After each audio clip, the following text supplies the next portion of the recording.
Hello, my brochachos. That's right, a different hilarious name today. Tonight we step into a world of copper pots and coal-fired ranges, where steam rises in the darkness and your hands learn the weight of a kitchen that never truly sleeps. Victorian England's great houses ran on invisible labour, and nowhere was this more true than in the vast kitchens below the elegant dining rooms above. You guys have been requesting more daily life episodes, especially this atmosphere. So before we begin, to our new viewers, if this content changes your life, feel free to follow us, let your friends and family know, and be sure to give us a 5 out of 5 review, as it helps us keep producing content for everyone. Now dim those lights, grab your blanket, and be sure to let me know how you're doing down below in the comments before you pass out. You're a chef in Victorian England in the year 1872, and your world exists almost entirely underground. The kitchen where you work occupies a warren of rooms beneath a grand London townhouse, connected by narrow corridors that smell perpetually of rendered fat and carbolic soap. Your day begins before the household stirs and ends long after the last dinner plate has been cleared away. The first sound you hear is always the same. A hand rattles the door of your small room on the 3rd floor and a voice calls your name once. No second warning comes. You swing your legs from the narrow iron bedstead and your feet meet cold floorboards that have never known a carpet. 4:45 in the morning. The house above you sleeps in expensive silence. You dress in yesterday's clothes because your Sunday whites hang drying in the scullery. The starch never quite softens in the damp basement air. Your fingers know the buttons by touch. A wool vest. A cotton shirt that bears faint brown stains no amount of scrubbing removes. Heavy trousers that bag at the knee. The white neckerchief comes last, knotted quickly in a way that would horrify your mother if she could see you now. The stairs descend into increasing darkness. Your hand trails the wall because the single candle you carry illuminates only the step directly beneath your feet. Other servants pass you going up. The under-housemaid who empties chamber pots nods without speaking. The hallboy carries a coal scuttle that scrapes against the narrow walls. Everyone moves in the same half-awake shuffle. The kitchen door stands open. You smell it before you see it. Coal smoke and yesterday's roasted meat and the sour tang of the stone sink where hundreds of dishes met their fate. The massive room stretches 30 feet in each direction, with a ceiling so high the shadows never quite leave the corners. Windows sit at street level, their lower panes below ground, letting in only the grey pre-dawn light that manages to filter down. The range dominates everything. 8 feet of black cast iron squats against the far wall like some patient beast. Its multiple ovens and cooking surfaces will consume 200 pounds of coal before the day ends. Right now it radiates only residual warmth from last night's banking. The dampers were closed at midnight to preserve the coals, and your first task involves coaxing those embers back to functional heat. You kneel before the primary firebox and open the heavy door. The metal handle burns even through your calloused palm because the iron remembers yesterday's temperatures. Inside, a bed of orange coals pulses beneath a layer of fine ash. You take up the poker and disturb this sleeping fire gently. Too aggressive and you smother it. Too timid and the fresh coal smothers it anyway. The coal arrives in a brass scuttle that the hallboy filled during the night. You select pieces the size of your fist and place them with the same care a jeweller might use arranging precious stones. The coals hiss at the intrusion. Small flames lick upward. You blow gently across the surface, and the fire answers with a rush of heat that reddens your face. 3 more fireboxes require the same attention. The process takes 20 minutes. Your knees ache from kneeling on the stone floor. Black dust coats your hands and streaks your forearms where you wiped sweat away. The neckerchief you tied so carefully upstairs now hangs askew. The undercook arrives while you work on the 4th firebox. Mrs. Bramwell moves through the kitchen with the assurance of someone who has navigated these spaces for 30 years. She wears black from neck to ankle. Her grey hair pulls so tight beneath her cap that it seems to stretch her face into a permanent expression of mild displeasure. She does not greet you. She surveys the range with narrowed eyes and gives a single nod that means you have performed adequately. Water comes next. The kitchen possesses no running taps. Every drop arrives by bucket from the pump in the scullery yard. You make 6 trips before the massive copper cistern beside the range reaches the fill line Mrs. Bramwell considers adequate. The cistern holds 40 gallons. By day's end it will be empty, and you will refill it twice more. The water begins its slow heat. Coils inside the cistern run alongside the firebox and transfer warmth through convection. The head cook once explained, using words you did not fully understand. You understand only that cold water goes in and eventually hot water comes out, and this constitutes a miracle of modern engineering. Light grows in the high windows. London wakes above you in layers. First the sweeps and dustmen, then the delivery carts, eventually the residents of the grand houses who will never set foot in the space where their food originates. You can track the city's awakening by sound alone.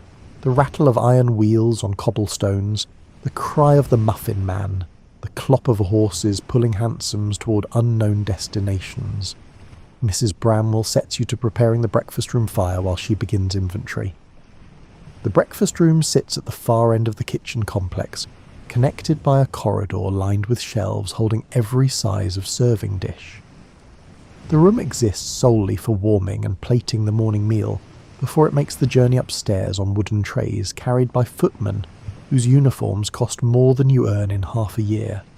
The breakfast room fire requires different coal, smaller pieces that burn hotter and faster because the morning service moves quickly.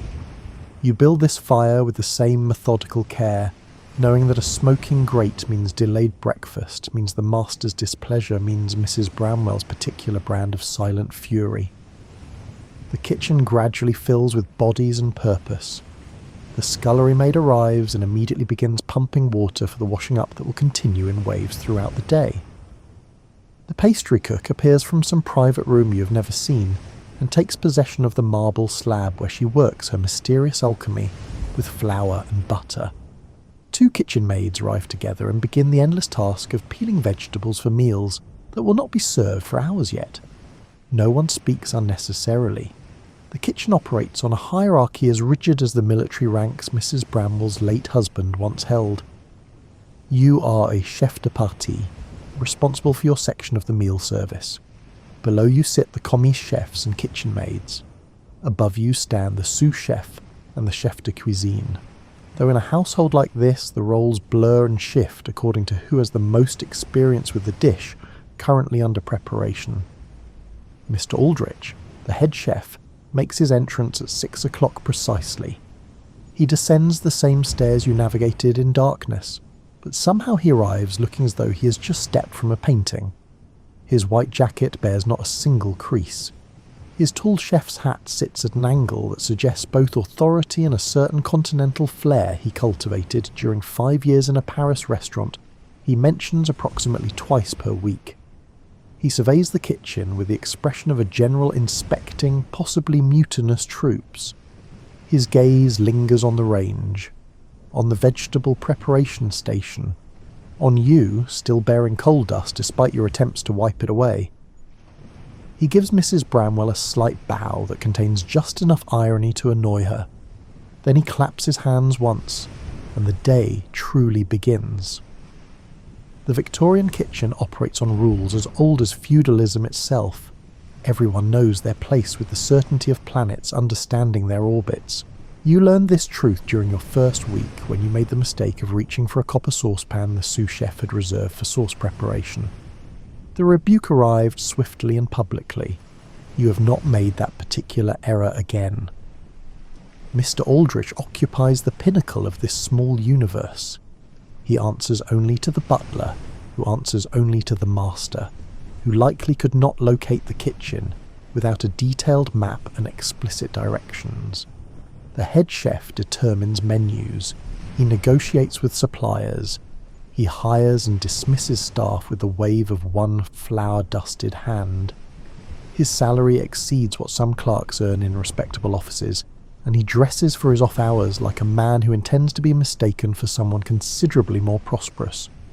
Below him stands Mrs. Bramwell, the undercook, though her title understates her actual power. She manages the daily operations that Mr. Aldrich considers beneath his continental dignity. She orders the coal. She supervises the cleaning. She maintains the inventory books with entries so precise they could satisfy a bank auditor. When Mr. Aldrich departs for his evening constitutional, Mrs. Bramwell runs the kitchen with an efficiency that makes his elaborate management style look like performance theatre. The sous chef position currently sits empty after the previous holder departed for a post in a Yorkshire estate. This means you and 2 other chefs de partie compete in an unofficial rivalry that everyone pretends not to notice. Mr. Aldrich watches this competition with the satisfaction of someone who believes tension improves performance. You suspect he deliberately delays hiring a replacement because he enjoys watching 3 competent cooks attempt to outdo each other in increasingly creative ways. Your specific domain covers meat preparation and roasting. Thomas handles fish and seafood. Margaret oversees vegetables and starches. This division seems simple until you attempt to prepare an actual meal, at which point it becomes apparent that nearly every dish requires negotiation across territories. A roasted chicken needs accompaniments. A poached salmon requires sauce. Everything demands timing so precise that a 2-minute delay can render an entire course unserviceable. The kitchen maids occupy a peculiar position in this hierarchy. They perform the heaviest labour but possess the least authority. They haul the coal you burn, they pump the water you use, they scrub the pots you soil, yet Mr. Aldrich treats them as invisible unless something goes wrong, at which point they become extremely visible targets for his theatrical displeasure. Young Emma arrived 6 months ago from a Shropshire farm. Her hands still bear the rough texture of someone who spent childhood years pulling turnips from frozen ground. She moves through the kitchen with the uncertain gait of a person who expects punishment for crimes she cannot name. Yesterday you showed her the correct way to sharpen knives on the whetstone, and she looked at you as though you had revealed secrets known only to ancient mystery cults. The scullery maid lives in a world apart. She works in a separate room connected to the main kitchen by a doorway that seems designed to remind everyone of boundaries. Her domain consists of 3 deep stone sinks, countless scrubbing brushes, and a seemingly infinite supply of dirty cookware. Bridget has held this position for 8 years. Her hands carry scars from broken crockery and scalding water. She speaks rarely, but possesses encyclopedic knowledge about which pots belong to which cook, and which serving dishes the mistress of the house particularly values. The pastry cook exists in a separate hierarchy altogether. Madame Laurent came from France with references Mr. Aldrich examined as though they were holy texts. She works at her marble slab with tools you do not touch, and ingredients she stores in locked cupboards. Her domain produces the elaborate desserts and breakfast pastries that travel upstairs on special platters. She answers to Mr. Aldrich in theory, but operates in practice as an independent nation, maintaining diplomatic relations. Morning staff meeting occurs at 6:30. Mr. Aldrich stands at the head of the great kitchen table and announces the day's menu as though revealing divine prophecy. Breakfast will feature the usual offerings. Luncheon requires roasted mutton with caper sauce. Dinner demands his attention because the master plans to entertain business associates with the kind of meal that demonstrates prosperity without vulgar ostentation. You listen while mentally calculating the preparation timeline for your portion of this ambitious meal. The mutton needs to come out of cold storage within the hour. The roasting will require 3 hours at carefully managed temperature. The timing must account for resting the meat before carving. Meanwhile, the dinner service demands 2 separate meat courses, which means dividing your attention between simultaneous processes that each require constant monitoring. Mr. Aldrich finishes his pronouncements and departs to his small office, where he maintains menus, accounts, and a private store of cooking brandy he believes no one knows about. Mrs. Bramwell immediately begins issuing the practical instructions that will transform his grand vision into actual food. She assigns tasks with the efficiency of a battlefield commander. Emma will prepare vegetables. Thomas will tackle the fish course. You will handle both mutton and beef. The kitchen settles into its working rhythm. Conversation drops away except for necessary coordination. What's the temperature in the main oven? Have you seen the whisk? Mind your hands, that pot is hot. The sounds become a kind of music you no longer consciously hear. the scrape of knife on cutting board, the hiss of water hitting hot iron, the soft thud of dough being worked on marble. You retrieve the mutton from the cold room that sits partially underground, where winter ice packed in sawdust keeps things at temperatures that would delight modern refrigeration engineers. The joint weighs 12 pounds and carries the slightly gamey smell of sheep that ate upland grass. You bring it to your station and begin the process of preparing it for the roasting pan. First comes trimming. The outer membrane needs removal. Excess fat gets carved away but not discarded, because Mrs. Bramwell maintains strict accounting of kitchen materials, and that fat will eventually render into dripping that has both culinary and economic value. You work with a boning knife that fits your hand like a natural extension. The blade moves in short, controlled strokes that leave meat exposed in clean, smooth surfaces. Margaret watches from her station while ostensibly focusing on turnips. Everyone monitors everyone else's work while pretending total absorption in their own tasks. The kitchen breeds this constant low-level surveillance. You learn techniques by observation. You identify potential disasters before they fully develop. You gather intelligence that might prove useful when the next sous chef position opens. The morning light strengthens in the high windows, but never achieves what anyone would call brightness. The kitchen exists in perpetual state between dawn and dusk. Gas lamps supplement the natural light, their jets producing a steady hiss that adds to the kitchen's background symphony. The heat from the range begins its daily escalation. By noon, the temperature in this underground room will exceed anything a reasonable person would consider comfortable. You season the mutton with salt and pepper. Fresh rosemary from the herb garden gets tucked into small slits cut into the flesh. Garlic cloves follow the same treatment. The preparation seems simple, but requires judgment developed over years of watching meat transform under heat. Too much seasoning and you mask the fundamental quality of the ingredient. Too little, and the dish tastes like an apology. The roasting pan waits. You settle the mutton onto a rack that elevates it above the bottom surface. This allows heat to circulate and fat to drip away rather than letting the joint stew in its own renderings. The pan goes into the oven Mrs. Bramwell has designated for this purpose. The door clangs shut with a sound like a bank vault closing. Now begins the waiting that constitutes the majority of your workday. The mutton will roast for 3 hours. During that time, you will open the oven door every 20 minutes to check progress and baste the surface with accumulated pan juices. This rhythm becomes meditation. The repetitive action frees your mind to wander through territories having nothing to do with meat or heat or service. The Victorian kitchen contains tools that would puzzle modern cooks and delight museum curators. You work with equipment that represents decades or even centuries of incremental improvement. Nothing here emerged fully formed from some inventor's imagination.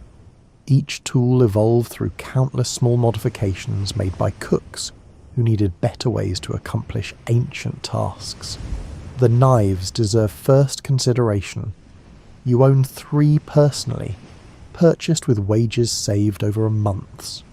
A chef's knife with a 10-inch blade for general work, a boning knife for detail tasks, a small paring knife for vegetables and fruit.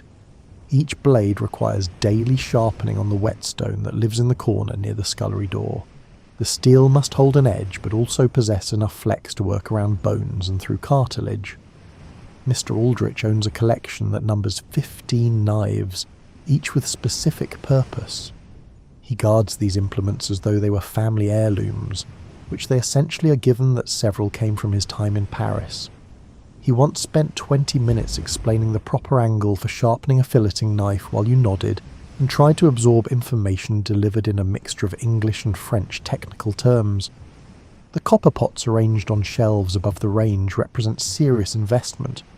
Copper conducts heat with nearly perfect efficiency, allowing precise temperature control that lesser materials cannot match. But copper also requires constant maintenance. The interiors get lined with tin that must be stripped and replaced when it wears thin. The exteriors need polishing to prevent the green oxidation that makes them look like artifacts from archaeological sites. Mrs. Bramwell maintains a rotation schedule for copper pot maintenance. Every week, 2 vessels go to the tinker in Clerkenwell who specialises in kitchen work. Every evening, someone must polish at least 3 pots using a mixture of salt, vinegar and elbow grease that leaves your arms aching. The hierarchy determines who performs this task, and you have risen just high enough to delegate it to kitchen maids, while pretending this represents their educational benefit. The range itself constitutes the kitchen's largest and most complex tool. Understanding its moods and capabilities requires knowledge that comes only through experience. Each oven maintains slightly different temperature characteristics. The left side runs hotter than the right by approximately 20 degrees. The top front burner provides the most intense direct heat. The warming ovens, tucked into the upper section, work best for dishes that need gentle finishing rather than aggressive cooking. Temperature control happens through damper adjustment and coal management. Open the dampers and airflow increases, bringing higher heat. Close them, and the fire subsides to a sullen glow. Add fresh coal and temperatures spike before settling. Remove spent coals and heat gradually diminishes. You have learned to read the range's behaviour through sound as much as sight. The particular roar that means the fire burns too hot. The quiet ticking that suggests insufficient combustion. A collection of specialised equipment occupies the shelves and cupboards around the kitchen's perimeter. The copper fish kettle long enough to accommodate whole salmon. The battery of graduated saucepans from tiny half-pint vessels to enormous multi-gallon giants. The charlotte moulds and jelly moulds and pudding basins in sizes ranging from individual servings to productions capable of feeding a dozen people. The mechanical tools represent Victorian ingenuity. A clockwork spit turns meat before the fire without requiring constant human attention. A rotary whisk allows egg whites to achieve foam in minutes, rather than the hours required with bundled birch twigs. A tin opener that looks like a medieval weapon makes canned goods accessible without requiring hammer and chisel. Madame Laurent maintains her own specialised arsenal, pastry cutters in geometric shapes, rolling pins of different weights and lengths, a marble slab that cost more than you earn in 3 months and maintains the cool temperature essential for working butter into dough. She possesses measuring cups and spoons calibrated to precision that would satisfy a chemist, though she rarely uses them, working instead from practiced instinct. The mortar and pestle combination gets daily use. Grinding spices fresh produces flavours that pre-ground powders cannot match. You have spent hours reducing peppercorns to powder, crushing cardamom pods, pulverising cinnamon bark. The repetitive motion becomes meditative after the first 100 strokes. The scents bloom and fill your nostrils with intensity that makes your eyes water. Kitchen thermometers represent relatively recent innovation. Mr. Aldrich owns 2, both purchased from a scientific instrument maker in Birmingham. He treats them as objects of near mystical significance, capable of revealing truths that mere human judgment might miss. You have learned to gauge temperature by holding your hand at specific distances from heat sources, a technique Mr. Aldrich considers primitive but which works reliably when thermometers live in locked cupboards. The ice cream churn sits unused 11 months of the year and springs to life during summer when frozen desserts become practical. The machine requires someone to crank its handle for 45 minutes, while ice and rock salt create temperatures that seem to violate natural law. Last August you earned this duty and developed arm muscles that impressed the upstairs footman who occasionally ventures into kitchen territory. Strainers and sieves exist in bewildering variety. Fine mesh for delicate sauces, coarse screens for vegetable stocks. The chinois with its conical shape and superfine weave that produces clarified consommé of crystalline purity. Each strainer has its designated storage location, and using the wrong one for a particular task invites correction from Mrs. Bramwell, or outright scorn from Mr. Aldrich. The roasting racks and trivets allow meat to cook suspended above pan bottoms, ensuring even heat distribution and preventing bottom surfaces from steaming rather than roasting. You own intimate knowledge of which racks fit, which pans, and which trivets stand stable under various weights. This seems like trivial information, until you're juggling 3 different roasts for a dinner service and need to make split-second equipment decisions. Basting spoons and ladles come in graduated sizes. The massive ladle that holds a full pint for serving soups. The delicate version barely larger than a tablespoon for sauce work. The basting spoons with their long handles that protect your hands from oven heat, while allowing precise application of pan drippings to roasting meat. The carving knives represent their own category. Long flexible blades for slicing beef. Shorter, stiffer versions for pork and lamb. The wickedly curved blade specifically designed for separating poultry from bones. Mr. Aldrich performs most carving personally, treating it as performance art that demonstrates his superior technique. You have observed enough to develop your own skill. Practice during family meal when no one cares about presentation. Kitchen scales range from delicate balance beam devices for measuring ounces to massive platform scales capable of weighing 50-pound sacks of flour. Accuracy matters more in pastry work than in cooking, but Mrs. Brownwell insists on weighing everything that enters or leaves inventory. Her record books contain precise figures that would allow her to calculate food costs to the penny if anyone asked. The pot crane swings out from the fireplace that once served as the kitchen's main heat source before the range arrived. Now it functions primarily as backup during periods when the range undergoes maintenance, or during particularly ambitious meal services that require more cooking surfaces than 8 burners can provide. The crane allows pots to hang over open fire at adjustable heights, a system that predates your grandmother and will likely persist long after you're gone. You check the mutton again. The surface has begun to brown. Fat renders from the outer layer and pools in the roasting pan below. The smell combines rendered lamb fat with rosemary and garlic in proportions that make your stomach remind you that breakfast remains hours away. You baste the joint with accumulated drippings and close the oven door. Breakfast in a household of this size and status follows patterns as reliable as tides. The family does not eat together. The master takes his meal in the study at 7:30. The mistress prefers her room at 8. The adult children maintain schedules that place them at the breakfast table anywhere between 7 and 9, depending on social engagements from the previous evening. The breakfast menu never varies except on Sundays when kippers make an appearance. Every morning requires eggs, bacon, sausages, toast in sufficient quantity to build small fortifications, porridge during cold months, fresh fruit arranged artfully on the sideboard, coffee in the silver pot that requires polishing twice weekly, tea in the second best service because the best remains locked in the butler's pantry for occasions when its appearance matters. Egg preparation falls to you this morning because Thomas has devoted himself entirely to preparing the fish course for luncheon.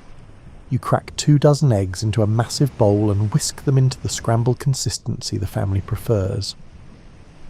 The technique requires constant motion over moderate heat. Too hot and the eggs turn rubbery.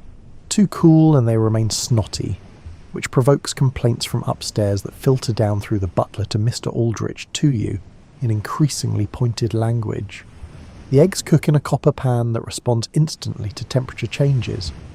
You keep them moving with a wooden spatula, scraping bottom and sides in continuous motion that prevents any portion from setting before the rest reaches appropriate doneness. The mixture transforms from liquid to soft curds in approximately 4 minutes. You remove the pan from heat while the eggs retain slight wetness, because they will continue cooking in their own residual warmth. Bacon comes from a side hanging in the cold room. You slice it yourself because the previous chef who left these preparations to kitchen maids learned that varying thickness produces varying cooking times, which creates chaos during service. Each rasher measures approximately 1/8 inch thick. You lay them in a cast iron skillet that covers 2 burners and allows cooking the entire batch simultaneously. The bacon fat renders and bubbles. The meat sizzles and begins its transformation from flabby white to crisp brown. You flip each piece individually using tongs, searching for the perfect moment when both sides achieve crispness without burning. The smell fills the kitchen and makes everyone's mouth water, despite the fact that servants' breakfast occurred an hour ago and consisted of leftover bread and tea. Sausages rotate slowly in a separate pan. These arrived yesterday from a supplier in Smithfield, who makes them according to Mr. Aldrich's private recipe involving pork, sage, and proportions he refuses to divulge. They need careful attention because the casings split if heat comes too aggressively. You turn them at intervals, coaxing them toward even browning, while preventing the catastrophic rupture that would drain flavourful fat into the pan bottom, where it serves no purpose. Toast production represents a separate operation entirely. Margaret has taken charge of this element, standing at the toasting fork and watching bread brown over the range's open burner. The bread comes sliced yesterday evening because fresh bread tears when cut and produces ragged pieces unsuitable for presentation. Each slice requires careful monitoring. Too light and the bread remains floppy. Too dark and the family complains about bitterness. Butter waits at room temperature in a covered dish. Marmalade sits in a crystal bowl that travelled upstairs yesterday and returns this morning bearing the sticky residue of previous use. Bridget will wash it later, adding one more item to our endless queue of things requiring hot water and scrubbing. The porridge has been bubbling on the back of the range since 5 o'clock, tended by the kitchen maid who drew early duty. The mixture requires only occasional stirring to prevent bottom scorching. Mrs. Bramwell judges doneness by consistency rather than time, looking for the thick texture that she describes as resembling wet plaster, but somehow making this sound appetising. At 7:15, you begin plating. The breakfast room contains chafing dishes heated by spirit lamps that keep food warm without continuing to cook it. You transfer the scrambled eggs into the largest vessel. The bacon gets arranged on a platter in overlapping rows. Sausages occupy their own dish because the master dislikes when breakfast items touch each other. The toast travels upstairs in a covered basket lined with linen that will theoretically retain heat, but primarily serves aesthetic function. The porridge fills a tureen that looks capable of serving soup to a small army. Everything must reach the breakfast room before the footman arrives to carry it upstairs on trays whose silver surfaces require daily polishing by staff you never see. Mr. Aldrich inspects each dish before approving its departure. He lifts covers and peers critically at contents. His expression suggests someone detecting subtle flaws invisible to lesser mortals. He samples nothing, working instead from visual assessment. He once sent back an entire batch of eggs, because their colour struck him as insufficiently yellow, a critique you could not address because chickens produce eggs in whatever shade their biology dictates. This morning he nods acceptance. The footman appears precisely on time because the butler maintains standards that would shame military academies. The trays depart upward through the servant stair network that connects basement to ground floor to upper stories without requiring servants to traverse spaces occupied by family. You never see the family eat. You never know if they enjoyed the meal or merely tolerated it. Information travels downward only when something goes wrong. Silence equals success. Praise never reaches kitchen staff because recognising good work might encourage dangerous ideas about worth. The breakfast dishes return within the hour. You can read the meal's story in the remnants. The eggs were consumed completely, which indicates proper seasoning. Most bacon disappeared, but 3 pieces remain, suggesting someone with diminished appetite or vegetarian leanings. The sausages show tooth marks that stopped mid-bite, implying adequate flavour but possibly excessive richness for morning consumption. Bridget receives the dirty dishes with the resigned expression of someone who has accepted that washing up constitutes her entire career trajectory. She scrapes plates into a slop bucket that will eventually feed pigs at a farm outside the city. Nothing goes to waste in a properly run kitchen. Even vegetable peelings find use as animal feed or garden compost. You clean your station while the breakfast dishes circulate through Bridget's 3-sink system. First sink for scraping and initial soak, second sink for hot water and soap, third sink for rinsing. Everything emerges clean but bearing the microscopic scars of thousands of previous washings.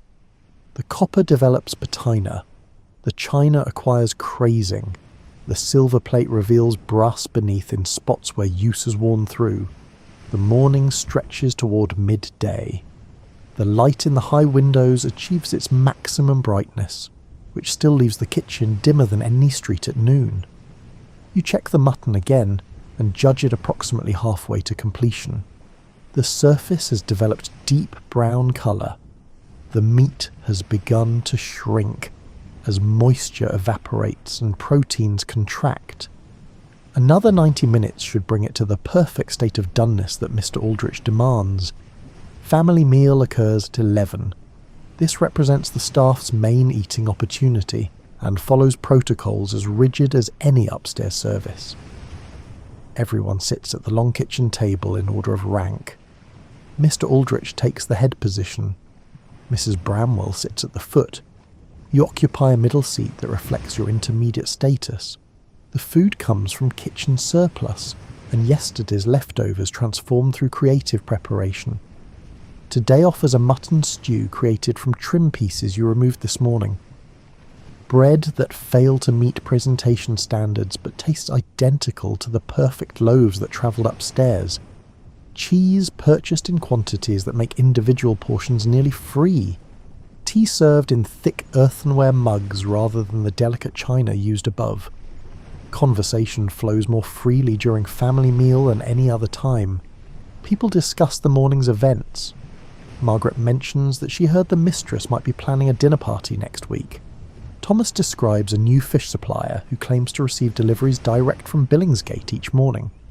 Emma asks a question about yeast behaviour that reveals she has been paying more attention than anyone realised. You eat quickly, but not hastily. The stew provides solid nourishment. Your body requires fuel to maintain energy through the afternoon service and evening preparations. You consume enough to satisfy hunger without filling yourself to the point where working becomes uncomfortable. This calculation has become automatic after years of navigating the balance between adequate nutrition and functional capacity. The meal concludes after 20 minutes. Everyone returns to their stations without requiring instruction. The kitchen moves into its afternoon rhythm with the smooth transition of musicians changing tempo. Preparations for luncheon intensify. Plans for dinner begin taking concrete form. The daily cycle continues. Luncheon represents the midday meal, though in a household of this type the term suggests formality that breakfast lacks. The family gathers at the dining table. Courses arrive in sequence. Standards must be maintained even if the menu seems simple compared to evening service. Today's mutton with caper sauce demands coordination between your meat preparation and the sauce that Thomas produces. The collaboration requires communication despite the unofficial competition between you. Professional standards override personal rivalry when service quality hangs in the balance. The mutton emerges from the oven at noon precisely. The surface gleams with rendered fat. The internal temperature has reached the point where pink juice runs from the flesh when you test with a skewer. You transfer the joint to a resting rack and cover it with foil that will retain heat while allowing steam to escape rather than making the crust soggy. Resting meat represents one of those techniques that seems unnecessary until you observe the consequences of skipping this step. Cut into meat straight from the oven, and juices flood out onto the cutting board. Wait 15 minutes and those same juices redistribute through the muscle fibres, staying in the meat, where they belong. The science involves protein behaviour and moisture tension, but the practical result matters more than theoretical understanding. Thomas works at his station preparing caper sauce that will accompany the mutton. His technique involves creating a roux from butter and flour, then gradually incorporating stock while whisking constantly to prevent lumps. The capers get added last, providing sharp, briny counterpoint to rich lamb flavour. He tastes repeatedly, adjusting seasoning with the confidence of someone who has made this sauce hundreds of times. You carve the mutton into thin slices that curl slightly at the edges. The knife must be sharp enough to cut cleanly without tearing meat fibres. Each slice should maintain uniform thickness because variations create uneven portions that offend Mr. Aldrich's sense of order. The slices get arranged on a serving platter in overlapping rows that demonstrate technique while maximising visual appeal. The vegetables that will accompany this course have occupied Margaret for the past hour. Potatoes boiled until tender, then tossed with butter and parsley. Carrots cut into uniform batons and glazed with a mixture of butter and sugar that caramelises slightly during cooking. Green beans that she blanched in boiling water, shocked in ice water to preserve colour, and will reheat in butter at the last moment before service. Timing all these elements to arrive at readiness simultaneously requires coordination that happens partly through explicit communication and partly through the shared awareness that develops among people who work side by side daily. You know without asking when Margaret needs the range burner you've been occupying. She understands without discussion that your carving will take exactly 7 minutes. Thomas recognises that his sauce must hold at warm temperature for the precise interval between completion and service. Mr. Aldrich orchestrates the final plating. He positions himself at the central work table and directs placement with the air of a conductor leading musicians through a complex symphony. The mutton slices go here, the vegetables arrange there, the sauce gets spooned along this edge. Every element receives his critical examination before he allows the plate to proceed. The footman appears and begins the systematic transport upstairs. 3 courses travel on individual trays. The soup that opened the meal has already been served and consumed. Now comes the main course. Dessert waits in the cold room where Madame Laurent has created something involving meringue and raspberry coulis. You observe the plate your work created departing through the doorway that separates kitchen from the realm beyond. For a moment you imagine the family seeing this food, cutting into the meat you prepared, tasting the flavours you developed through seasoning choices. Then the moment passes and you return to reality where servants remain invisible, regardless of skill. The afternoon settles into preparation mode. Dinner service begins at 7:30 and requires dishes of complexity that make luncheon look like casual practice.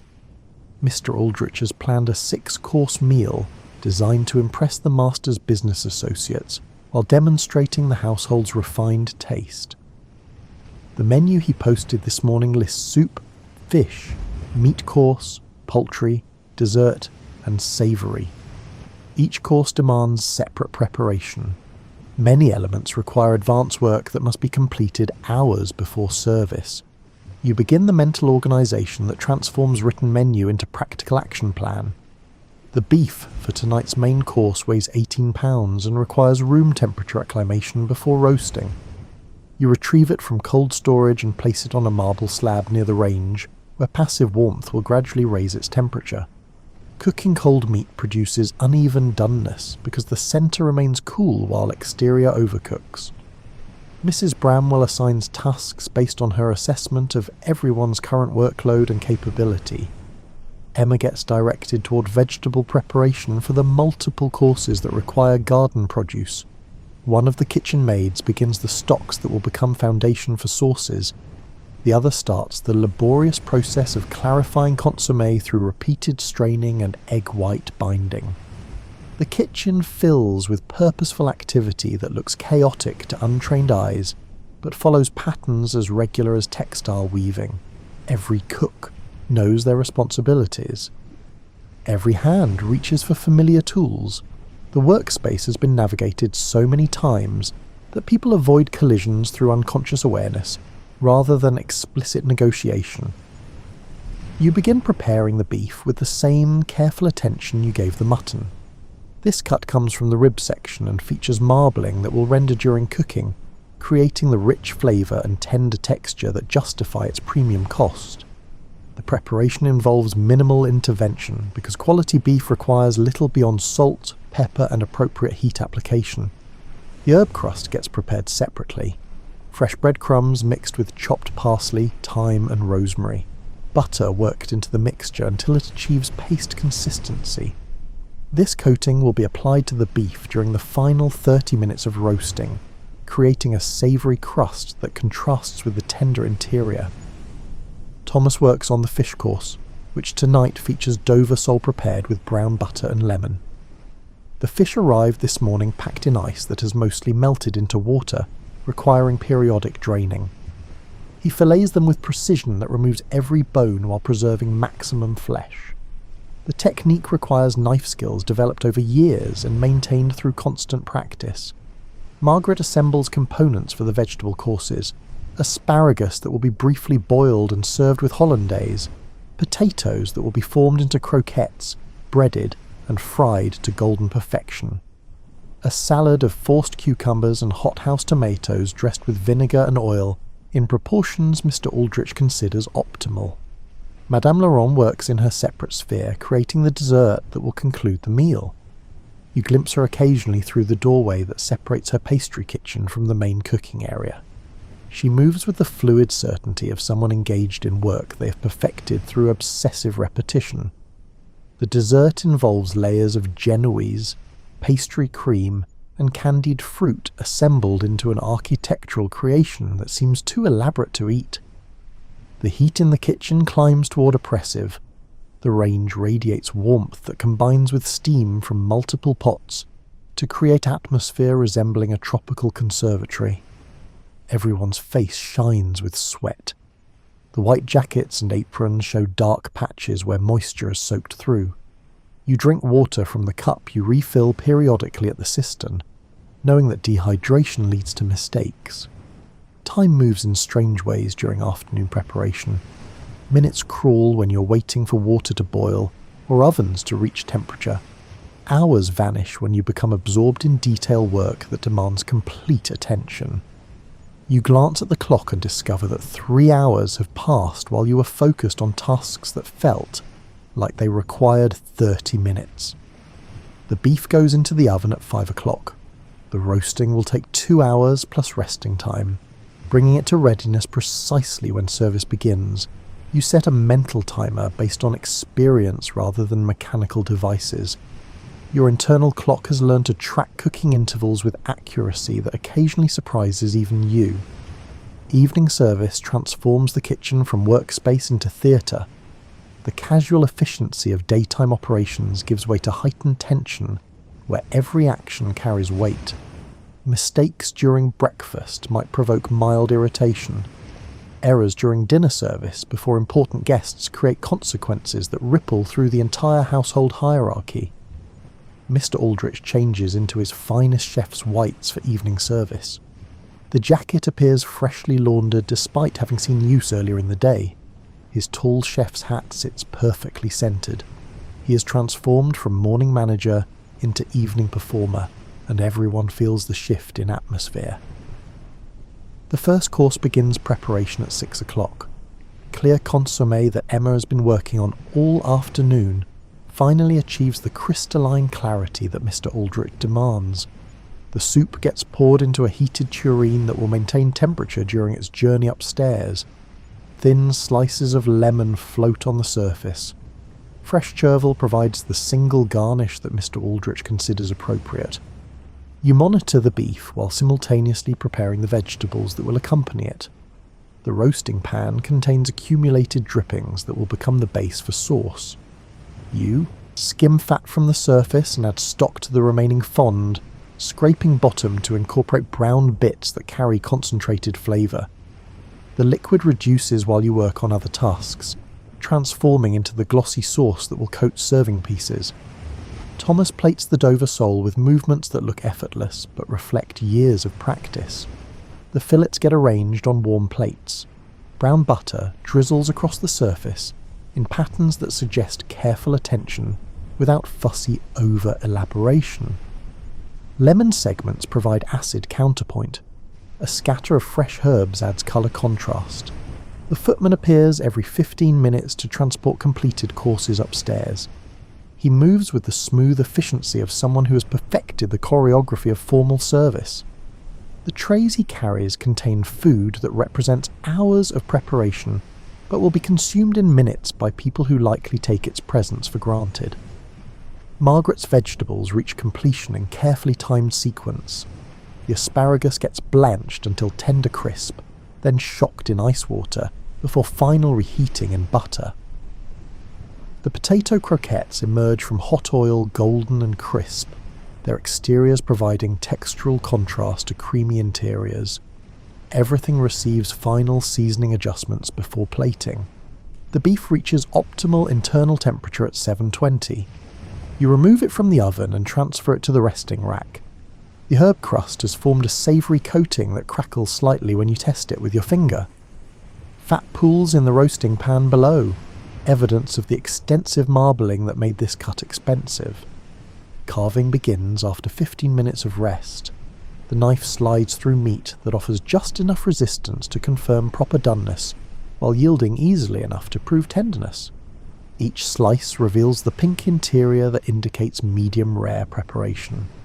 You arrange the pieces on a heated serving platter, each portion calculated to provide exactly the amount one guest should receive. The sauce gets strained through cheesecloth to remove any particles that might mar its smooth consistency. Mrs. Bramwell tastes it and nods approval, which represents the highest compliment she offers regarding anything. The sauce goes into a silver boat that will travel upstairs alongside the beef. Mr. Aldrich inspects the complete presentation before allowing service. He examines the meat slicing for uniformity, studies the vegetable arrangement for aesthetic balance, tastes the sauce and makes a minor adjustment by adding 3 grains of salt that you doubt actually change anything but which satisfy his need to demonstrate authority. He signals approval with a slight bow toward you that acknowledges competent work without excessive praise. The poultry course follows 20 minutes later. Roasted duck that you prepared while managing the beef, because apparently you possess unlimited capacity for simultaneous tasks. The duck required different treatment than beef or lamb. The fat layer needed scoring to help it render. The cavity got stuffed with aromatics that perfume the meat from within. The roasting happened at higher temperature to crisp the skin while cooking the flesh to doneness that Mr. Aldrich describes as precisely between underdone and overcooked, a target so specific it borders on mythical. You carve the duck with different technique than beef. The legs separate at the joints. The breast meat gets sliced thin on the bias. The wings remain attached to the carcass because they contain minimal meat worth serving. Each element gets plated with the same attention to presentation that governed the earlier courses. Orange sauce accompanies the duck created by Thomas using techniques he learned from a chef who once worked at the Savoy. The sauce involves reduced orange juice, stock, vinegar and sugar, balanced to create sweet acid counterpoint to rich duck meat. He has been tending this sauce for 90 minutes, adjusting and tasting until it achieves the precise flavour profile he envisions. The kitchen operates now at maximum intensity. Every surface holds something in various stages of preparation or cooking. Every cook moves with purposeful haste that stops just short of panic. The sounds reach a crescendo of sizzling, bubbling, clanging that somehow remains organised rather than descending into chaos. Madame Laurent's dessert makes its appearance during a brief lull between courses. The construction towers, 8 inches high and features architectural complexity that seems to defy gravity. Layers of sponge cake alternate with pastry cream. Candied violets provide purple accents. The whole creation gets dusted with powdered sugar that drifts onto the plate surface like fresh snow. The savoury course arrives last before dessert, following traditional meal structure that modern diners might find peculiar. Welsh rarebit prepared by Margaret using cheese, beer, mustard and bread toasted to precise brownness. This course serves as palate cleanser and bridge between rich meat courses and sweet dessert. The portions are small because guests have already consumed substantial quantities of food. Service concludes at 9:30. The footman makes his final trip upstairs carrying the coffee service that marks official meal completion. The kitchen exhales collectively as tension releases and everyone realises they survived another dinner service without catastrophic failure. The dirty dishes begin their return journey. Bridget receives them with the stoic acceptance that characterises her entire approach to work. The washing up will continue for hours, extending her day well beyond when everyone else has escaped to rooms upstairs. You have offered to help in the past. but she refuses assistance with a pride that suggests she considers the work her domain, and outside interference unwelcome. The kitchen after service feels like a battlefield after combat. Evidence of the evening's work covers every surface. Pots await cleaning, cutting boards need scrubbing. The range must be banked for the night. The floor requires sweeping and mopping.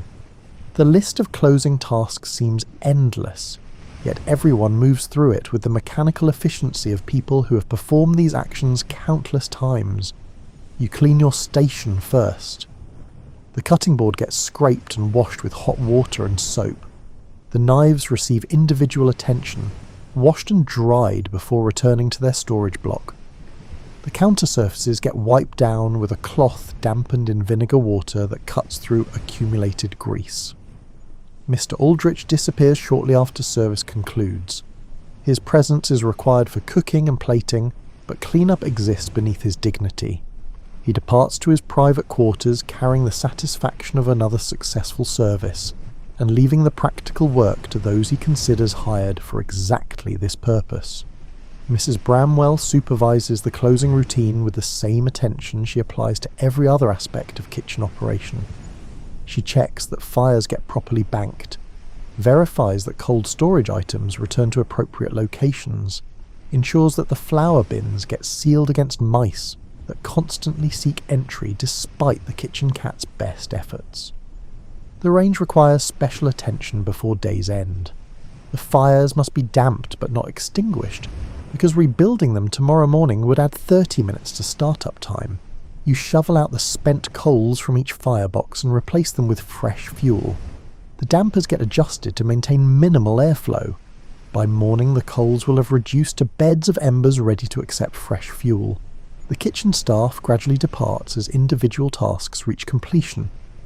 Margaret finishes first because her vegetables required less intensive cleanup than meat or fish. Emma follows after completing the vegetable prep for tomorrow's breakfast. Thomas lingers longest because fish work creates particular cleaning challenges involving smell removal and thorough sanitisation. You remain after most others have gone, partly from dedication and partly from reluctance to immediately climb the stairs to your small room where nothing awaits except a narrow bed and the prospect of 6 hours sleep before the cycle begins again. The kitchen holds a different character in these quiet moments. The cooking sounds have ceased. The heat has begun its slow dissipation. The space feels almost peaceful. Bridget works at her sinks in the scullery, visible through the connecting doorway. Her hands move through water that must be painfully hot, scrubbing at pots that resisted earlier cleaning attempts. She shows no indication of hurry or frustration. The work proceeds at steady pace that will continue until every item achieves cleanliness that satisfies her standards. You join her eventually, taking up a scrubbing brush and attacking a roasting pan that bears the carbonized remains of rendered fat. She glances up briefly, nods acknowledgement, and returns to her own work. No conversation passes between you because none is needed. The shared labour creates its own communication. The pen yields to persistent scrubbing. The burned material gradually loosens and washes away, revealing the copper beneath. Your arms ache from the repetitive motion, but you continue until the surface gleams. Satisfaction comes from completing tasks thoroughly rather than quickly. The kitchen clock shows 11:30. The workday has extended beyond 15 hours. Your feet hurt. Your back carries the accumulated strain of constant standing and bending. Tomorrow will bring identical demands. The day after that will match tomorrow. This represents the reality of kitchen work in a Victorian household where mechanisation remains limited and labour remains cheap. Bridget finishes the last pot and pulls the plug that drains the final sink. Water swirls away, carrying soap suds and food particles toward pipes that eventually empty into the Thames, adding kitchen waste to the countless other contributions from London's millions of residents. She dries her hands on a towel that looks like it might have been white several years ago. You climb the stairs together in silence. The house above has settled into sleep. The gas lamps have been extinguished except for a single light left burning in the main hall for late arrivals. Your paths diverge at the third-floor landing. She continues upward to the attic rooms where female servants sleep in dormitory-style arrangements. You turn toward the narrow corridor leading to your small private room. The room contains a bed, a chair, a small table, and hooks on the wall for hanging clothes. A window looks out on the alley behind the house, where dustbins wait for tomorrow's collection. The space measures perhaps 8 feet by 10 feet. It constitutes luxury compared to the shared rooms occupied by junior staff. You remove your kitchen clothes and hang them on hooks where they will air out overnight. The white jacket shows stains that no amount of washing will remove. The trousers carry similar marks of service. Tomorrow you will wear them again and add new stains to the existing collection. Sleep comes quickly despite physical discomfort. Your body has learned to transition rapidly from activity to rest, because the opportunity for sleep remains too precious to waste on gradual settling. Dreams arrive, but you will not remember them. The unconscious hours pass and morning comes with its rattling door and single call of your name. The cycle begins again. Tomorrow you will wake before dawn and descend into the kitchen darkness. You will light fires and haul water and prepare food for people who will never know your name. This represents the hidden machinery that makes Victorian elegance possible.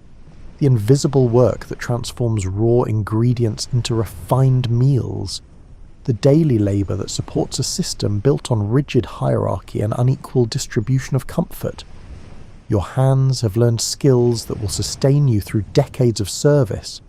Your mind has absorbed knowledge that separates competent cooks from exceptional ones. You exist in a world that values you for production rather than personhood, yet you find satisfaction in work done well regardless of recognition. The kitchen below stairs represents its own small universe, with rules and relationships that mirror the larger society while maintaining distinct character. Here, competence matters more than birth. Skill creates advancement opportunities that bloodline cannot match. The hierarchy remains strict but allows movement for those willing to work. As you settle into sleep, my tired potatoes, remember that history consists largely of ordinary people performing daily work that makes civilization possible. The Victorian chef exists as one small example among millions. The work continues, the cycle persists. And somewhere in London tonight, another cook climbs stairs toward a few hours of rest before morning calls again.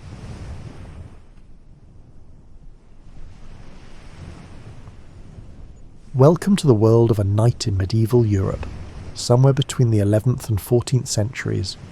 You're not charging into battle or seeking glory. You're managing land, fulfilling obligations, and moving through the steady rhythm of service and responsibility that define this life far more than any legend ever could.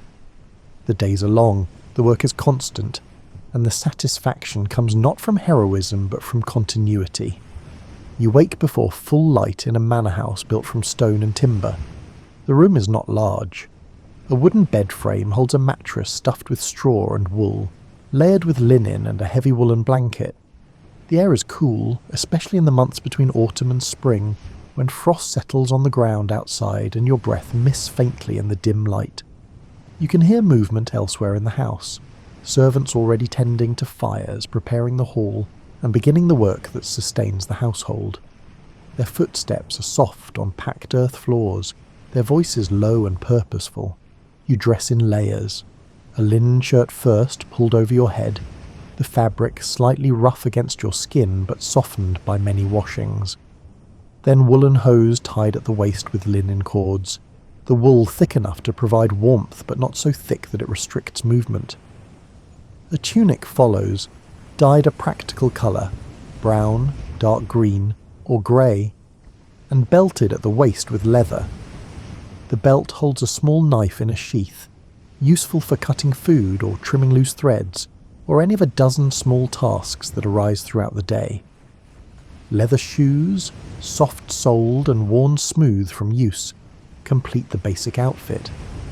In winter, you add another layer, a heavier tunic or a cloak lined with fur.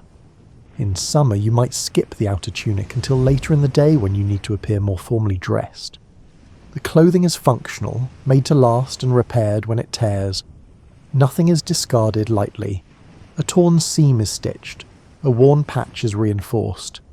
The garments accumulate small repairs over months and years, each mend a mark of continued use. You move through the hall. The ceiling is high enough to let smoke from the central hearth rise toward the roof beams, where it escapes through gaps left deliberately for ventilation.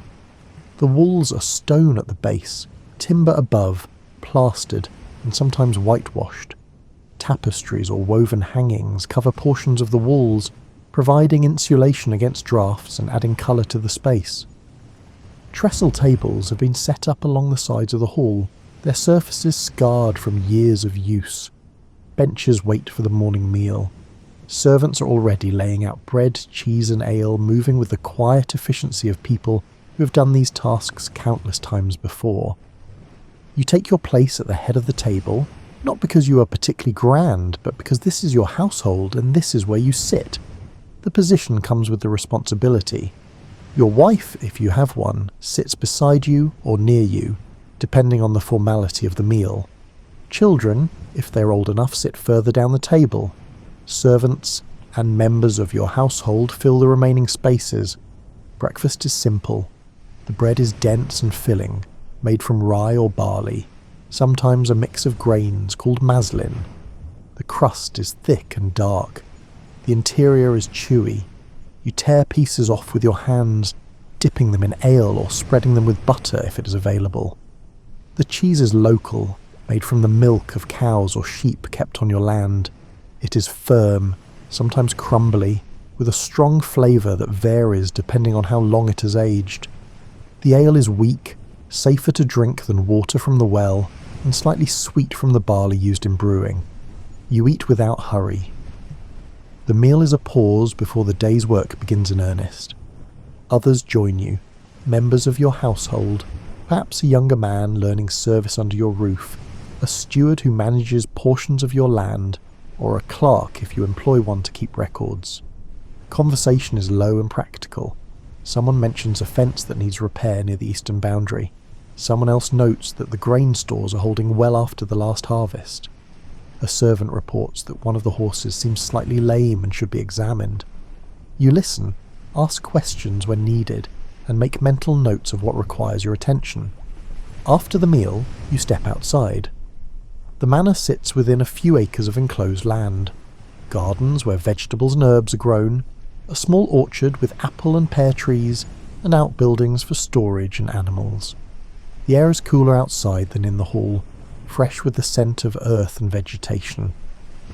If it has rained recently, the ground is soft underfoot, mud clinging to your shoes.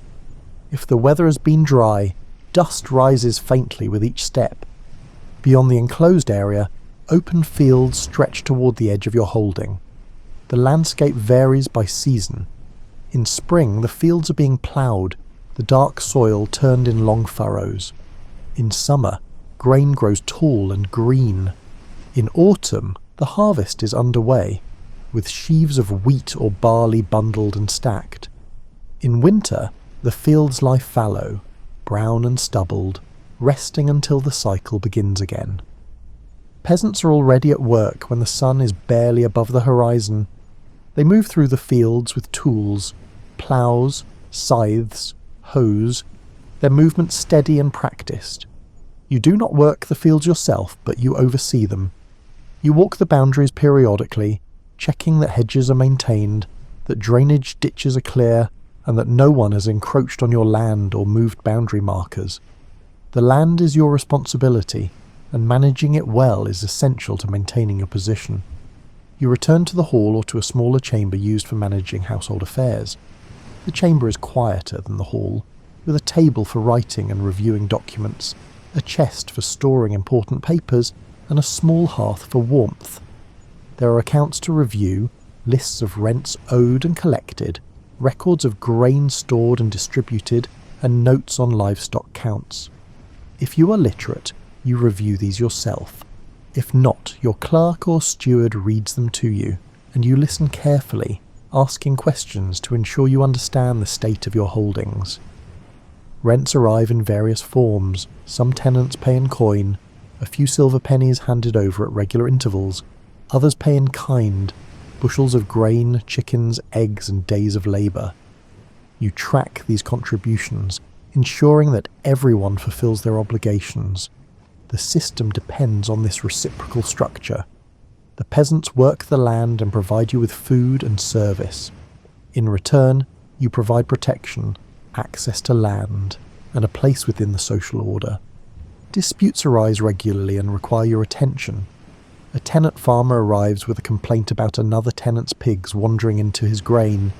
You listen to both sides and ask a few questions about where the pigs are kept and whether the boundary between the two plots is clearly marked. The solution is not dramatic. The pigs will be penned more securely. The grain will be compensated with a portion of the pig owner's next harvest.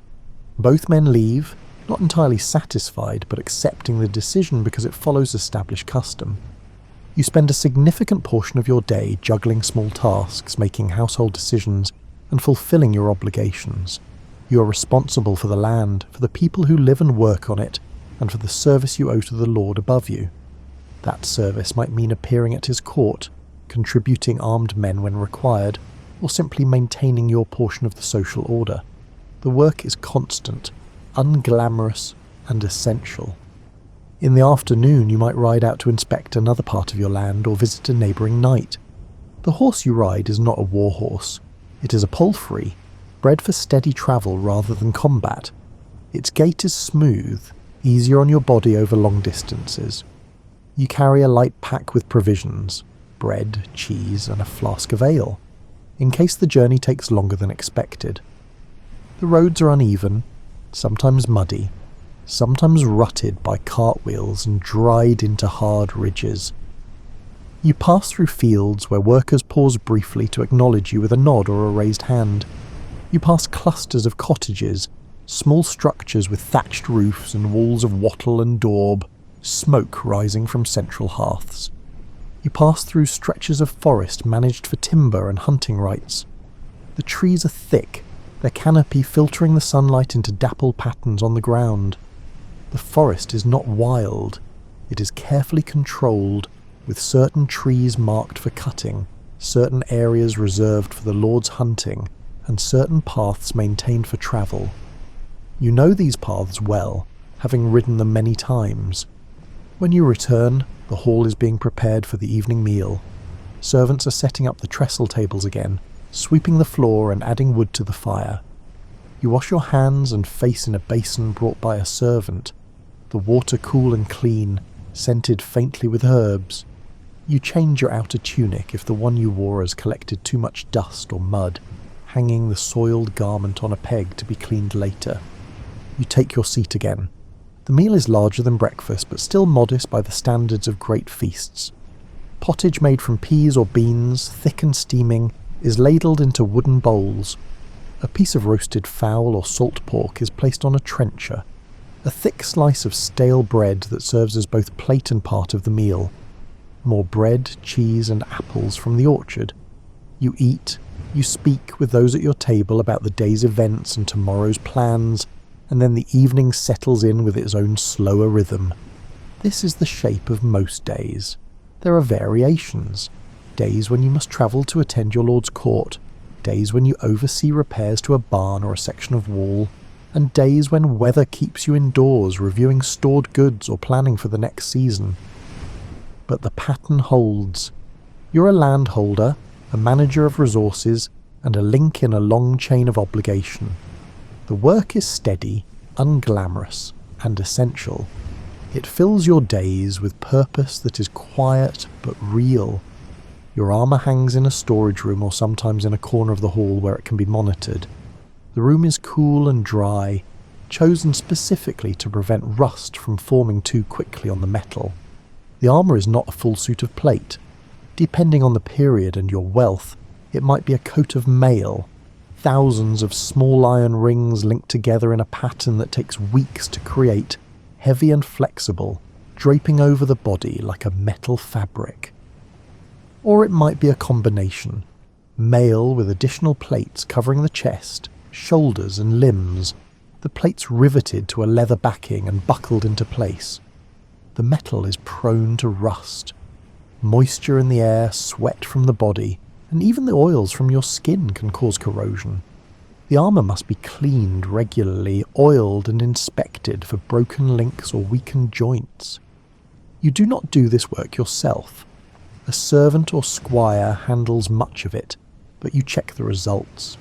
You run your hand along the mail to feel for rough spots where rings have broken or where rust is beginning to form. You test the buckles and straps, pulling them to ensure they hold securely. You ensure that padding underneath, a quilted gambeson worn beneath the mail, is still intact, not torn or compressed beyond usefulness. This padding absorbs impact. When a blow lands, the mail spreads the force across a wider area, but without padding underneath, the rings can still bruise or break skin. The gambeson is made from layers of linen or wool stitched together in patterns that create thickness without excessive bulk. It is surprisingly heavy on its own, and when combined with the mail, the full weight is considerable. Wearing it for hours requires stamina. Your weapons require similar care. A sword must be kept sharp, the blade free of notches and the grip secure. The blade is made of iron or steel, forged and tempered by a smith who understands how to create a balance between hardness and flexibility. A blade that is too hard will shatter. A blade that is too soft will bend. The edge must be maintained with a whetstone, the motion steady and consistent, running the length of the blade at the correct angle. This is not quick work. Sharpening a sword properly takes time and attention. You practice with it, not in grand displays, but in controlled movements, strikes, parries, and footwork drills performed in a courtyard or open field. The practice is repetitive. You go through the same motions many times, building muscle memory and maintaining familiarity with the weight and balance of the blade. The sword is longer and heavier than most people imagine. Swinging it requires strength, but more importantly, it requires control. A wild swing leaves you vulnerable. A controlled strike delivered at the right moment is far more effective. You also train with a lance, though jousting is more common in later periods, and often reserved for tournaments or displays. More practical is learning to couch the lance properly while mounted, to brace it against your body, tucked under your arm, supported by your torso, and aim with the momentum of the horse. This takes coordination. The lance is long and unwieldy when not in motion. You must anticipate where your opponent or target will be. Adjust your aim while the horse is moving, and absorb the shock of impact without losing your seat. It is not instinctive. It takes practice, repeated over many sessions until the movements become automatic. The horse itself demands more attention than any piece of equipment. A warhorse, a destra, is expensive, temperamental, and requires daily care. These horses are bred for strength and aggression. They are trained to bite and kick on command, to move into combat without shying away from noise and chaos. But that training also makes them difficult to manage. They require experienced handlers, careful feeding, regular exercise, and constant monitoring. Feeding a warhorse means providing large quantities of grain, oats and barley, as well as hay. The grain gives the horse energy. The hay provides bulk and helps with digestion. The amounts are carefully measured. Too little, and the horse loses condition. Too much, and the horse can become sick. You rely on grooms to manage this, but you check on the horses yourself, running your hand along their flanks to feel their condition, looking at their eyes and coats for signs of health or illness. Grooming happens daily. Brushes and combs remove dirt and loose hair. Hooves are picked clean of stones and mud and checked for cracks or signs of infection. A stone lodged in a hoof can lame a horse. A crack can worsen into something more serious. The farrier visits regularly to trim hooves and fit new shoes when needed. The shoes are iron, shaped to fit the hoof, and nailed into place with flat-headed nails that pass through the outer hoof wall without reaching the sensitive inner tissue. Fitting shoes requires skill. A poorly placed nail can cause pain and lameness. You likely own more than one horse. The destrier is used sparingly, reserved for actual combat or tournaments, where its training and temperament are necessary. For daily travel, you use a palfrey, a horse bred for smooth gaits and steady temperament. For carrying goods, a pack horse or mule is more practical. Each animal has its own needs and its own quirks. You know them individually, recognizing their personalities and habits.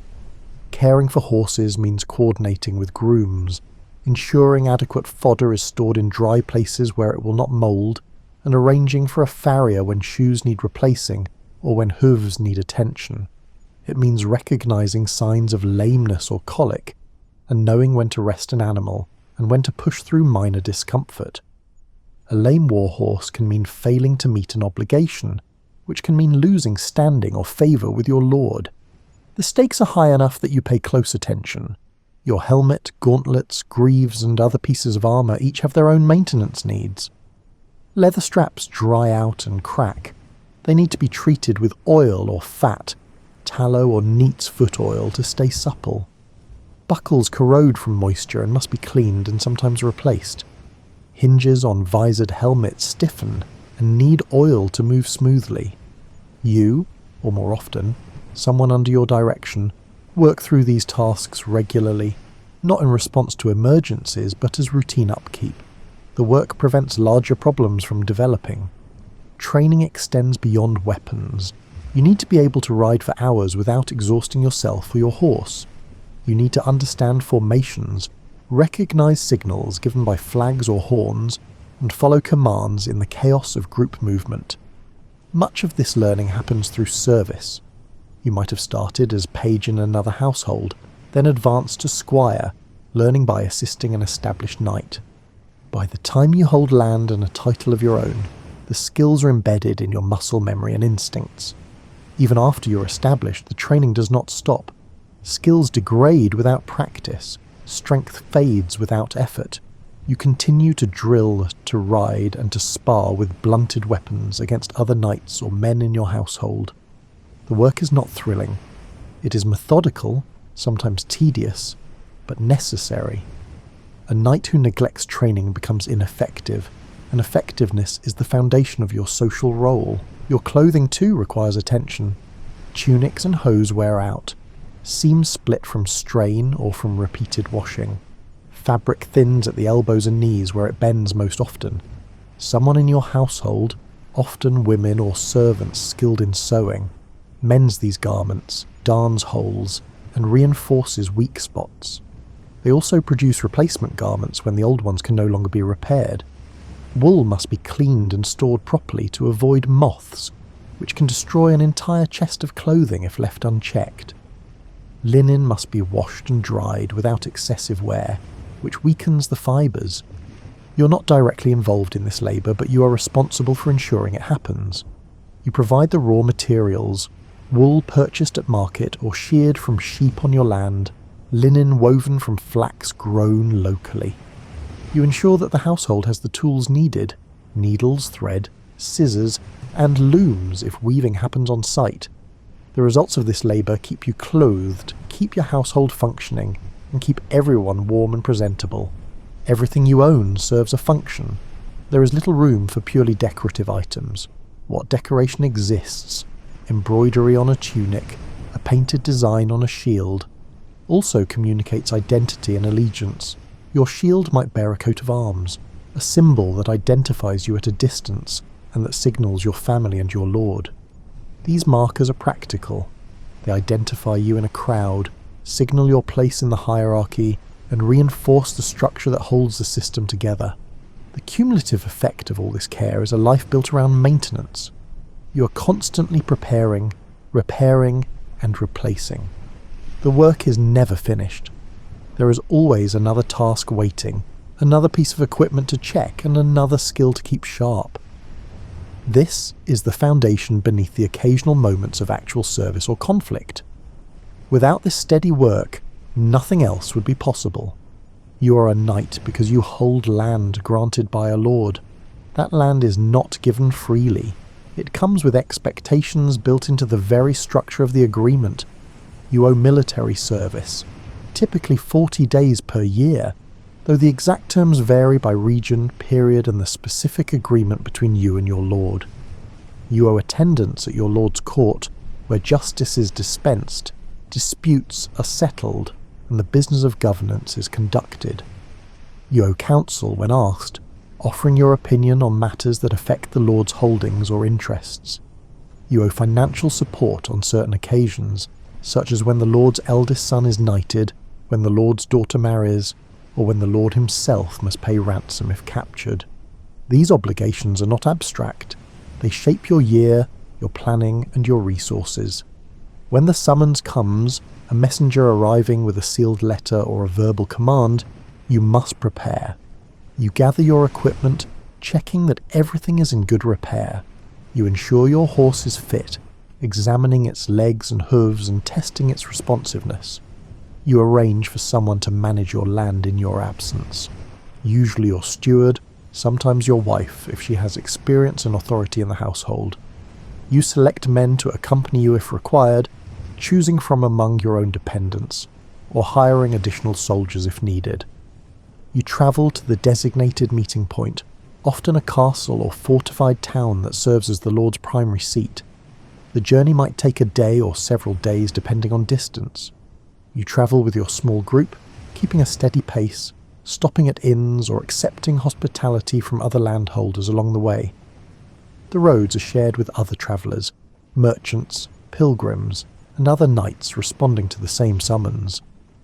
There is a sense of collective purpose, everyone moving toward the same destination. You arrive and join other knights, forming a small contingent under the Lord's banner. The banner is a physical symbol, a piece of fabric painted or embroidered with the Lord's arms, carried on a pole so it can be seen from a distance. Gathering under that banner is both literal and symbolic. It represents unity, loyalty, and the binding together of individual interest into a collective force. The service you provide might involve garrison duty, standing watch on castle walls, patrolling the perimeter, and maintaining readiness in case of attack. This work is routine, repetitive, and often boring. Hours pass with nothing happening. You walk the same sections of wall, look out over the same landscape, and exchange a few words with other guards. The boredom is punctuated by brief moments of alertness when something moves in the distance. Usually just a farmer or a traveller, occasionally something that requires closer attention. The service might involve escorting the Lord on a journey. You ride alongside him, part of a larger group that includes other knights, servants, and perhaps clerks or advisors. The presence of armed men discourages bandits or other threats.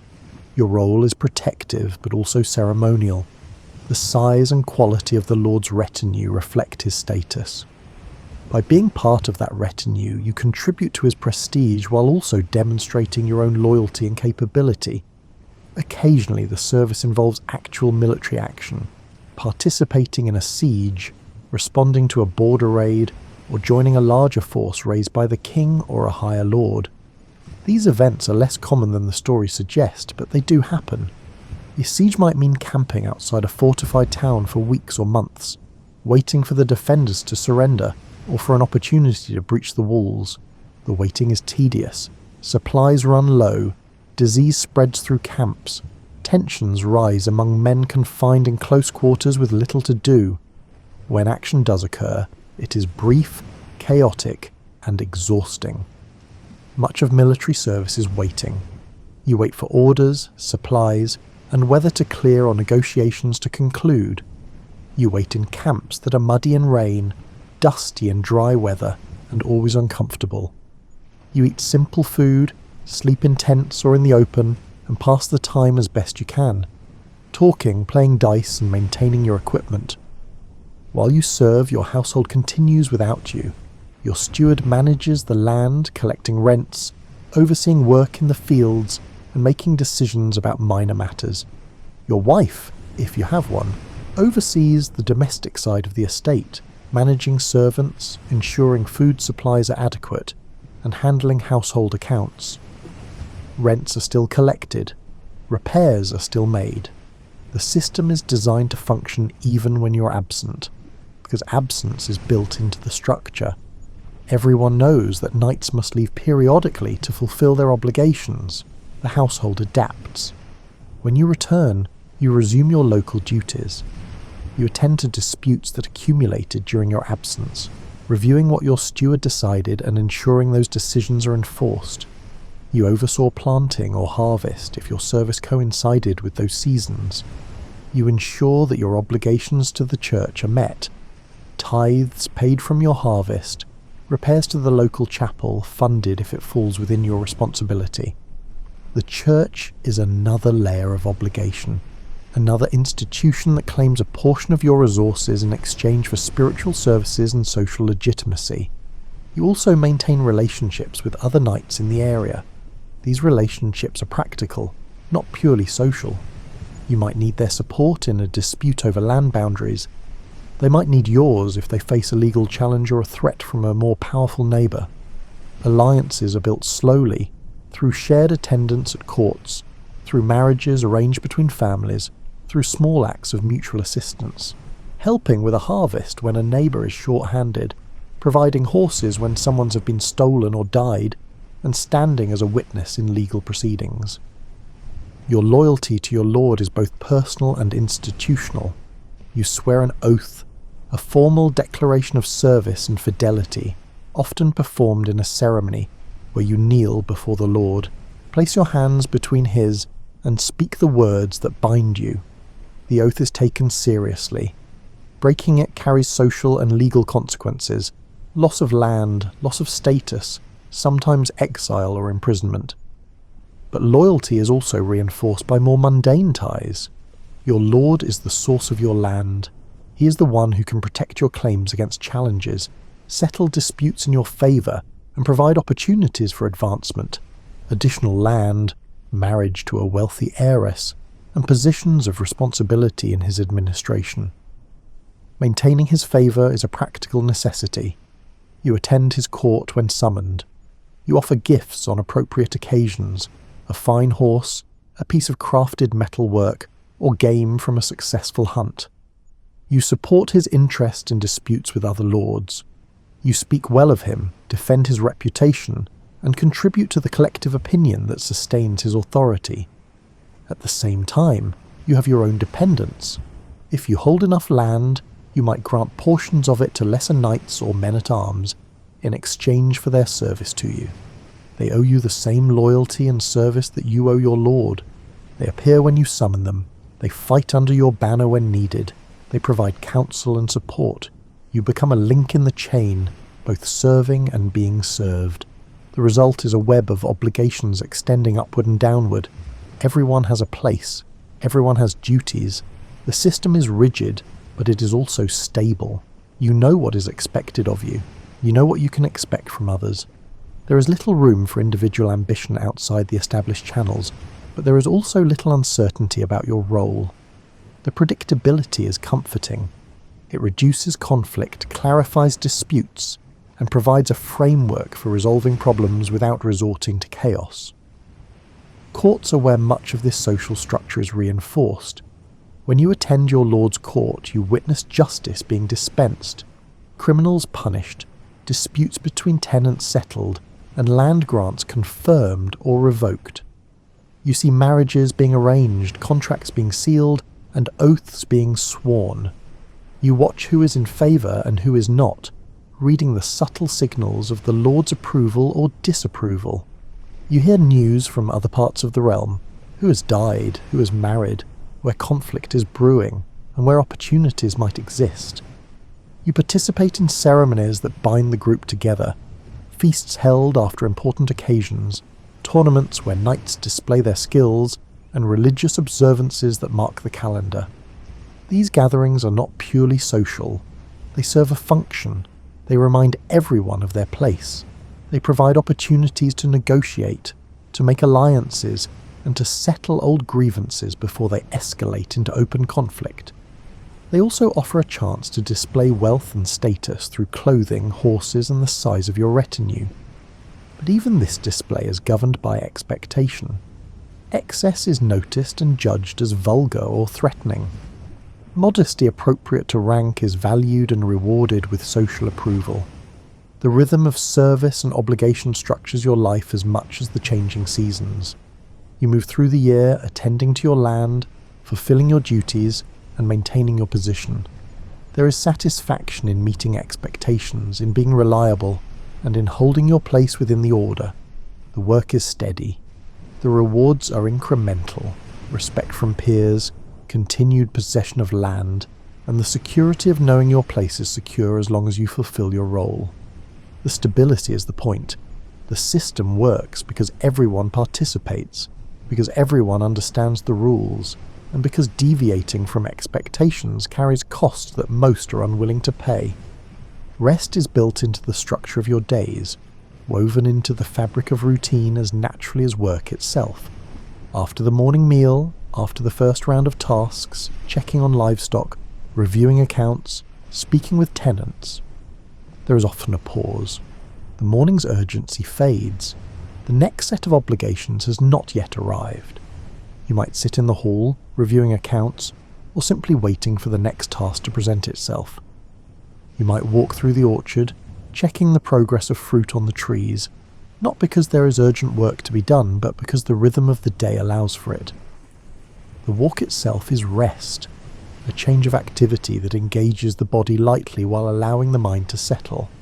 In the heat of summer, the middle of the day is slow. The sun is high and strong. Work in the fields pauses. Peasants seek shade under trees or return briefly to their cottages. Animals retreat to barns or sheltered areas. You might retreat indoors as well, away from the sun, and spend an hour in a cooler room. Perhaps the chamber where accounts are kept. Perhaps a smaller room with thick stone walls that hold the coolness of morning. You do not sleep during these pauses necessarily, but you rest. You sit on a bench or a stool. You drink water or weak ale. You let the time pass without filling it with activity. Sometimes you think through problems that need solving.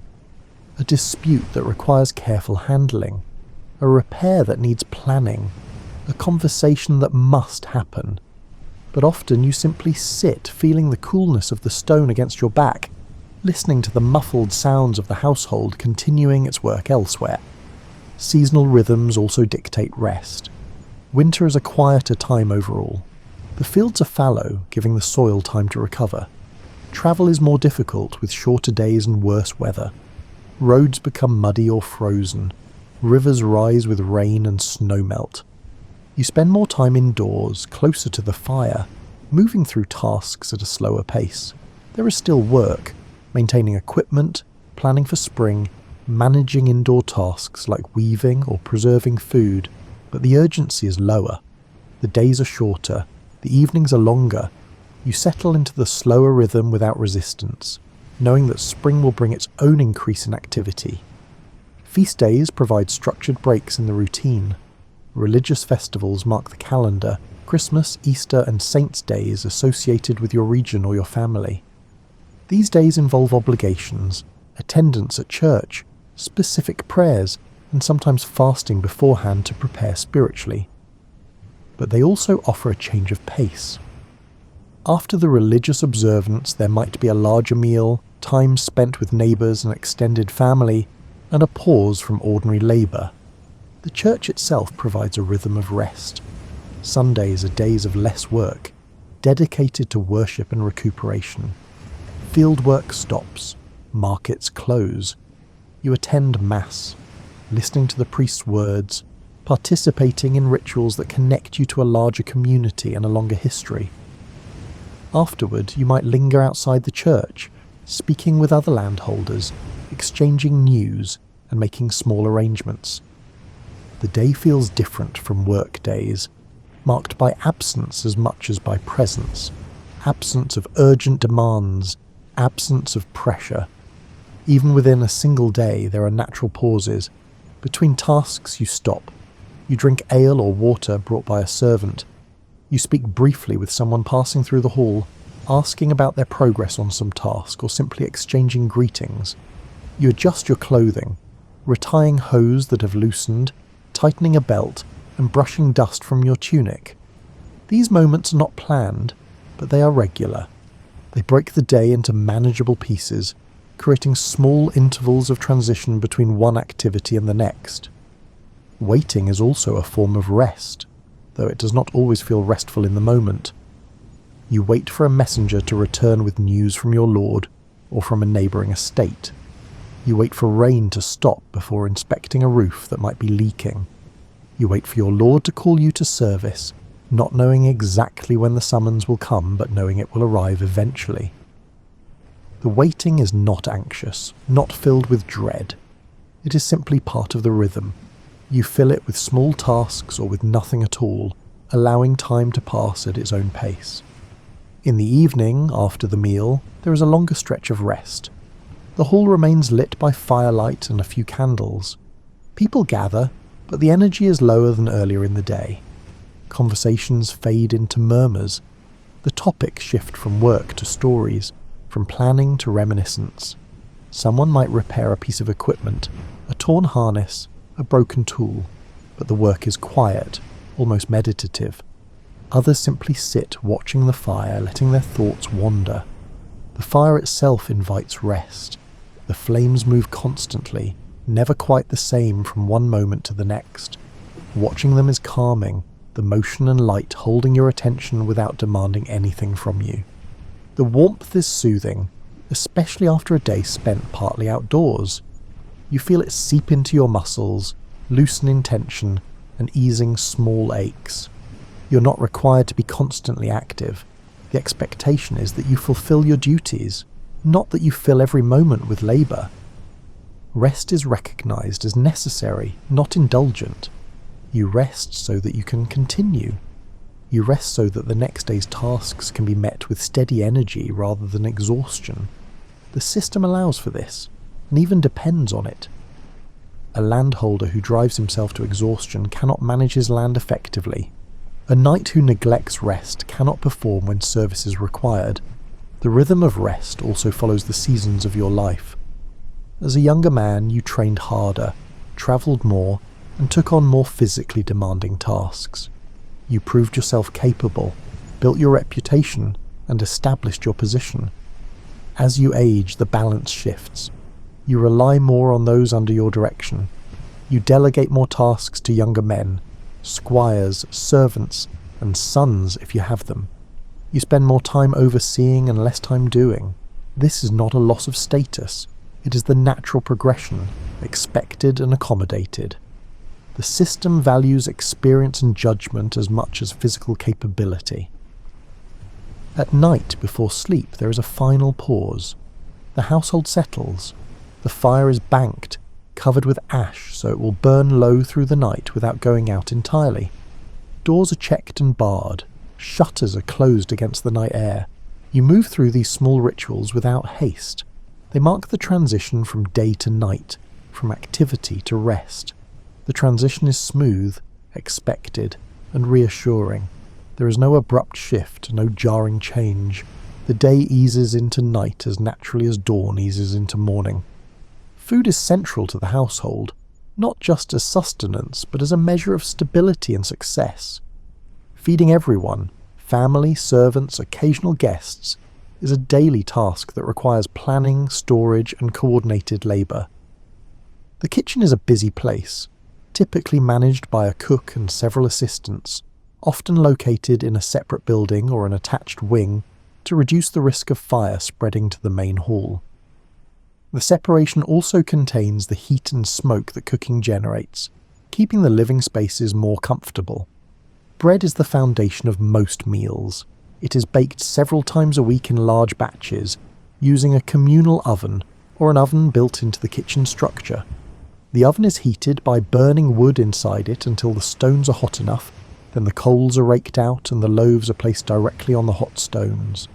The bread bakes from the residual heat, the crust forming thick and dark while the interior stays dense and chewy. The grain for bread comes from your own land or from rent paid in kind by tenants. After harvest, the grain is stored in a dry building, sometimes a dedicated granary, sometimes a loft above the stable or another outbuilding. The storage must protect against moisture, which causes grain to mould, and against rodents, which can consume or contaminate large quantities. Grain is threshed to separate the kernels from the chaff, then winnowed to remove the lighter debris, then ground into flour using a hand mill or taken to a mill powered by water or wind. The bread itself varies in quality. White bread, made from finely ground wheat flour, is rare and reserved for special occasions or for the higher status members of the household. Most of what you eat is made from rye, barley or maslin, a mixture of wheat and rye that combines the better qualities of both. The bread is substantial, designed to fill the stomach and provide energy for physical labour. A single loaf might weigh several pounds. It keeps for days, becoming harder as it stales, at which point it can be soaked in pottage or used as a trencher. Pottage appears at nearly every meal. It is a thick stew made from whatever is available, dried peas or beans soaked overnight and then simmered for hours, onions and leeks from the garden, perhaps carrots or turnips, and sometimes bits of meat or fish if available. The ingredients simmer together in a large pot suspended over the fire, absorbing flavours and becoming soft and easy to eat. The pottage is hearty, filling and adaptable. When grain is abundant, barley or oats might be added to thicken it further. When herbs are fresh, they add flavour, parsley, thyme and sage grown in the household garden. Meat is eaten regularly, but not extravagantly. Pork is common, preserved through salting or smoking to last through winter months. A pig is slaughtered in autumn, after it has fattened on forage and household scraps through the summer. The meat is butchered carefully, with different cuts assigned to different purposes. The best cuts are eaten fresh, or lightly salted. Lesser cuts are ground into sausage or heavily salted and packed into barrels. Nothing is wasted, organs are cooked immediately, bones are boiled for broth. Fat is rendered into lard for cooking. Mutton and beef appear less frequently. Sheep are more valuable for their wool, and cattle are needed for ploughing and pulling carts. Only older animals, past their productive years, are typically slaughtered for meat. The meat from these older animals is tougher, requiring long, slow cooking to become tender. It's often used in pottages or pies rather than roasted. Poultry, chickens, ducks and geese, are raised on the estate and slaughtered as needed. Chickens provide eggs as well as meat, making them a valuable resource. A hen that stops laying eggs might be killed and cooked, her meat tougher than a younger bird but still useful. Geese are fattened in autumn and slaughtered before winter, their meat preserved or eaten during the colder months. Their fat is saved for cooking and for waterproofing leather. Game from hunting supplements the diet, though hunting rights are carefully regulated and not available to everyone. As a knight with land, you likely have the right to hunt small game, rabbits, hares, birds, within your holdings. Larger game, deer, boar, are often reserved for your lord or require his permission. When you do hunt, the meat is a welcome addition to the table. Venison is prized, rich and flavourful. Wild boar is tougher but still valued.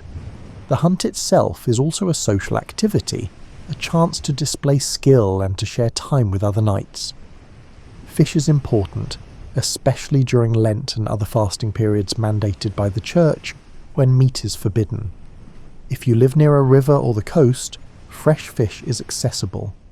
Otherwise, salted or dried fish is purchased at the market or received as part of rent. Herring is common, cheap, and easily preserved. Cod is also popular, dried until hard and then soaked before cooking. Eel is eaten both fresh and preserved, its rich flesh valued for its flavour. Dairy products are part of the daily routine. Milk is consumed fresh when available, especially in spring and summer when cows and sheep are producing more, but fresh milk spoils quickly, so most is turned into cheese or butter which keep longer. Cheese is made regularly, using techniques passed down through generations. The milk is heated, curdled with rennet, pressed to remove whey, and then aged. Fresh cheese is soft and mild. Aged cheese is harder, sharper, and more flavourful. Large wheels of cheese are stored in cool cellars and brought out as needed. Butter is churned from cream, the process being labour-intensive but essential.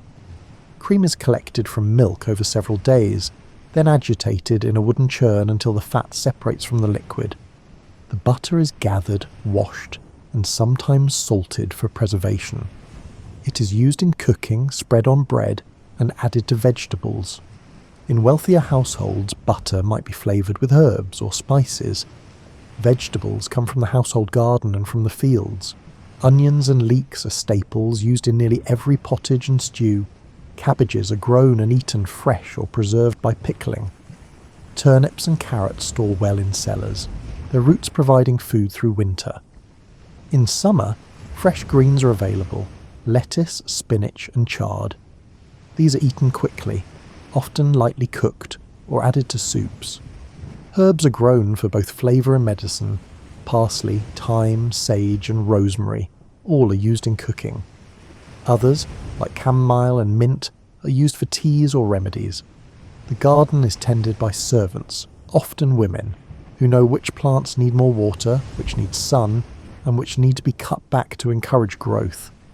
Fruit is seasonal and treated as a special addition rather than a staple. Apples and pears from the orchard are eaten fresh in autumn, their crisp flesh sweet and refreshing after a diet heavy in grain and preserved meat. Some are stored in cool, dry places where they keep for weeks or months. Others are dried, sliced thin, and laid out in the sun or hung near the fire until they shrink and harden. Dried fruit can be added to dishes or eaten as a treat through winter. Berries are gathered from hedgerows and forest edges in summer. Strawberries, raspberries, and blackberries. They are eaten fresh, often by children sent to pick them, who return with stained hands and faces. Some berries are made into simple preserves, cooked with honey, and stored in jars. Ale is brewed regularly, a task usually managed by the women of the household. The process begins with malted barley, grain that has been soaked, allowed to sprout, then dried to convert starches into sugars. The malted barley is ground, mixed with hot water, and left to steep.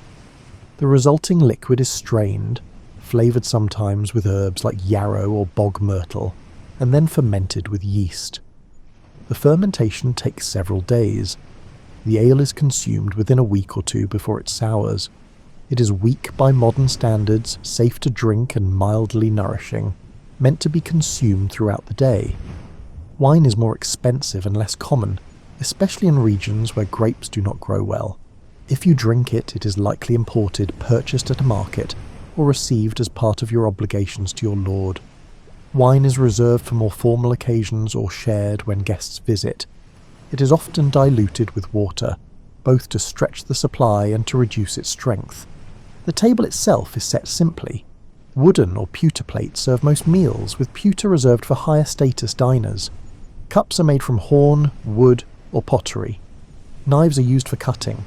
Forks are not yet common. You eat with your fingers and your knife, using bread to soak up sauces or juices. Spoons are used for pottage and liquid dishes. The tools are practical, meant to last, cleaned after each meal, and stored carefully. The meal is communal. Everyone eats together in the hall, at the same time, from the same pots. This reinforces the household as a unit. There is conversation, but it is not loud or disruptive. The focus is on eating, on nourishment, on the simple satisfaction of food after labour. You sit at the head of the table. Your portions are larger, and your bread is finer if white bread is available. This is not excess. It is a mark of status, a visible reminder of the hierarchy within the household. Provisioning the household means managing stores carefully. Grain must be kept dry and inspected regularly for signs of mould or infestation. Salted meat must be packed in barrels with enough salt to prevent spoilage. Root vegetables must be stored in cool, dark places and checked periodically for rot. Ale must be consumed before it sours. Someone, usually the steward or the lady of the house, tracks these stores, ensures they are used efficiently, and plans for replenishment.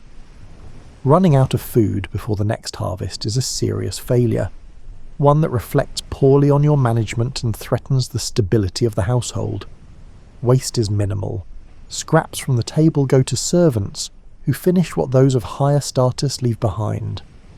What they do not eat goes to animals, dogs, pigs, and chickens. Bones are boiled repeatedly until they yield no more flavour or nutrients. Stale bread becomes trenchers or is soaked and fed to livestock. Nothing is discarded lightly. Resources are precious. Using them fully is both practical and virtuous.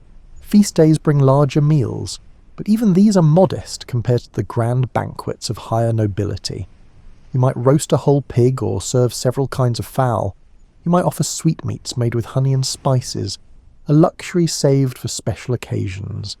You might provide white bread for all your guests, not just for yourself, but the feast is still recognisable as an extension of the everyday, not a departure from it.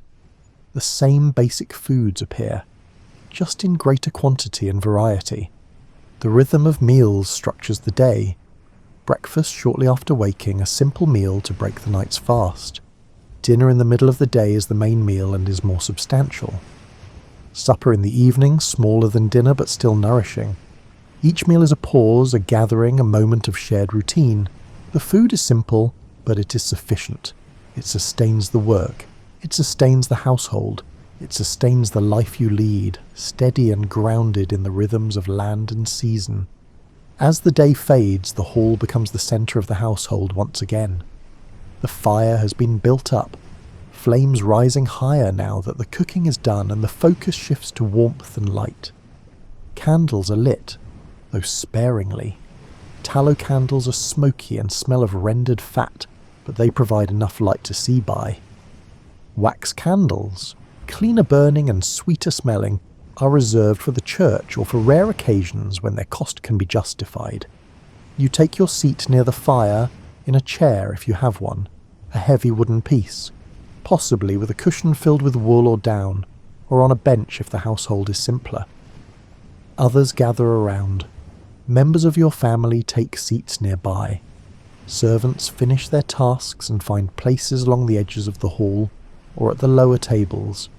If a guest has arrived earlier in the day, a travelling knight, a merchant, a messenger, they are seated according to their status, offered food and drink, and welcomed into the evening's quiet rhythm. The atmosphere is calm.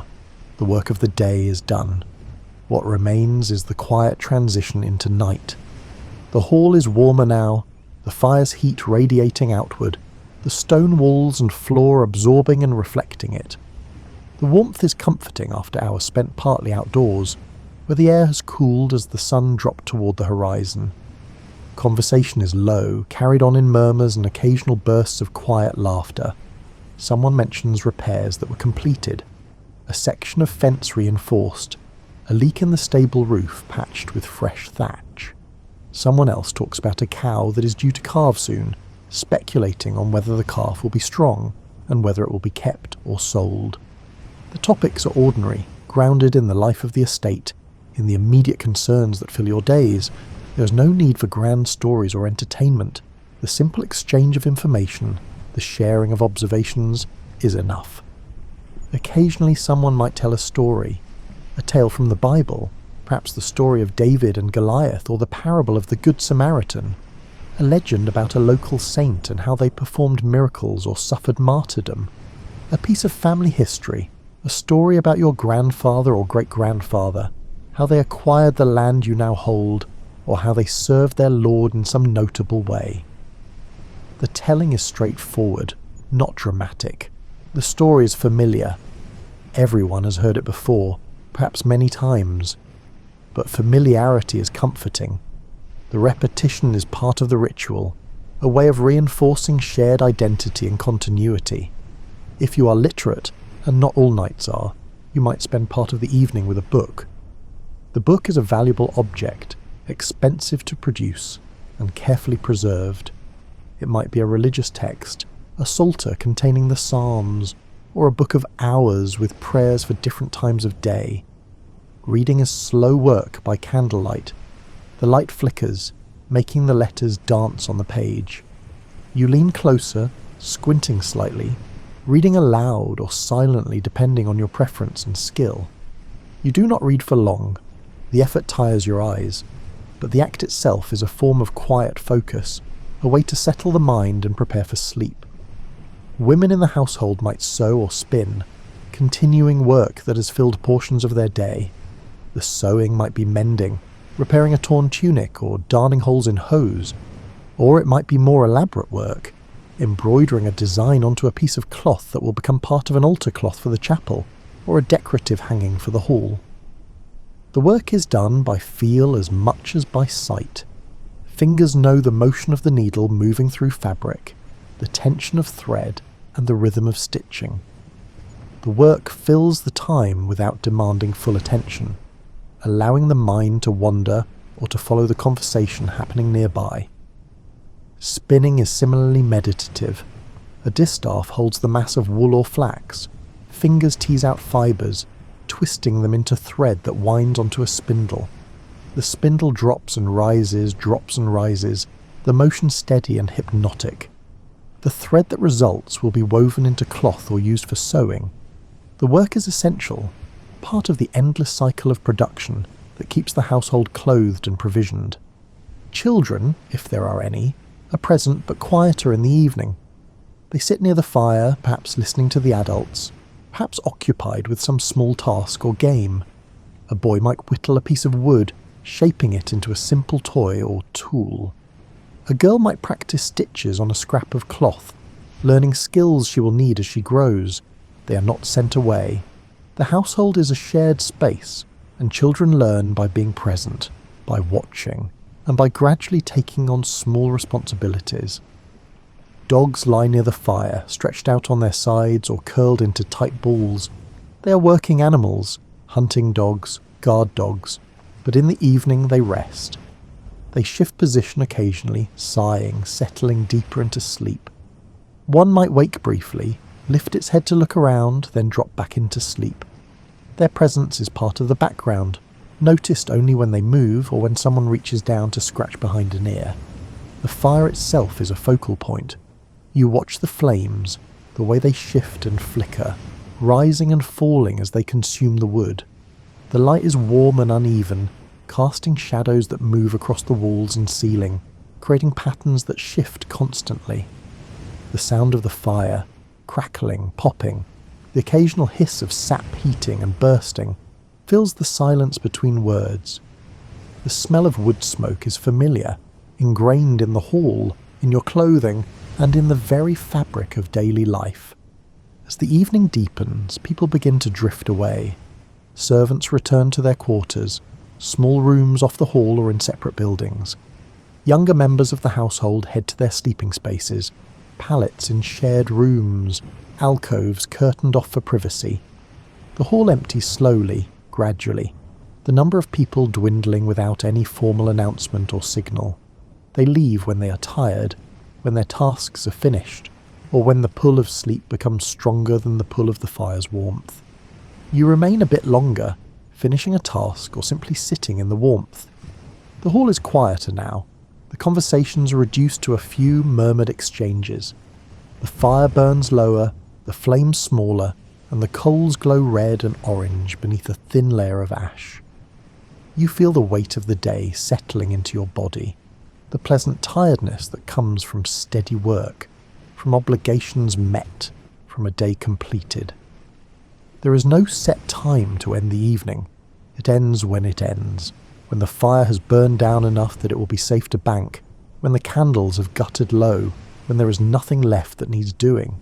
You stand, stretch, and feel your joints pop slightly and your muscles loosen. You make your way to your chamber, moving through familiar spaces in dim light, your feet knowing the path without conscious thought. The hall will be prepared again tomorrow. The fire will be relit, fresh wood laid on the coals that remain through the night. The benches will be set out. The tables will be laid. The routine will continue. Tonight, it rests. You rest. The rhythm holds, steady and reliable, carrying you forward into sleep. Night is not a time of disorder or uncertainty. It is as structured as the day, though the structure is quieter and more internal. Before you sleep, the household is secured. Doors are barred from the inside, heavy wooden beams dropped into iron brackets. Shutters are closed against the cold and fastened with simple latches.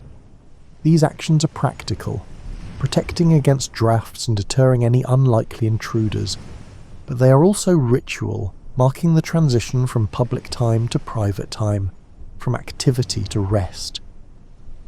The fire in the hall is banked, covered with a layer of ash so that it will burn low through the night, glowing with barely visible heat, but not go out entirely. Keeping a fire alive overnight is easier than starting a new one in the morning. The coals beneath the ash will smoulder slowly, and in the morning a servant will remove the ash, add kindling, and coax the fire back into flame. The banked fire is a small but important task, one that requires attention to get right. Too much ash and the fire dies. Too little, and it burns through the wood too quickly. If you live in a larger household or near a vulnerable location, close to a border, near a road frequented by bandits, there may be a watch. Someone stays awake through parts of the night, listening, checking the perimeter, and ensuring that nothing unexpected occurs. The watch rotates among the men of the household. Each person takes a turn, perhaps walking the walls if there are walls, or simply sitting in the hall near the door, listening to the sounds of the night. The duty is not glamorous. Hours pass with nothing happening. The watcher might fight sleep, standing occasionally to walk around, splashing cold water on his face, and chewing something to stay alert. The night is long when you are awake during it, each hour stretching out, time moving slowly. But the watch is necessary. It reassures everyone else that the night is managed, and that someone is paying attention. When your turn comes, you accept it without complaint. It is part of the collective responsibility. Your sleeping chamber is small, proportioned to the scale of the manor house. The bed is the largest piece of furniture, dominating the room. A chest sits against one wall, its lid carved or painted, holding clothing and personal items, extra tunics, hose, perhaps a small pouch of coins, and documents proving your land rights. A stool or bench provides a place to sit while dressing. A candle rests in a simple holder, though you blow it out before sleeping to avoid the risk of fire. The bed itself is layered for warmth and comfort. At the base, a wooden frame supports a lattice of ropes that provide tension and support. On top of the ropes, a straw mattress, a large sack stuffed with straw, tied at the ends to keep the filling from escaping. The straw pokes through the fabric, occasionally scratching lightly, but it provides a firm surface. On top of the straw mattress, a feather mattress or a pallet stuffed with wool adds softness. The feather mattress is a luxury indicating status. Wool is more common, still comfortable, but less expensive. Linen sheets cover the mattress, washed periodically to keep them clean, though washing is labour-intensive and done only when necessary. Wool blankets are layered on top, the number depending on the season. In winter, you might have 3 or 4 heavy blankets, plus furs or additional layers. The weight is comforting, pressing down gently, trapping warmth. In summer, a single light blanket might be enough, or even just a sheet. The bed is enclosed by curtains hung from a wooden frame built around the bed's perimeter. The curtains are heavy fabric, wool or thick linen, drawn closed on 3 sides and partially closed on the 4th, leaving an opening for you to enter and exit. The curtains serve multiple purposes. They trap warmth, creating a smaller space that your body heat can fill. They provide privacy in a household where privacy is rare. They block light and muffle sound, creating a quieter, darker space conducive to sleep. You undress partially. Outer garments are removed. Tunics, belts, shoes, and hung on pegs or folded and placed on the chest. You keep your linen shirt and sometimes your hose, depending on the season and the coldness of the room. The room is cold, especially in winter. The fewer layers you remove, the warmer you stay, and the easier it is to rise in the morning without the shock of cold air on bare skin. You climb into bed, pulling the curtains closed behind you. The space inside the curtained enclosure is small, intimate, and separated from the larger room.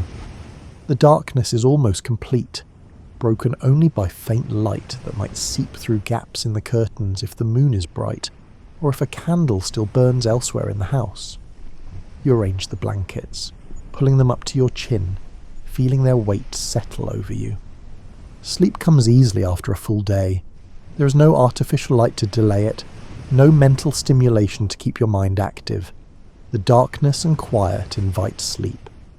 Your body is tired from the day's work, from walking, riding, lifting and standing.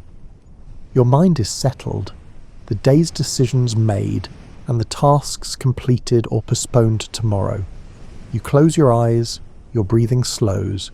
The transition from waking to sleep is smooth and natural. You do not sleep through the night without interruption. You wake once or twice, to adjust blankets that have shifted, to turn onto your other side, or to relieve yourself in a chamber pot kept under the bed or in a corner of the room. The chamber pot is simple, made of pottery or wood, and emptied in the morning by a servant. You wake, you shift, and you settle back into sleep. This is normal, expected. No one sleeps without waking in this period. The night is long. The body's needs arise. You accommodate them without anxiety or frustration. The rhythm of night is as reliable as the rhythm of day. Dark comes at a predictable time, varying with the season but always following the same pattern. The household settles, following routines that have been established over years. You sleep.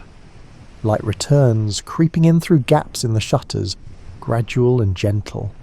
The household wakes. The cycle repeats without variation, without surprise. If you wake and cannot immediately return to sleep, you lie still. You listen to the quiet, the faint sound of the wind outside, the settling of the house as wood and stone shift with changes in temperature, perhaps the distant sound of an animal.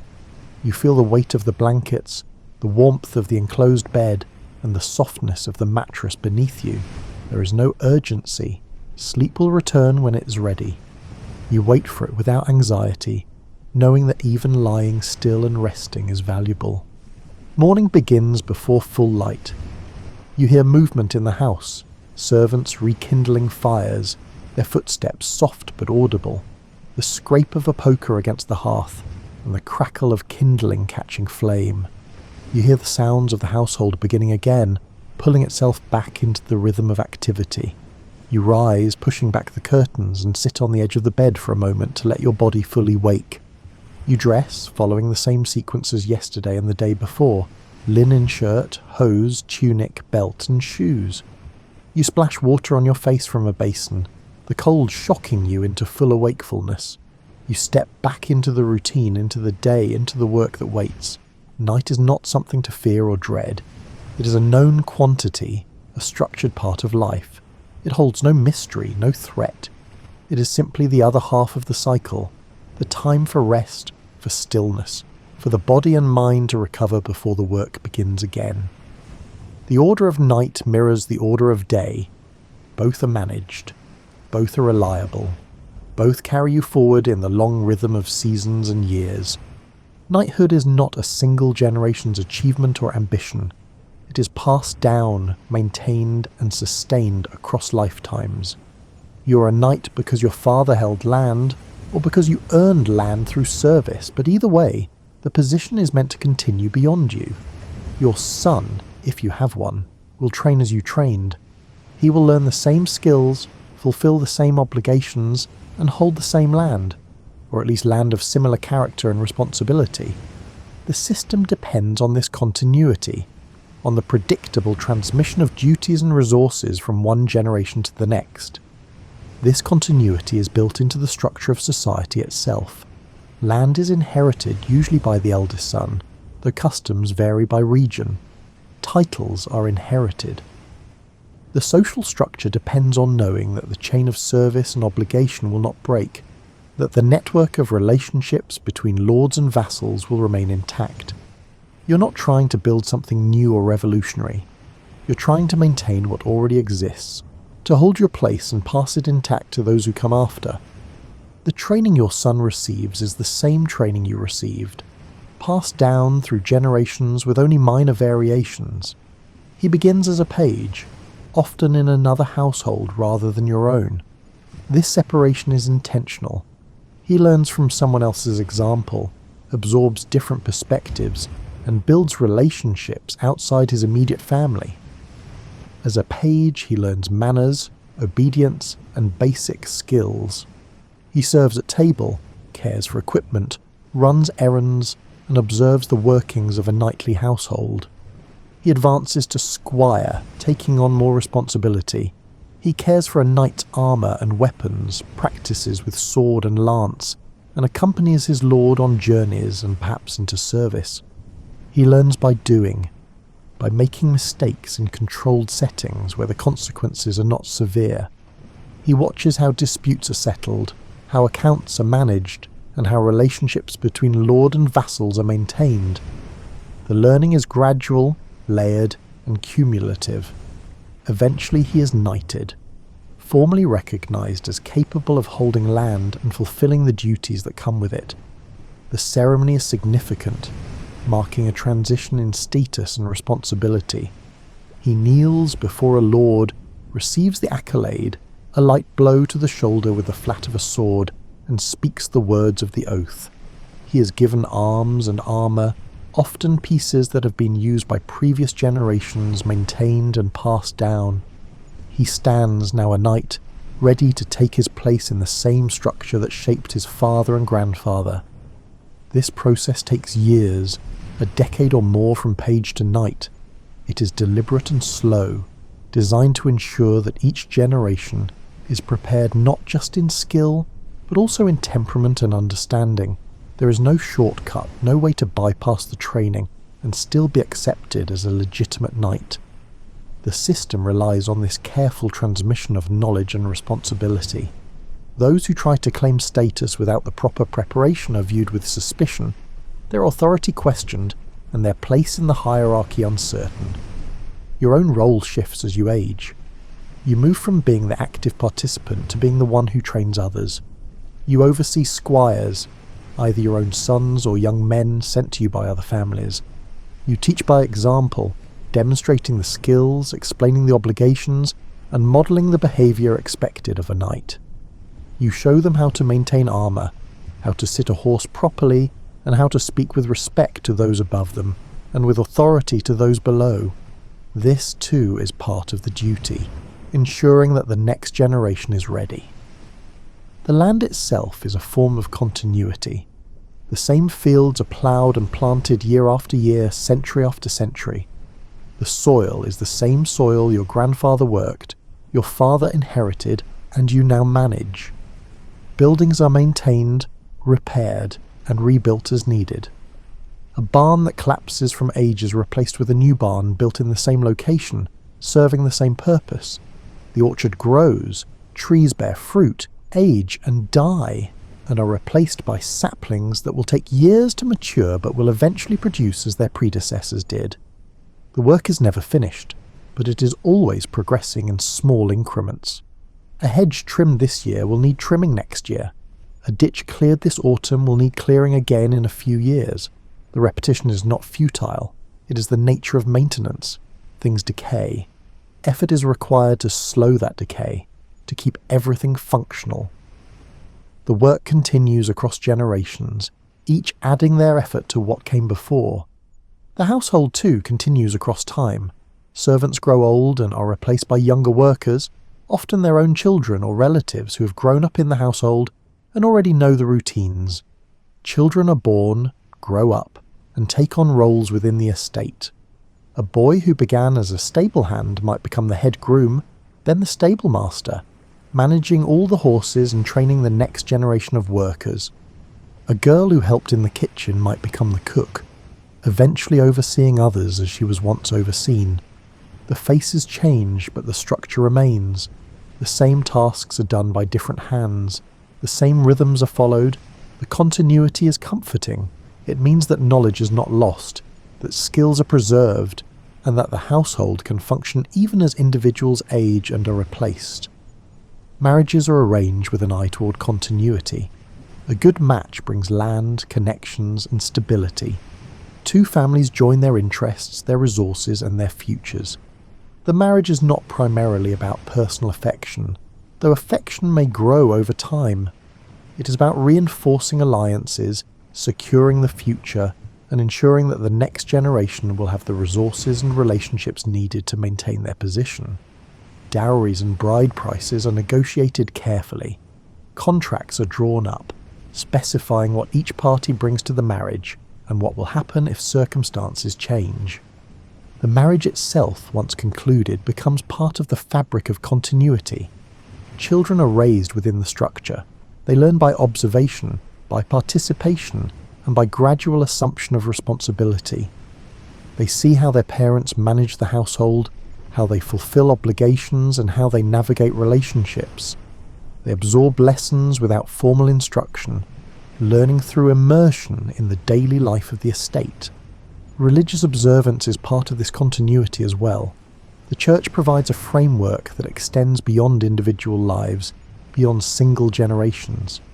Saints' days, feast days, the cycle of the liturgical year, all of these mark time in a way that transcends personal experience.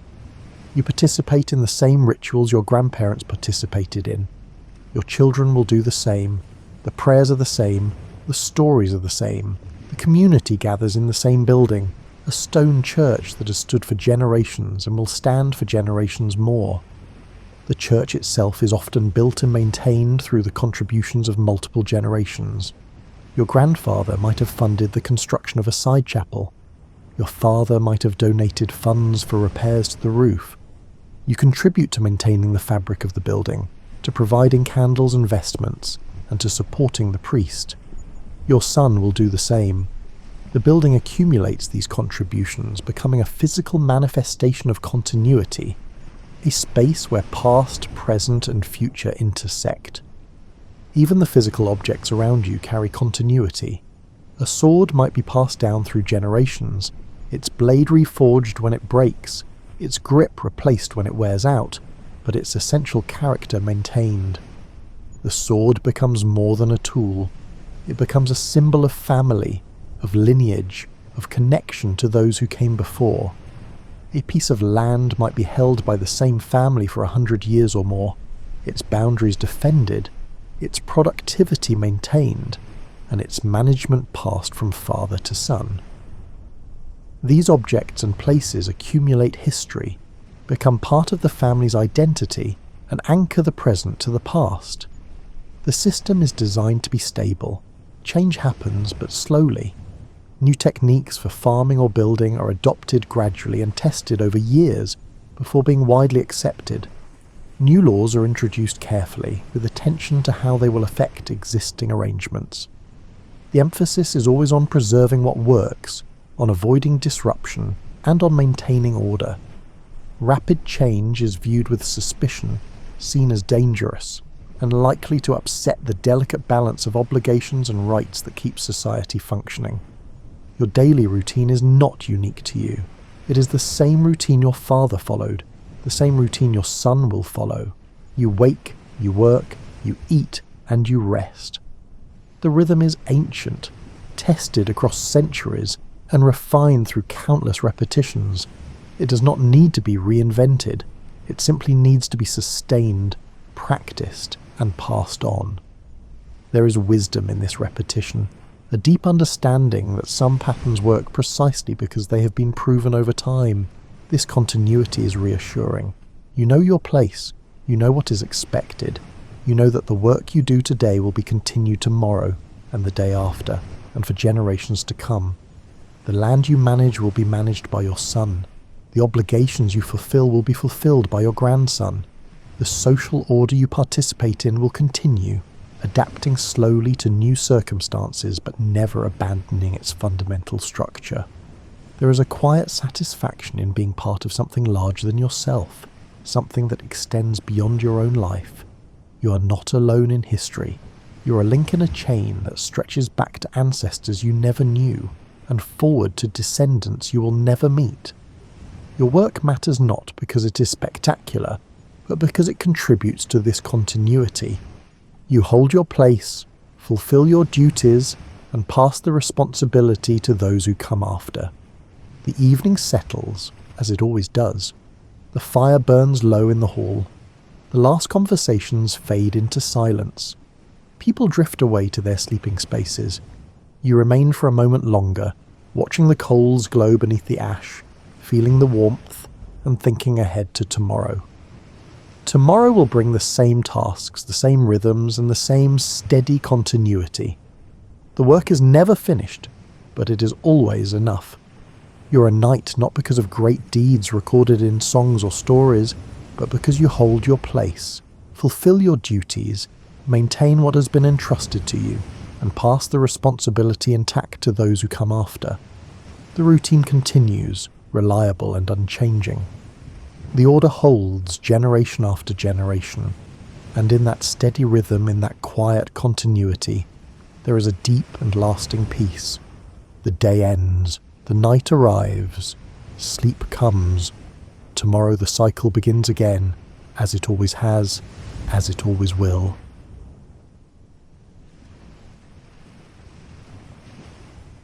Welcome to an evening journey through the streets and homes of 1880s America, where the gap between appearance and reality stretched wider than ever before.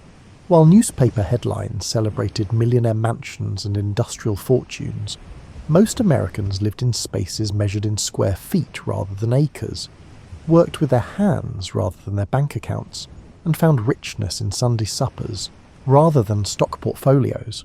You'll walk alongside the ordinary people who built the Gilded Age with their labour, even as its golden gleam reflected off windows they could never afford to look through from the inside.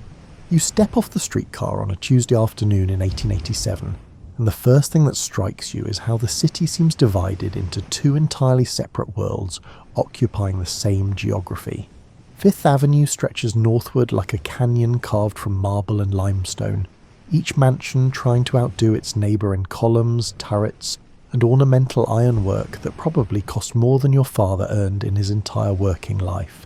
A woman passes in a dress that rustles with layers you can't even count, her hat adorned with feathers from birds you've never heard of, possibly from continents you couldn't point to on a map. But you're not heading toward Fifth Avenue. Your feet know the way home, and home lies in a different direction entirely, where the streets narrow and the buildings press closer together like people huddling for warmth. The contrast isn't subtle, it's the difference between a stage set and the backstage area where real life happens in all its unglamorous necessity. You've seen the illustrations in magazines, the ones showing Mrs. Vanderbilt's costume ball where she dressed as a Venetian princess with a train that required 2 footmen to carry. The newspaper said her electric lights alone cost more than most houses. You remember laughing about it with your neighbour, not because it was funny exactly, but because what else could you do with information that absurd? The thing about the Gilded Age that historians would later emphasise was right there in the name. Gilded, not golden. A thin layer of precious metal covering something far more ordinary underneath. But when you're living in it, you don't think about metaphors. You think about the rent coming due on Friday, and whether the landlord will accept another week's delay. You think about your boots that are almost worn through at the sole, and whether the cobbler might patch them one more time. You think about the smell of cabbage drifting up from the floor below, which means the Kowalski family is having the same thing for dinner that you are, because cabbage is cheap and filling and doesn't spoil quickly in the icebox you share with 2 other families. The elevated train rumbles past overhead, and you instinctively duck even though you're nowhere near tall enough to be in danger. The noise is tremendous. A daily earthquake that rattles windows and makes conversation impossible for the 30 seconds it takes to pass. Someone told you the people in the big houses complained about the noise until the city rerouted some of the lines. Your neighbourhood got those rerouted lines. Of course it did. You pass Herschel's dry goods store, where the owner sits in the window doing his bookkeeping by the last of the daylight. He'll light his lamp soon, but kerosene costs money, and natural light is free as long as the sun cooperates. His daughter is sweeping the front step and she nods at you. Not quite a greeting, but an acknowledgement that you're both part of the same world of people who sweep their own steps and count their pennies, and understand that waste is a kind of sin when you're living this close to the edge.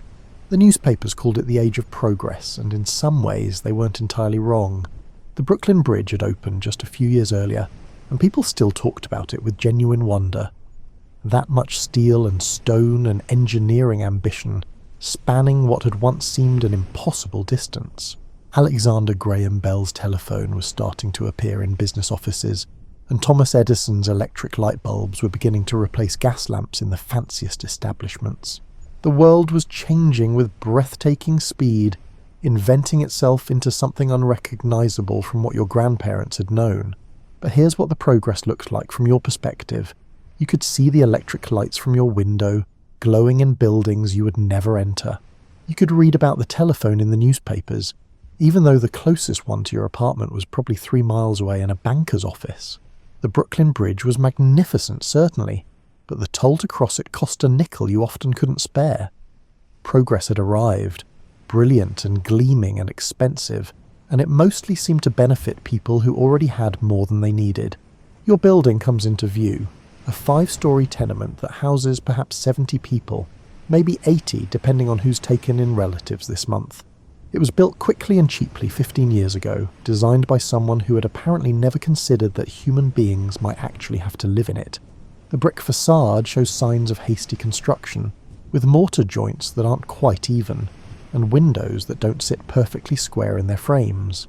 There's no ornamentation here, no architectural ambition beyond keeping the weather out and maximising the number of rental units that could be crammed into the available space. But it's home, and that word carries more weight than any mansion ever could. You know every crack in the sidewalk leading to the front door, every place where the third step creaks loudly enough to wake Mrs. Chen's baby, and every trick to jiggling the door handle just right so it opens without sticking. These tiny pieces of practical knowledge constitute your inheritance in a way that no trust fund ever could. The front hall smells like a mixture of cooking odours you've learned to identify without thinking. Boiled beef from the Irish family on the 2nd floor, something with garlic from the Italians on the 4th, and the sweet-sour smell of pickling that means someone's putting up vegetables for winter. It's not pleasant exactly, but it's familiar, and there's comfort in familiarity when everything else about modern life seems designed to keep you slightly off balance. You climb the stairs slowly, because there's no rush and because your legs are already tired from a long day. Each floor reveals a slightly different cross-section of working life. The sound of children reciting lessons from behind one door, a sewing machine's rhythmic clatter from another, and someone practicing scales on what sounds like a rented piano that's never been properly tuned. These are the sounds of people trying to build something better, trying to educate their children or develop skills that might lead to slightly better work, and trying to maintain small dignities in a world that doesn't particularly care whether they succeed or fail. Your apartment occupies 3 rooms on the 4th floor, and those 3 rooms contain everything that matters to you in any material sense. The main room serves as kitchen, dining room, living room, and during the coldest winter nights, bedroom for whoever can't bear to sleep in the unheated back rooms. It measures roughly 12 feet by 14 feet. You know this because you once helped a neighbour measure his identical apartment when he was trying to figure out if a particular piece of furniture would fit. The answer had been no, as it usually was when people imagined improvements to spaces this small. One window faces the street, which makes you lucky by tenement standards. It means light and air, means you can see the weather without going outside, and means you're not one of the families living in the interior rooms that never see direct sunlight. The window doesn't fit particularly well. You can feel drafts around it even now in September, and come December you'll stuff rags in the gaps and hang a blanket over it at night to keep the warmth in. But for now, it's pleasant to stand at it and watch the street below, the endless procession of pushcarts and delivery wagons and people walking with purpose toward destinations you can only guess at. The furniture is a collection of pieces acquired over years, none of it matching, all of it chosen primarily for function rather than appearance. A table that seats 4 if nobody minds being cramped, 6 if you're willing to get creative with seating arrangements. 4 mismatched chairs, one of which wobbles and requires a folded piece of cardboard under one leg. A chest of drawers with drawers that don't slide easily, requiring a particular technique of lifting while pulling. A shelf for dishes and the few books you own, built by your father from scrap lumber and still sturdy after 12 years. The cooking area occupies one corner, centred around a cast iron stove that serves a dual purpose, cooking in all seasons and heating in winter. It's not a bad stove, actually. You bought it used from a family moving to Chicago, and while it required a new grate and some repairs to the flue, it's proven reliable. The coal to feed it is expensive, but you've learned to manage the fire carefully, banking it at night so it doesn't go completely out, using every bit of heat it produces. On winter mornings, that stove becomes the centre of all life in the apartment, the warm heart around which everything else arranges itself. Your dishes are few, but adequate. A set of 8 plates purchased from a going out of business sale. Never mind that there are only 4 of you, and you've never once needed all 8 plates at the same time. The satisfaction of owning a complete set outweighed the practical consideration.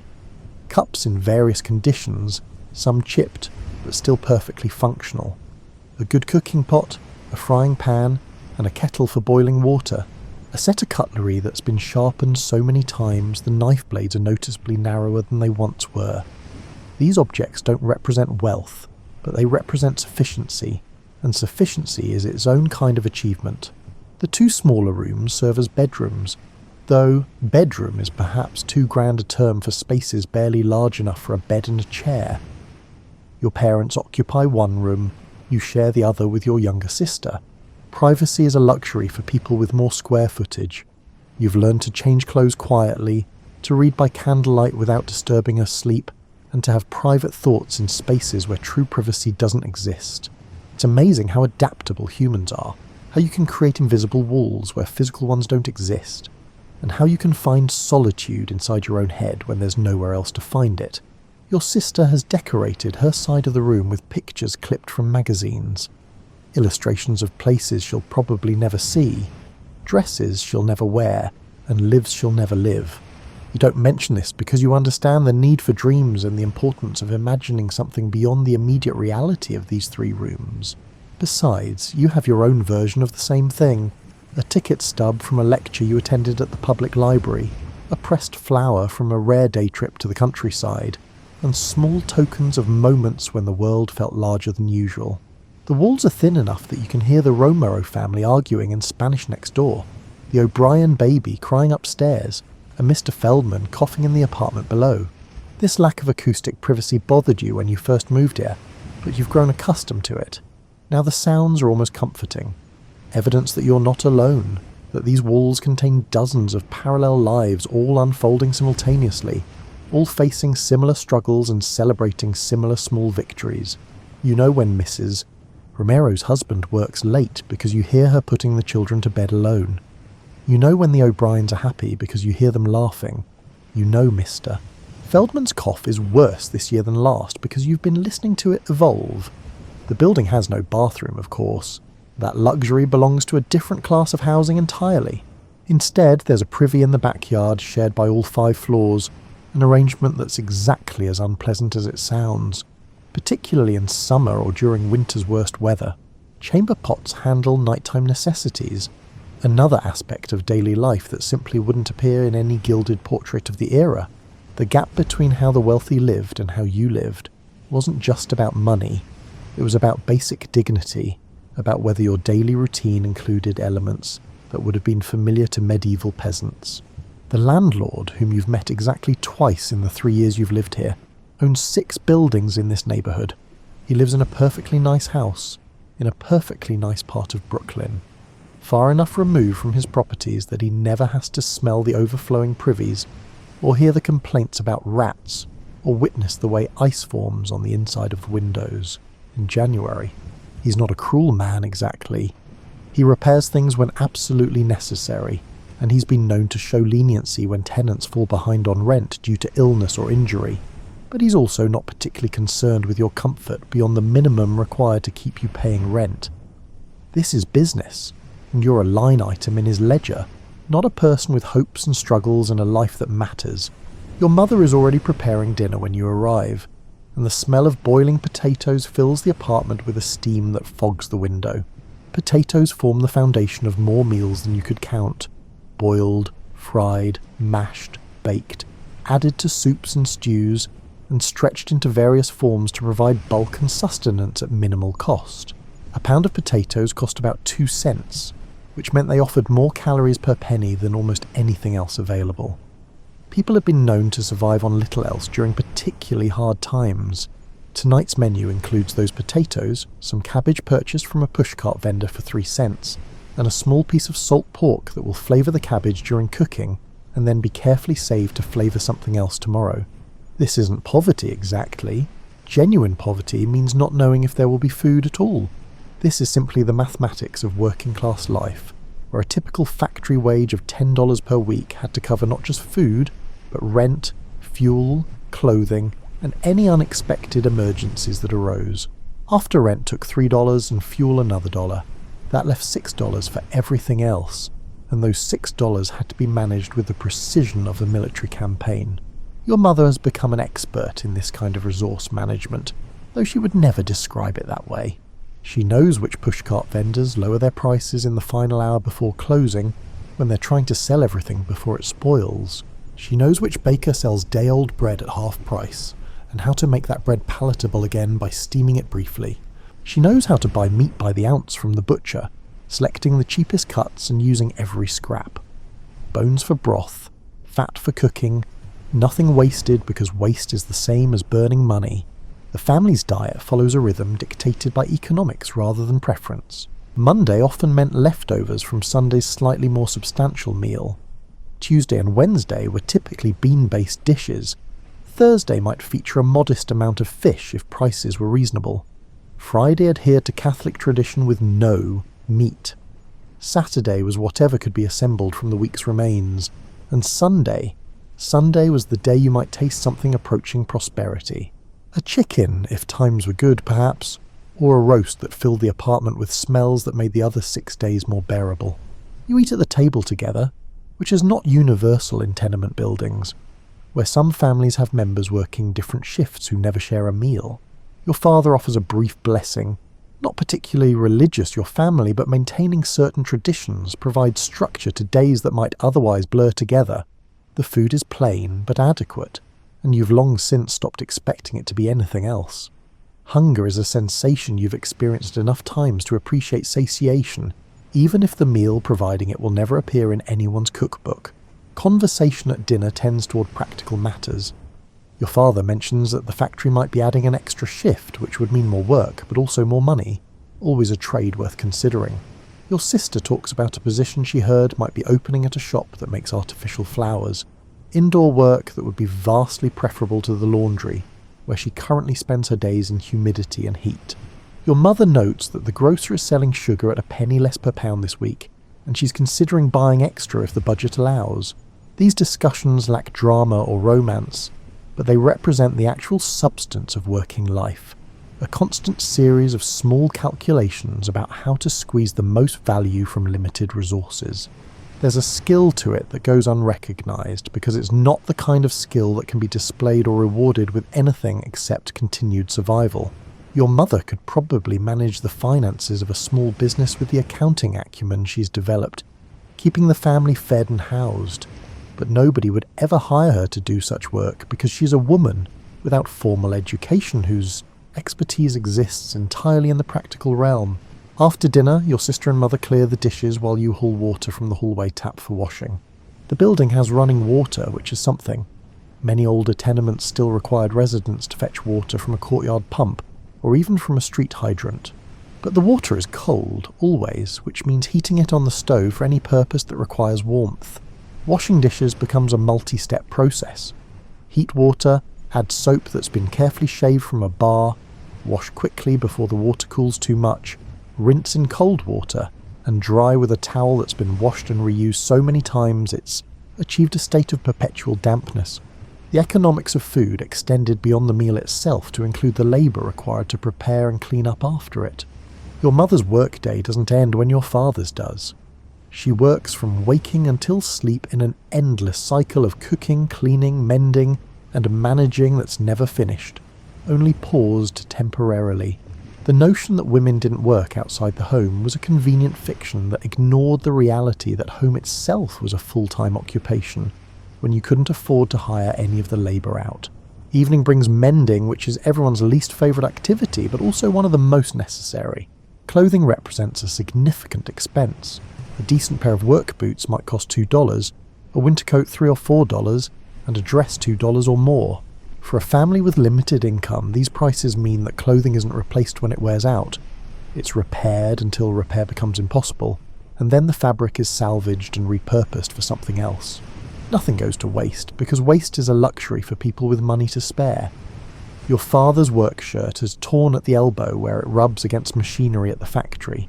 Your mother examines the damage with the eye of someone who's performed this assessment countless times. Is the fabric around the tear strong enough to hold stitches, or has it weakened to the point where a patch is necessary? She decides on a patch, cuts a piece from a shirt that's already been cannibalized for parts, and begins the careful work of attaching it in a way that will hold under stress. Your sister is darning stockings, a task she complains about but performs with impressive skill. The technique requires threading the yarn in a way that recreates the original fabric structure, and she's gotten good enough that her repairs are nearly invisible. She'll go through 2 or 3 pairs of stockings this year, wearing them until they're more repair than her original material, and when they finally become unsalvageable, the fabric will become cleaning rags or be incorporated into a quilt. You're sewing buttons on a jacket, which is boring work but straightforward. The buttons themselves have been saved from other garments, and stored in a tin that contains dozens of mismatched buttons in various sizes and colours. Finding one that approximately matches is part of the challenge, and you've selected one that's close enough even if not perfect. Nobody's going to inspect your jacket buttons closely enough to notice the slight variation in shade. The clothing you wear doesn't follow fashion, which is something that happens to other people. Fashion requires disposable income and a lifestyle that includes occasions where appearance matters more than function. Your clothes are chosen for durability and practicality.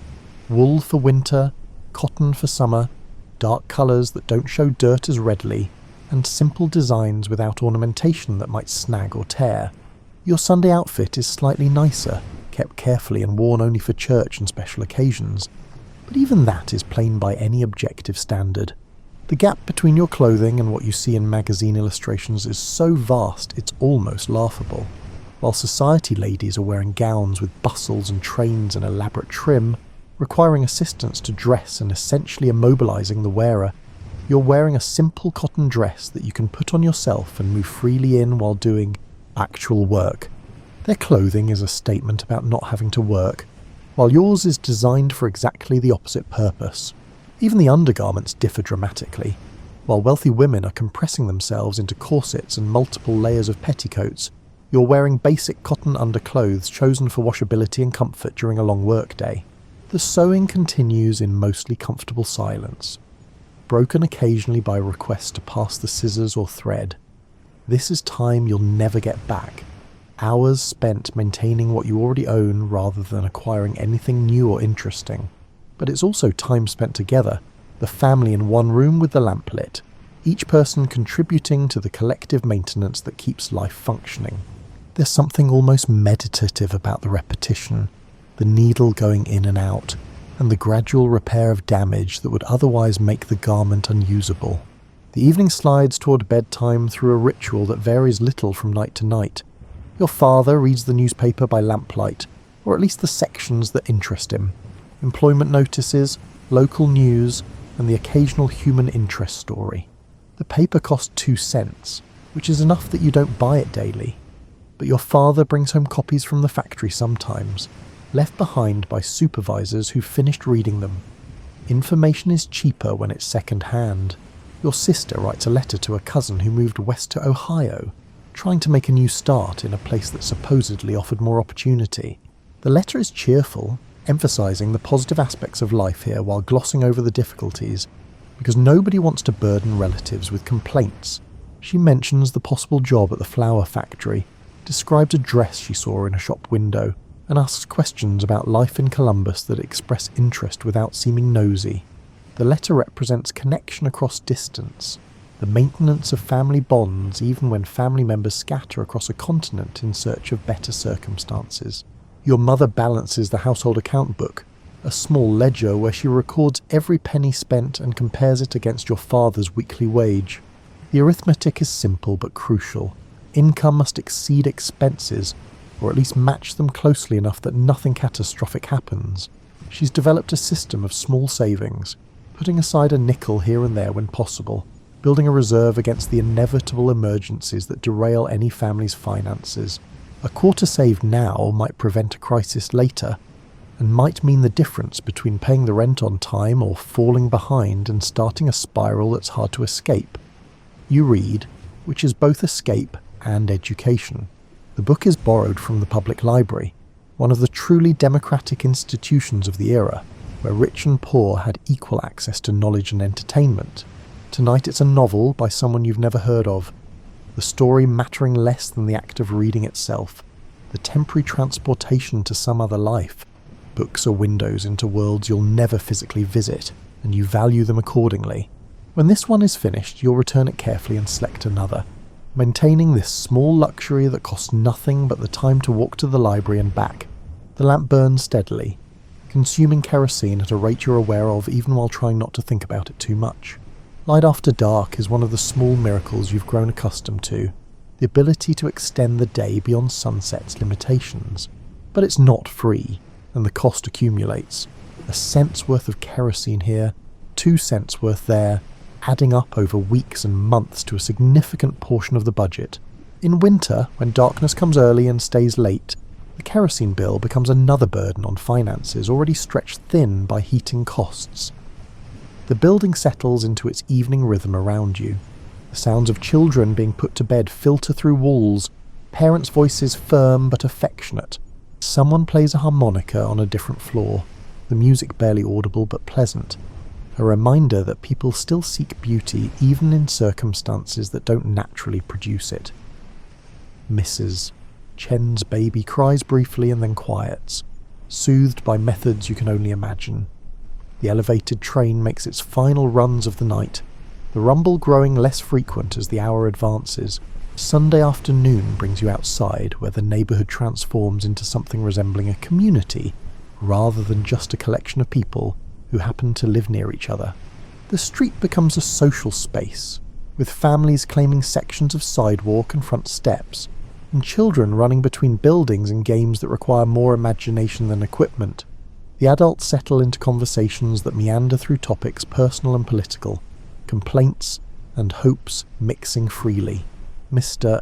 Kowalski holds forth on the situation in Poland, speaking with the passion of someone whose connection to another place remains vivid even after years of absence. Mrs. O'Brien counters with her own stories of Ireland, the grievances and injustices that drove her family here, and the people left behind who write letters full of news that's simultaneously foreign and familiar. These conversations circle familiar ground because the speakers don't have access to new information. They're repeating stories they've told before, because those stories constitute their connection to places and people they'll likely never see again. The children play games that require nothing but willing participants. Tag, hide and seek, and elaborate pretend scenarios that transform the grimy street into whatever they need it to be. They're loud and energetic in the way children are when they've been cooped up in small apartments all week, burning off energy that has nowhere else to go. You watch your younger cousins play, remember being that age and unaware of the economic realities that constrained your life, and are grateful that children possess that ability to find joy in circumstances that would crush an adult who thought too much about them. Someone has organised a stickball game in the street, using a broomstick, and a ball that's been repaired so many times it's unclear what it was originally made of. The game stops periodically for passing wagons, then resumes with good-natured arguments about whether the last hit was fair or foul. Nobody's keeping score exactly, but everyone knows who's winning, and the competition is fierce even though the stakes are non-existent. Sports without equipment are sports available to everyone, requiring nothing but space and time and people willing to play. The sense of community here is complicated. On one hand, there's genuine mutual support. Neighbours helping neighbours, sharing food when someone falls on hard times, taking in children when parents need to work late, and providing the kind of social safety net that doesn't exist in any official form. On the other hand, there's competition for scarce resources and jobs, petty rivalries and resentments, and the tensions that arise when too many people are trying to survive on too little. You've seen both sides, experienced both the generosity and the selfishness that living in close quarters produces. The local saloon on the corner is doing good business, with men stopping by after church or avoiding church entirely in favour of beer and conversation. Your father isn't among them. He's never been much of a drinker, and the family budget doesn't have room for entertainment that expensive anyway. But you understand the appeal, the desire for a space that's neither work nor home, where a man can pretend for an hour that he's more than a cog in an industrial machine.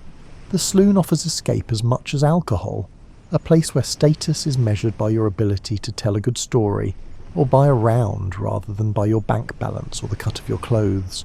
The church across the street finished services an hour ago, but people are still lingering outside, not quite ready to return to their apartments. Religion plays a complex role here. It's simultaneously a source of genuine comfort and a social obligation, a place where people gather as much for community as for worship. The priest knows everyone, knows their struggles, and offers counsel that's sometimes spiritual and sometimes just practical advice about navigating a world that seems designed to keep poor people poor. You're not particularly devout, but you attend because it matters to your mother, and because the church provides structure to the weak, and connection to people beyond your immediate household. Your sister has been coughing for 3 days now, and your mother watches her with the kind of concern that comes from knowing how quickly a simple cold can become something serious. Healthcare in 1887 is a luxury as much as a necessity, something you purchase when you can afford it and hope to avoid when you can't. The nearest doctor charges 50 cents for a house call, which might not sound like much, but it represents half a day's wages, and that's before you factor in the cost of any medicine he might prescribe. So you wait, watch, and hope the cough resolves itself the way most coughs do. Your mother makes her home remedies, honey and lemon when you have them, or hot water with a bit of whiskey, or steam from a pot of boiling water to ease the tightness in the chest. These treatments are part folk wisdom and part desperation, the medical knowledge passed down from generation to generation by people who couldn't afford doctors and had to figure out alternatives. Sometimes they work, sometimes they don't, and then you face the choice of spending money you don't have or living with whatever consequences follow from inaction. The mathematics of health in working class life were brutally simple. Getting sick meant missing work, which meant missing wages, which meant falling behind on bills, which meant stress that probably made you sicker. Recovery required rest and good nutrition and warmth, all things that were in limited supply when your resources were already stretched thin. People worked while sick because they had no choice, spreading illnesses through factories and tenements, creating cycles of infection that affected everyone. Public health efforts were beginning to acknowledge these realities, but slowly. Some cities had started inspecting tenement conditions, posting notices about overcrowding and sanitation, though enforcement was spotty and landlords often ignored violations unless someone important complained. The connection between poverty and disease was becoming clearer to researchers, but the solutions required resources that nobody seemed willing to allocate to neighbourhoods like yours. Your father's back has been bothering him for months, the result of years spent lifting heavy materials in the factory without any of the ergonomic considerations that might have prevented injury. He doesn't complain much because complaining achieves nothing, but you notice how he moves carefully in the morning, stretching slowly before his body remembers how to function. This is the price of physical labour, the gradual wearing down of the body that begins early and continues until either the body gives out or you find work that's less demanding. And finding such work requires skills and connections that most people in this neighbourhood don't possess. The factory itself is dangerous in ways that would horrify people from a future era where safety regulations exist. Machines without guards, floors slippery with oil, and inadequate ventilation filling the air with particles that settle in lungs and stay there. Injuries are common enough to be unremarkable.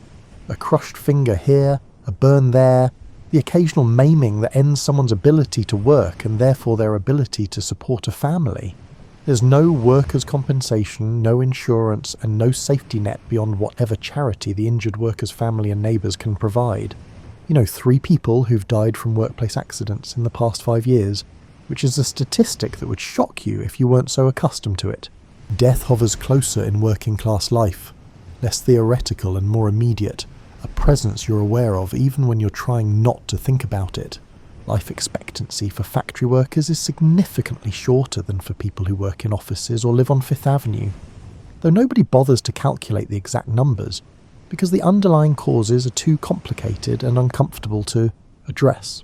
Your mother keeps a small box hidden behind the chest of drawers, and you've known about it since you were a child. It contains savings. Not much, never very much, but something. Quarters and dimes accumulate slowly, the result of small sacrifices and careful management, and the box represents possibility. Maybe enough for your sister to take a business course that might lead to better work. Maybe enough to handle an emergency without falling into debt. Maybe just enough to prove that you're not completely at the mercy of circumstances, that you have some tiny measure of control over your own fate. The dreams people harbour in this neighbourhood are simultaneously modest and audacious. Mr. Kowalski wants to save enough to buy a small plot of land somewhere and become his own man rather than working for someone else. Mrs. O'Brien hopes her son might stay in school long enough to qualify for work that doesn't destroy his body. The Romeros are saving to bring relatives from Mexico, slowly accumulating the money needed for tickets and bribes and all the expensive complications of immigration. These dreams aren't about becoming wealthy. Nobody here is deluded enough to imagine that outcome. They're about achieving security, about moving from precarious survival to something more stable, and about giving the next generation options that this generation never had. You have your own hopes, though you're careful about voicing them too explicitly. The idea of taking night classes and learning skills that might qualify you for office work, clerical positions that pay better and don't require physical labour. It seems possible if you can save enough for the tuition, if you can stay awake after a full day of work, and if the classes lead to actual opportunities rather than just knowledge without application. There are no guarantees, but staying exactly where you are guarantees nothing either, so the dream persists. The possibility of home ownership seems distant but not completely impossible. Housing lots in the outer reaches of Brooklyn or Queens are selling for a few $100s, and if you could save enough for a down payment and manage the monthly mortgage payments, you could own rather than rent. Your own space, your own walls, nobody raising the rent or evicting you because they sold the building. The independence appeals to you on multiple levels, though the reality of how long it would take to accumulate the down payment makes the dream feel more theoretical than practical. Your sister has started putting aside $1 a month, a staggering sum from her perspective, toward a hope chest. The tradition feels old-fashioned, but she's practical enough to recognise that marriage will probably be part of her future, and starting that marriage with some resources of her own provides leverage and security. The chest slowly fills with items purchased on sale or made by hand, linens, dishes and small tools for housekeeping. It represents preparation for a life she can't yet fully imagine, but knows she needs to plan for. The newspaper occasionally runs stories about people who started with nothing and made fortunes, the self-made millionaires of the industrial age. These stories are meant to be inspiring, proof that America is the land of opportunity where hard work and determination can overcome any obstacle. But you've noticed that these success stories always leave out crucial details. The loan from a wealthy relative, the lucky connection that provided capital, the circumstances that were unique and not replicable. Hard work is necessary, certainly, but it's not sufficient by itself, and everyone in this neighbourhood works hard without becoming millionaires. The Gilded Age's central irony was that the same industrial system creating vast fortunes for a few was also creating the working class that made those fortunes possible. The mansion on Fifth Avenue existed because of the labour performed in factories and tenements, but that connection was rarely acknowledged. The wealthy praised themselves for their ambition and intelligence while treating workers as interchangeable parts in machinery designed to enrich others. You are aware of this dynamic even if you can't articulate it precisely. You understand that your labour creates value that accumulates somewhere else, in someone else's bank account. The apartment is quiet now except for the usual background sounds.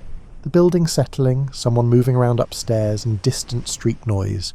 Your parents have retired to their room, your sister is asleep, and you have the kitchen table to yourself for a rare moment of solitude. The lamp burns low because you're trying to conserve kerosene, but there's enough light to write in the journal you keep sporadically, recording thoughts and observations that feel important even though you're not sure why. Tonight you write about the gap between the world you inhabit and the world you read about in newspapers and magazines. Not with anger exactly. but with a kind of resigned awareness that these parallel realities exist simultaneously, that being born into one rather than the other was pure chance. You could have been the child of a banker or industrialist just as easily as you were born to a factory worker and a housewife, and that accident of birth determined almost everything that followed. The wealthy didn't earn their starting position any more than you earned yours. Both were inherited, one in the form of money and the other in the form of its absence. But you also write about the things that seem valuable even without money attached to them. The way your mother hums while cooking, finding contentment in simple domestic rhythms. The way your father can fix almost anything with basic tools and ingenuity, solving problems through practical intelligence that no school ever taught him. The way your sister maintains optimism about the future despite overwhelming evidence that the future will probably look a lot like the present. These qualities don't pay the rent or put food on the table, but they make daily life bearable, which might be more important. You wonder sometimes what happens to all the people like you, the ones living in apartments in neighbourhoods that tourists never visit, working in factories that produce goods for consumption elsewhere. Not individuals exactly, but collectively. What becomes of a society where most people spend their lives barely getting by, while a tiny fraction accumulates wealth they couldn't spend in multiple lifetimes? The political movements of the era suggest you're not alone in asking these questions. Labour unions are forming despite fierce opposition from employers, socialist ideas are circulating among workers, and strikes are becoming more common as people collectively decide that the current arrangement isn't acceptable. But you're not naturally inclined toward politics or activism. Your life is too consumed with immediate concerns to spend much time on abstract theories about how society should be reorganised. You need to work tomorrow, and the day after that, and the day after that, and the necessity of earning wages crowds out almost everything else. Maybe that's the system's greatest strength. It keeps most people too busy surviving to organise any effective opposition to how it functions. The lamp flickers, and you realise the kerosene is almost gone. You should have refilled it yesterday, but you forgot, and now you're left with whatever remains in the reservoir. It's probably enough to last until you finish this entry and get ready for bed, but there's no margin for error, no extra time for lingering. Everything operates on tight margins here. Not just money, but also time and energy and resources of all kinds. You write one final observation, that someday, perhaps in some distant future, people will look back on this era and wonder how anyone lived this way, how entire classes of people accepted circumstances that future generations will find shocking. But you're also aware that every era probably contains injustices that seem normal to the people living through them and outrageous to those who come later. You're too embedded in your own time to see it clearly, too focused on getting through each day to analyse the larger patterns. Historians will do that analysis eventually and will write books about the Gilded Age and its inequalities, but you're too busy living it to study it. The alarm clock, a luxury you saved months to purchase, rattles to life at 5:30, and you wake to darkness because autumn is advancing and the sun won't rise for another hour. The apartment is cold, the fire in the stove having died overnight despite your mother's best efforts to bank it. Getting out of bed requires willpower, forcing your body into motion when every instinct argues for staying under the blankets. The morning routine begins like every other morning, washing in cold water, dressing quickly in the chill and eating a simple breakfast of bread and coffee. Your father leaves first because his shift starts at 6, walking the mile to the factory rather than paying streetcar fare he can save.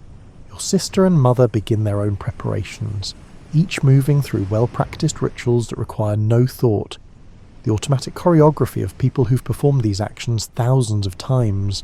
You stand at the window watching the street come to life. The lamplighter is extinguishing the gas street lamps, their glow fading as natural light begins to take over. A milk wagon makes deliveries, the horse knowing the route better than the driver. Early workers stream toward various destinations, heads down, moving with the purposeful pace of people who can't afford to be late. The day is beginning, indifferent to whether you're ready for it or not. Somewhere uptown in those mansions along Fifth Avenue, people are probably still asleep or just beginning to stir, attended by servants who've been up for hours preparing breakfast, laying out clothes and warming water for baths. Those people will wake to comfort and leisure. will eat meals prepared by others, and will make decisions about how to spend their day based on preference rather than necessity. They'll never know what it's like to face this morning in this apartment, to feel the cold and the tiredness and the knowledge that this day will be almost identical to yesterday, and tomorrow will be almost identical to today. But they also won't know the satisfaction of making this life work despite all the obstacles. They won't know the pride in providing for your family, in keeping everyone fed and housed and moving forward even when the system seems designed to push you backward. They won't know the strength it takes to face each day without despair, to maintain hope when hoping seems foolish, and to find meaning in circumstances that don't naturally produce it. The Gilded Age gleamed brightly for some people, but its gold was decorative rather than substantial, a thin layer covering harsh realities. Most people lived lives of hard work and modest means, finding happiness in small pleasures and maintaining dignity in circumstances that offered little external validation. The gap between rich and poor was enormous, but so was the gap between the appearance of prosperity and its reality. The age was gilded, not golden, and you lived on the underside of that gilt, in the spaces where the shine didn't reach. You finish your coffee, collect your things, and head toward the door. Another day, another dollar, well, another 70 cents for 8 hours of work to be precise. But you'll earn it, and tomorrow you'll do it again, and through the accumulation of these ordinary days, you'll build a life that matters even if nobody ever writes about it in newspapers or studies it in history books. This is what the Gilded Age looked like for most people. Not golden, not celebrated, but real and substantial and worthy of remembering precisely because it was so ordinary. The door closes behind you, and the city swallows you up into its morning crowds. Somewhere, in some distant future, people will try to understand this era and will debate its meaning and significance. But right now, in this moment, you're too busy living it to analyze it. The work awaits, the day stretches ahead, and life continues in all its unglamorous, difficult, necessary beauty.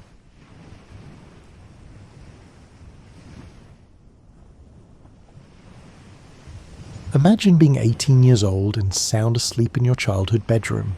The room is familiar. The wallpaper you've seen every morning for years. The slight creak of floorboards you know by heart. The way morning light filters through curtains that have framed your dreams since you were small. Now imagine being awakened before dawn with news that will transform every single aspect of your existence forever. This was Victoria's reality on June 20th, 1837. When the Archbishop of Canterbury and the Lord Chamberlain arrived at Kensington Palace, with their solemn faces and formal court dress. Her uncle, King William IV, had died during the night, and she was now Queen of the United Kingdom of Great Britain and Ireland. No training period, no gradual transitions, just instant, absolute transformation from protected teenager to constitutional monarch. Victoria had spent her entire childhood in what historians call the Kensington system, a peculiar arrangement that sounds more like a boarding school punishment than a royal upbringing. Her mother, the Duchess of Kent, and her mother's advisor, Sir John Conroy, had kept Victoria isolated from court life, surrounded by rules and restrictions that would make a modern helicopter parent look relaxed. She wasn't allowed to walk downstairs without someone holding her hand. She slept in her mother's bedroom every night. Her companions were carefully selected, her reading material monitored, and her every movement observed and controlled. The system was designed ostensibly to protect her from the corrupting influence of her royal uncles, who were admittedly not the best role models, but it also kept her dependent, inexperienced, and theoretically easier to control once she became queen. What the architects of this system failed to anticipate was that constant restriction often breeds fierce independence and strong-willed individuals, and Victoria's will was forged steel, wrapped in silk. The moment Victoria learned she was queen, something shifted in her bearing that everyone present noticed. This small young woman, barely 5 feet tall, with prominent blue eyes and a tendency to blush easily, suddenly possessed an authority that transcended her physical presence. When she held her first Privy Council meeting just hours after learning of her accession, elderly statesmen who had governed empires were struck by her composure and dignity. Picture that first council meeting, a room full of men in their finest, formal wear, powdered wigs and gold-braided coats, all expecting to manage this inexperienced girl queen. Instead, they found someone who read the formal declaration in a clear, steady voice, who met their eyes directly, and who made it absolutely plain that she understood the weight of her new position. The Duke of Wellington, who had defeated Napoleon and wasn't easily impressed, later remarked on her extraordinary self-possession. Victoria's first act of independence was deliciously pointed. She moved her bed out of her mother's room. After 18 years of enforced proximity, she claimed her own space with the kind of determination that would characterise her entire reign. It was a small domestic gesture that represented a seismic shift in power dynamics. The Duchess of Kent, who had planned to rule through her daughter, found herself relegated to separate apartments and excluded from political influence. The young queen threw herself into her new role with an enthusiasm that surprised her advisors. She loved the red dispatch boxes that arrived daily, filled with government papers requiring her attention. She enjoyed the ceremony and ritual of court life, the formal drawing rooms and the state dinners. Most of all, she relished having her own household, her own decisions, and her own life finally under her own control. Lord Melbourne, her first Prime Minister, became something of a father figure to Victoria, though calling him that doesn't quite capture their relationship. He was a sophisticated, worldly man in his late 50s, and she was an enthusiastic teenager with opinions about everything. He taught her the intricacies of British politics with patient good humour, endured her occasional temper tantrums with grace, and genuinely seemed to enjoy her company. They would spend hours together discussing politics, literature, and court gossip, forming a bond that was part mentorship, part friendship, and entirely unconventional. Victoria's early years as queen had a quality of exhilaration mixed with bewilderment. She was discovering London society, attending the opera and theatre, dancing at balls until dawn, and generally experiencing the youth she'd been denied during her isolated childhood. She adored her new freedom with the passion of someone who had been released from benign captivity. Her journals from this period bubble with exclamation marks and underlined words, capturing her delight in everything from new gowns to political debates. But the euphoria of those first years was occasionally punctured by harsh lessons in royal vulnerability. The young queen faced criticism in the press, rumours about her relationship with Melbourne, and even questions about her judgment in various court scandals. Being queen, she was learning, meant that every mistake was magnified and every decision scrutinised by people who had strong opinions about how monarchy should function. While Victoria was adjusting to her crown, Britain itself was in the midst of a transformation that would have staggered previous generations. The country she inherited was neither the rural agricultural society of her grandparents' time, nor yet the industrial powerhouse it would become by the end of her reign. It was caught in that uncomfortable space between worlds, where steam engines shared roads with horse-drawn carts, and factory workers lived alongside traditional craftsmen. The 1830s and 1840s were decades of profound social upheaval. The Industrial Revolution, though historians debate whether calling it a revolution captures its gradual grinding nature, was remaking British society from the ground up. Manchester and Birmingham had transformed from market towns into blackened industrial cities, where textile mills operated around the clock and coal smoke hung in the air like a permanent fog. The romantic image of pastoral England was giving way to the reality of urban sprawl and factory discipline. You have to understand that this transformation wasn't some distant policy issue for Victoria. She could see it when she travelled through her kingdom. The railways, which had barely existed at her birth, were now spreading across the countryside like iron veins, connecting cities and accelerating the pace of everything. The first time Victoria travelled by train in 1842, she was both thrilled and slightly terrified by the speed, though at barely 40 miles per hour it would seem comically slow to you today. The social implications of industrialisation troubled Victoria, even if she didn't always know what to do about them. Reports reached her of working conditions in factories and mines that would shock modern sensibilities. Children as young as 5 working 12-hour shifts in coal mines, families living in single-room tenements without running water or sanitation, and workers paid so little they could barely afford bread. The gap between Britain's growing wealth and the poverty of many of its citizens created tensions that occasionally erupted into violence. The Chartist movement, which demanded democratic reforms like universal male suffrage and secret ballots, represented both the promise and threat of this new industrial age. Working people were organising, demanding rights, and challenging the assumption that political power should remain concentrated in aristocratic hands. Victoria viewed Chartism with a mixture of sympathy and alarm typical of her class. She felt compassion for workers' struggles, but feared revolutionary violence that might threaten social stability. In 1842, when economic depression led to widespread unrest and rumours of Chartist uprisings, Victoria experienced firsthand the fragility of public order. Reports reached her of riots in industrial cities, of troops called out to disperse angry crowds, of genuine fear among the property classes that Britain might follow France's revolutionary path. The young queen, still in her early 20s, had to project confidence and stability even as advisers debated whether her safety could be guaranteed. But Victoria's Britain wasn't defined solely by industrial strife and social tension. This was also an era of remarkable creativity and intellectual ferment. Charles Dickens was publishing novels that exposed social injustices while entertaining millions.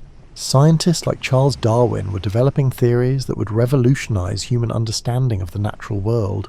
Engineers like Isambard Kingdom Brunel were building bridges, tunnels, and ships that pushed the boundaries of what seemed technically possible. The Great Exhibition of 1851, held in the spectacular Crystal Palace in Hyde Park, would come to symbolise British confidence in this era of innovation. But we're getting ahead of ourselves. That triumph belongs to a later chapter, after Victoria had navigated one of the most significant transitions of her life. What's worth understanding about these early years of Victoria's reign is how much the role of monarchy itself was changing. Previous British monarchs had exercised real political power, choosing prime ministers and influencing policy directly. But by Victoria's time, the constitutional monarchy was evolving into something more symbolic, representing national unity and continuity rather than exercising direct governance. Victoria would spend her entire reign negotiating this delicate balance between influence and interference, between being above politics and being politically irrelevant. The young queen was learning that modern monarchy required a different kind of power than her ancestors had wielded. It was the power of example, of moral authority, of representing ideals and values that united disparate parts of an increasingly complex society. She was becoming less a ruler in the medieval sense and more a national symbol, though she would have bristled at being reduced to pure symbolism. Now, let's talk about Albert, because no story of Victoria can ignore the man who would transform both her personal life and her understanding of monarchy. But first, let's dispel the notion that this was some fairy tale romance from the start. Victoria's path to marriage was complicated by her position, her personality, and her initial reluctance to share the power she'd so recently acquired. When Victoria first met her cousin Albert of Saxe, Coburg and Gotha in 1836, before her accession, she found him pleasant enough but hardly overwhelming. He was handsome in a classical German way, tall, well-proportioned, with carefully combed hair and serious eyes, but he was also rather formal, got tired early at evening parties, and had the kind of earnest intellectual interest that 18-year-old Victoria found slightly boring. Their second meeting in 1839 produced dramatically different results. Victoria had been queen for 2 years and had grown accustomed to her independence. She wasn't particularly eager to marry and had made it clear to advisers that she would choose her own husband in her own time, thank you very much. When Albert visited Windsor Castle that October, Victoria took one look at him descending from his carriage and experienced what she would later describe as a complete change of heart. Albert had matured in the intervening years. He was 20 years old now, with a bearing that combined continental sophistication with genuine warmth. More importantly, he possessed qualities that Victoria's isolated upbringing had left her craving: intellectual depth, artistic sensibility, and a seriousness of purpose that matched her own growing sense of royal responsibility. Within days of his arrival, Victoria knew she wanted to marry him. Here's where the story gets charmingly complicated. As Queen, Victoria had to propose to Albert, not the other way around. Constitutional protocol required it, and while this might sound like a modern romantic gesture, it actually placed Victoria in an awkward position. She had to risk rejection, had to articulate her feelings, and had to make herself vulnerable in a way that queens rarely had to experience. Victoria proposed to Albert on October 15th, 1839, in a private moment that she recorded in her journal with her characteristic enthusiasm and underlining. Albert accepted, and Victoria experienced a happiness that seemed to surprise her with its intensity. For someone who had spent years carefully maintaining royal dignity and emotional control, falling in love was both exhilarating and slightly terrifying. Their wedding in February 1840 was a relatively modest affair by royal standards. Victoria wore a white satin dress rather than traditional ermine and velvet robes, inadvertently setting a fashion trend that continues today. The ceremony at the Chapel Royal was beautiful but brief, and Victoria's journal entry that evening radiates contentment that feels both royal and utterly ordinary. The early years of Victoria and Albert's marriage represented a profound adjustment. For both of them, Victoria had been absolute in her household since becoming queen, answerable to no one, and accustomed to having her way. Now she had to navigate sharing her life with someone who had his own opinions, priorities, and vision for monarchy. Albert, meanwhile, had to figure out how to be consort to the most powerful woman in the world without either dominating her or being reduced to decorative irrelevance. The solution they eventually developed was a working partnership that would define both their marriage and Victoria's reign. Albert became Victoria's private secretary, political advisor, and intellectual companion. He brought organisational skills, artistic taste, and a progressive vision of monarchy's role in modern society that complemented Victoria's instinctive conservatism and emotional intensity. They worked together on official papers, discussed political issues, and jointly shaped the public image of the monarchy. But their partnership extended far beyond political collaboration. Albert introduced Victoria to serious art and music, took her to exhibitions and concerts, and encouraged her appreciation for culture and learning. He designed new palaces and gardens, reformed royal household management, and brought Germanic efficiency to what had been a somewhat chaotic English court. Under his influence, Windsor Castle and Buckingham Palace became showcases of modern taste and artistic excellence. Their domestic life, away from state occasions and political duties, reveals the human warmth beneath the formal portraits. They had 9 children over 17 years, and while Victorian parenting seems somewhat distant by modern standards, their letters and journals show genuine affection for their growing family. They bought Osborne House on the Isle of Wight as a private retreat, and Albert designed much of it himself, a place where they could be relatively normal parents rather than queen and prince consort. Victoria discovered that marriage and motherhood didn't diminish her power but rather gave her new dimensions of understanding. She could be simultaneously a constitutional monarch managing complex political relationships and a wife dealing with the ordinary frustrations of married life. She was learning that strength comes in various forms, and that allowing herself to depend on Albert actually made her a more effective queen. Albert's influence on Victoria was profound but gradual. He softened some of her impulsiveness, encouraged her intellectual development, and helped her understand monarchy as a force for moral and social progress rather than simply political power. Under his guidance, Victoria became more thoughtful about her role in British society and more conscious of the symbolic importance of royal behaviour and royal example. On December 14th, 1861, Albert died of typhoid fever at Windsor Castle, and Victoria's world collapsed so completely that she would spend the rest of her life trying to put the pieces back together. He was only 42 years old. They had been married for 21 years. Victoria was 42 herself, still in what should have been the prime of her life, suddenly alone in a way that felt absolutely unbearable. The depth of Victoria's grief shocked even those who knew her well. This wasn't the dignified mourning expected of royalty. It was raw, overwhelming devastation that she made no attempt to hide or minimize. She withdrew from public life almost completely, spending months in darkened rooms wearing black that she would never stop wearing. She kept Albert's rooms exactly as they had been, with his clothes laid out daily and fresh water placed in his bedroom as if he might return at any moment. You need to understand that Victoria's mourning wasn't simply personal grief, though it was, certainly that. It was also the loss of the person who had helped her understand her role, who had been her intellectual companion and political advisor, and who had given structure and meaning to her reign. Without Albert, Victoria felt not just bereaved, but fundamentally lost, as if the map she'd been following had suddenly disappeared. The British public initially responded to Victoria's loss with genuine sympathy.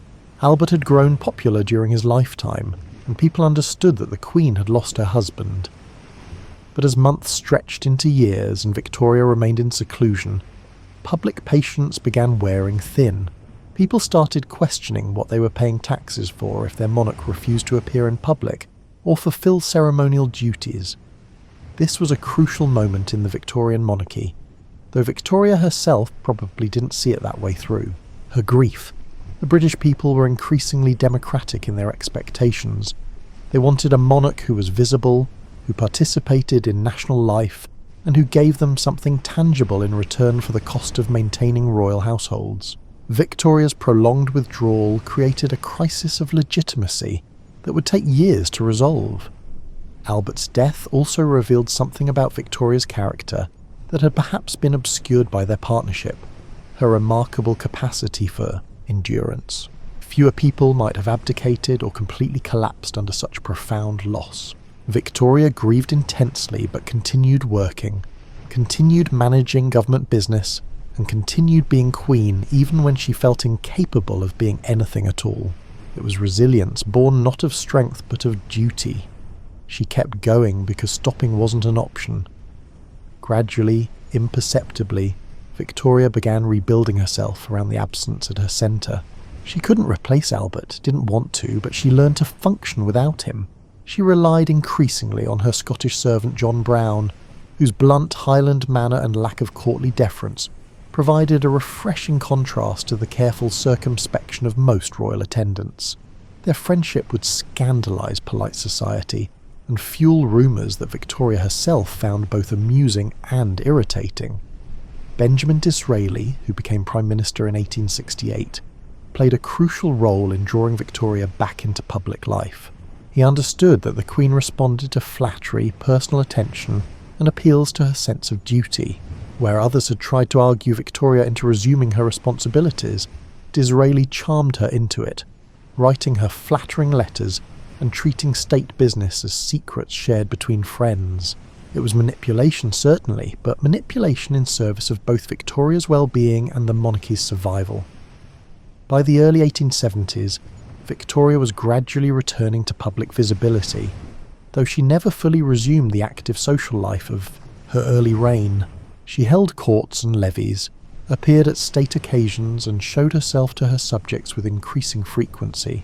But she also maintained boundaries that would have been unthinkable earlier in her reign, refusing to participate in events she found too demanding or emotionally difficult. What emerged from this long period of grief was a different kind of monarchy than Britain had known before. Victoria had learned that she could be queen without being constantly visible, that her symbolic importance didn't require her physical presence at every ceremonial occasion. She was pioneering a more private model of monarchy that would influence how future British royals balanced public duty with personal life. The experience of profound loss also gave Victoria a deeper empathy for her subjects' sufferings. When disasters struck, mining accidents, factory fires, shipwrecks, Victoria's messages of condolence carried genuine feeling born from her own experience of grief. She understood, in a way she perhaps hadn't earlier, that being queen meant bearing witness to both the joys and sorrows of an entire nation. Victoria's black mourning dress became iconic, transforming from a personal expression of loss into a symbol of Victorian propriety and emotional depth. She was demonstrating that grief deserved respect and time, and that rushing through sorrow or hiding it away wasn't necessary or healthy. In an era that often demanded emotional restraint, Victoria's prolonged mourning gave permission for others to grieve openly and honestly. While Victoria mourned and gradually returned to public life, the world that bore her name was transforming with a speed that would have seemed miraculous to earlier generations. The Victorian era, that period from 1837 to 1901, became synonymous with progress, innovation, and the particular combination of moral earnestness and material ambition that characterised 19th century Britain. Let's start with the physical transformation of daily life, because this is where Victorian innovation becomes tangible and real. The gaslight that had been a luxury in Victoria's youth became standard in middle-class homes by mid-century. Telegraph wires spread across continents, allowing near instantaneous communication over distances that had previously required weeks of travel. Photography evolved from daguerreotype curiosities to commonplace documentation of ordinary life. Each of these changes sounds modest in isolation, but together they revolutionised how people experience time, space, and possibility. The Great Exhibition of 1851, that triumph that Albert had championed and organised, captured Victorian optimism at its zenith. The Crystal Palace itself, a massive structure of iron and glass housing exhibits from around the world, demonstrated both British engineering prowess and industrial confidence. Over 6 million people visited during its months of operation, including Victoria herself, who attended numerous times and recorded her wonder in journals that bubble with exclamation marks. But the Victorian world was never as uniformly progressive as its champions claimed. Beneath the gleaming innovations and expanding empire lay persistent poverty, exploitation, and inequality that reformers spent decades trying to address. The same industrial system that created unprecedented wealth also created urban slums where children died of preventable diseases and workers endured conditions that would be illegal today. Victorian Britain was simultaneously the workshop of the world and a society where many workers could barely afford to feed their families.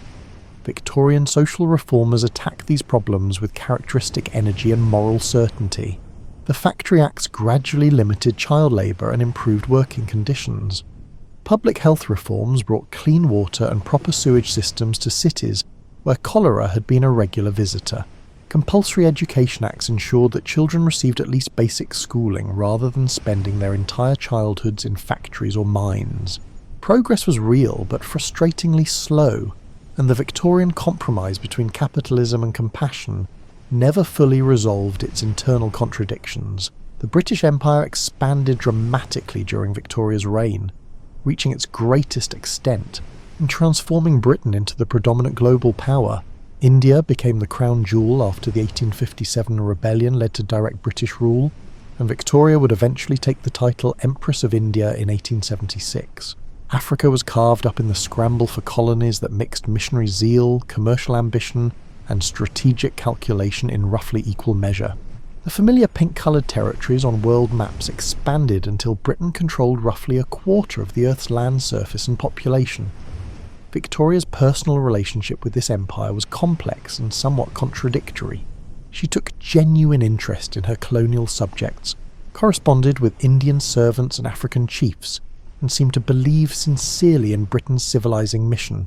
Yet she also supported policies that enforced British dominance through military force and economic exploitation. Like many Victorians, she combined humanitarian sentiment with imperial assumptions, never quite recognising the contradiction between promoting Christian values and maintaining colonial hierarchies. The Victorian approach to social issues combined moral earnestness with practical reform in ways that feel both admirable and frustrating from our modern perspective. Victorians believed intensely in personal responsibility, self-improvement, and moral rectitude, which sometimes translated into judgmental attitudes toward poverty and suffering. Yet they also created institutions, hospitals, orphanages, schools, libraries, that genuinely improved lives and expanded opportunities for millions of people. Victorian culture celebrated domesticity and family life with an intensity that shaped expectations for generations. The ideal Victorian home became a sanctuary from the harsh commercial world, with the wife, mother as its moral centre, and the husband, father as provider and protector. Victoria and Albert's own family life became the model for this domestic ideal, their image reproduced in countless prints and photographs that brought royal domesticity into ordinary British homes. But this idealised domesticity, obscured, complicated, realities, Victorian families could be sites of genuine warmth and affection, but also of patriarchal control and hidden dysfunction. The emphasis on propriety and respectability sometimes meant that problems, domestic violence, addiction, mental illness, were hidden rather than addressed.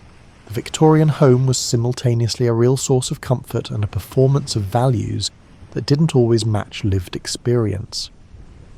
Victorian literature and art captured both the confidence and anxiety of this transforming era. Dickens exposed social injustices while entertaining middle-class readers.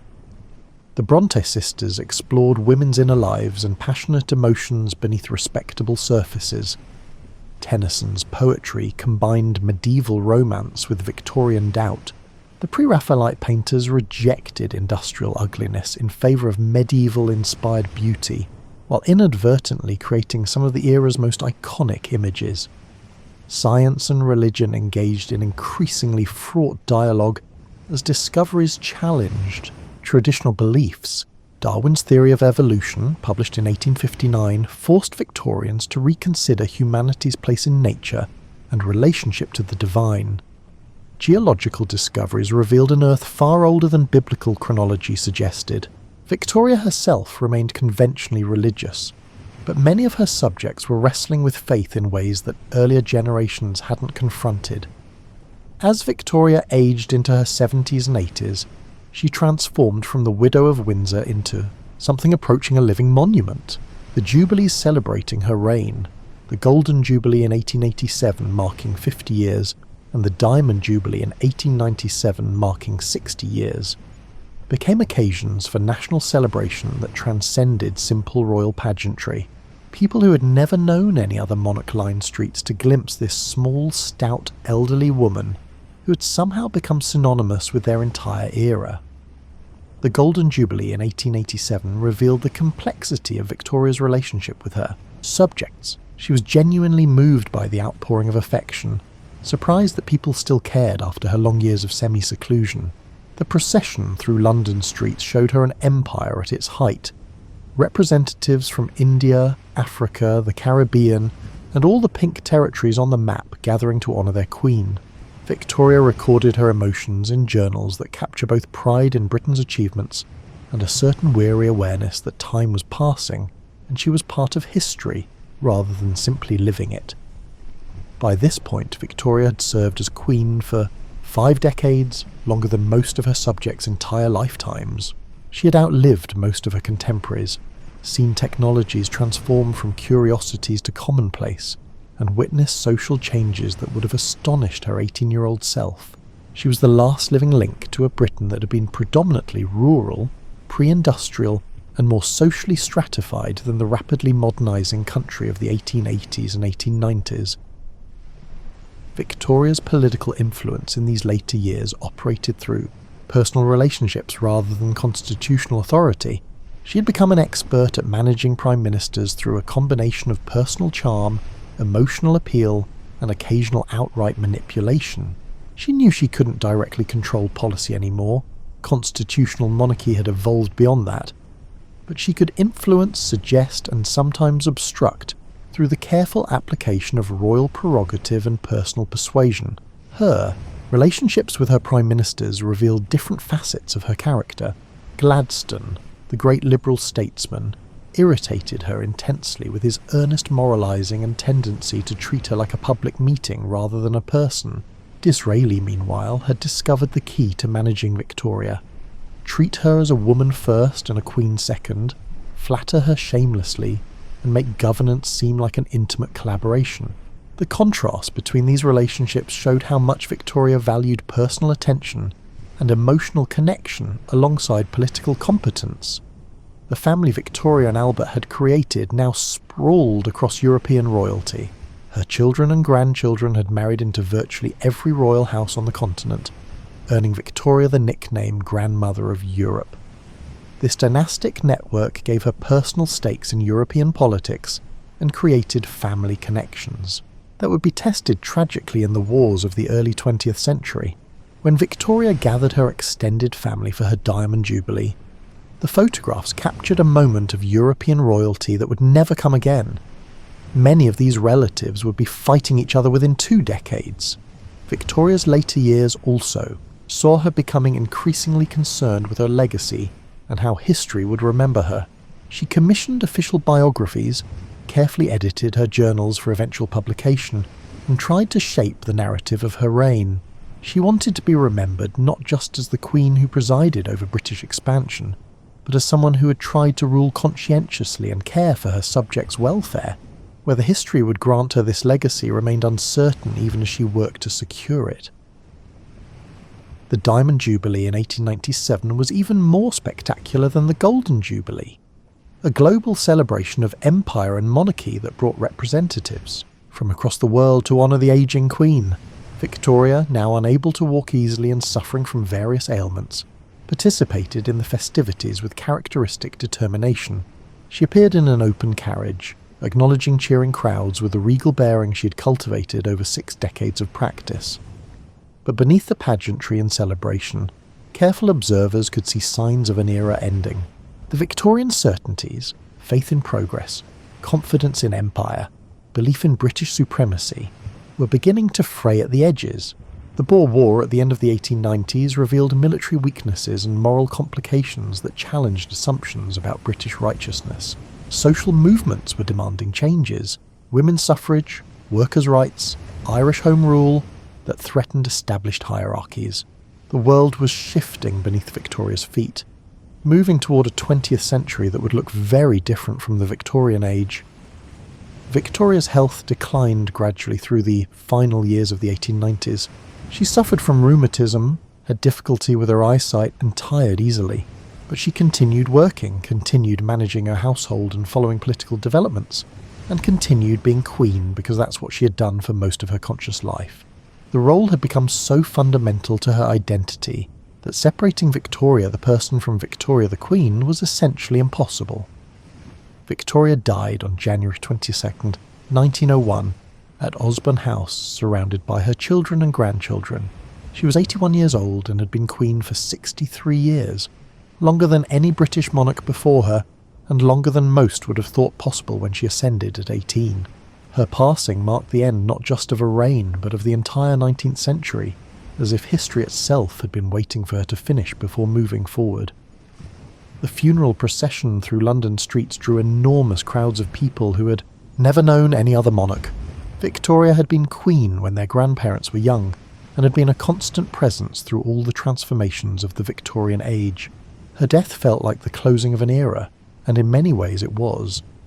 The Edwardian period that followed would have a different character, a lighter tone, and a sense of living in the calm before a storm that would arrive with World War I. But what exactly was Victoria's legacy?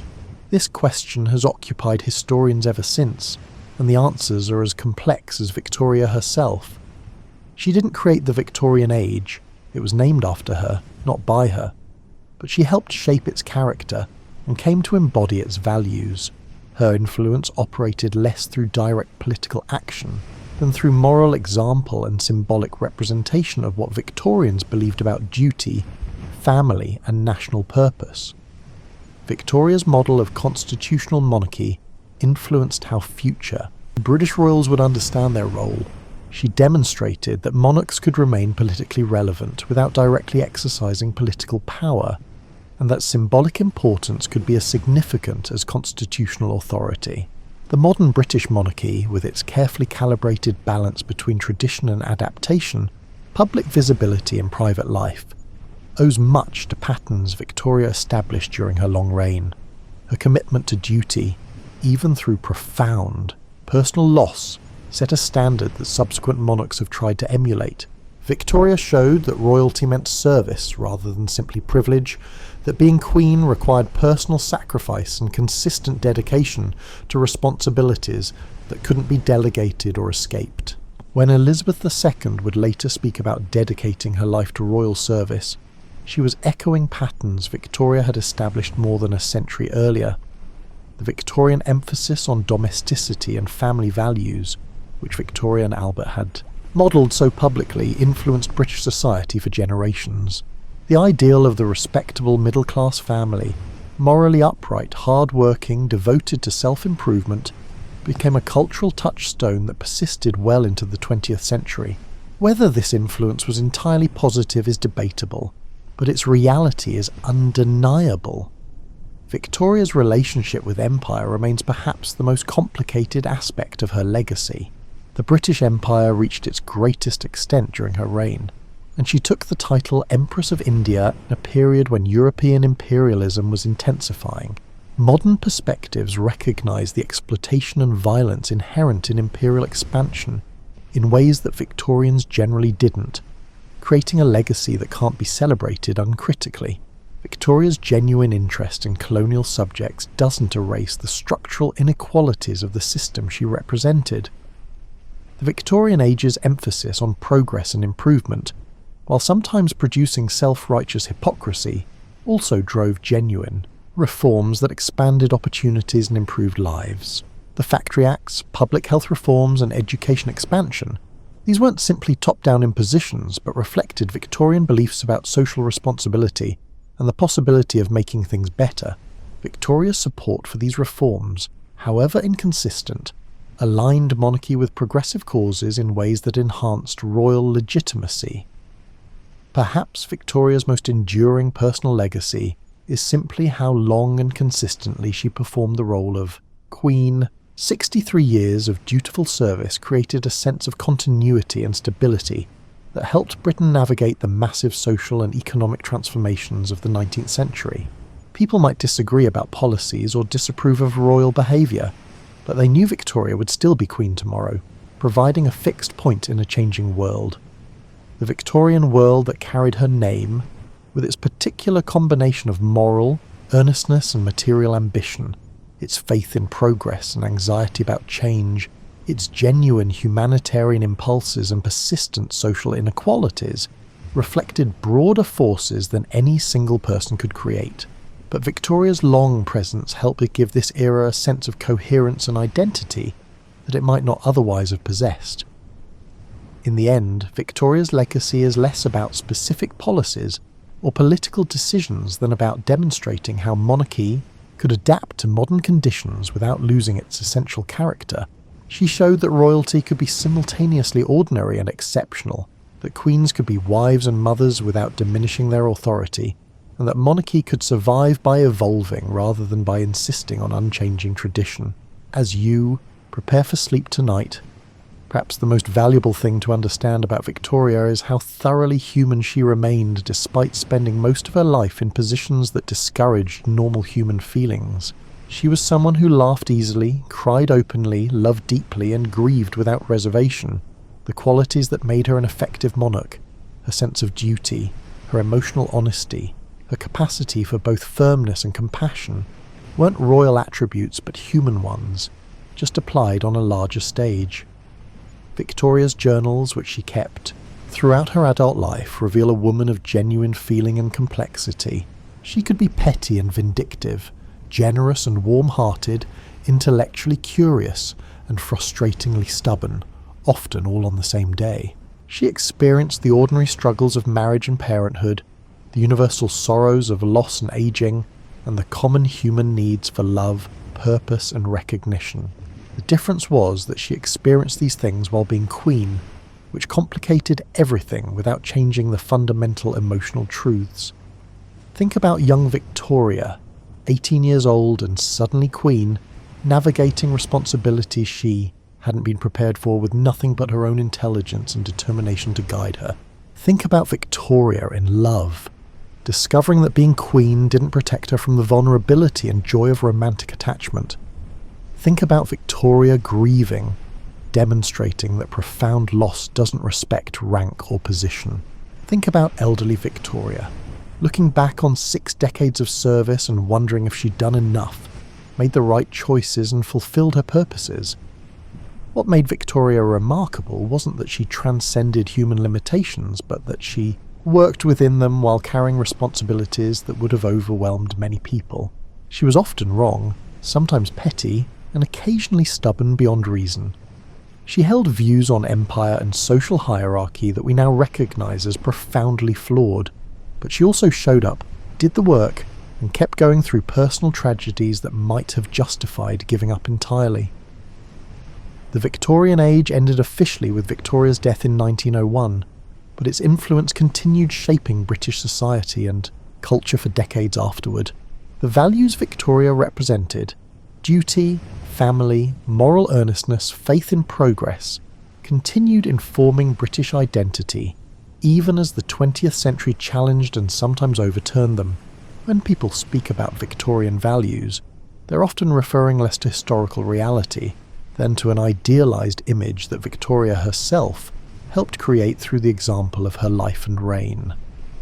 Your own life probably contains more Victorian influence than you realise. The expectation that work should be meaningful and contribute to something larger than yourself, that's partly Victorian.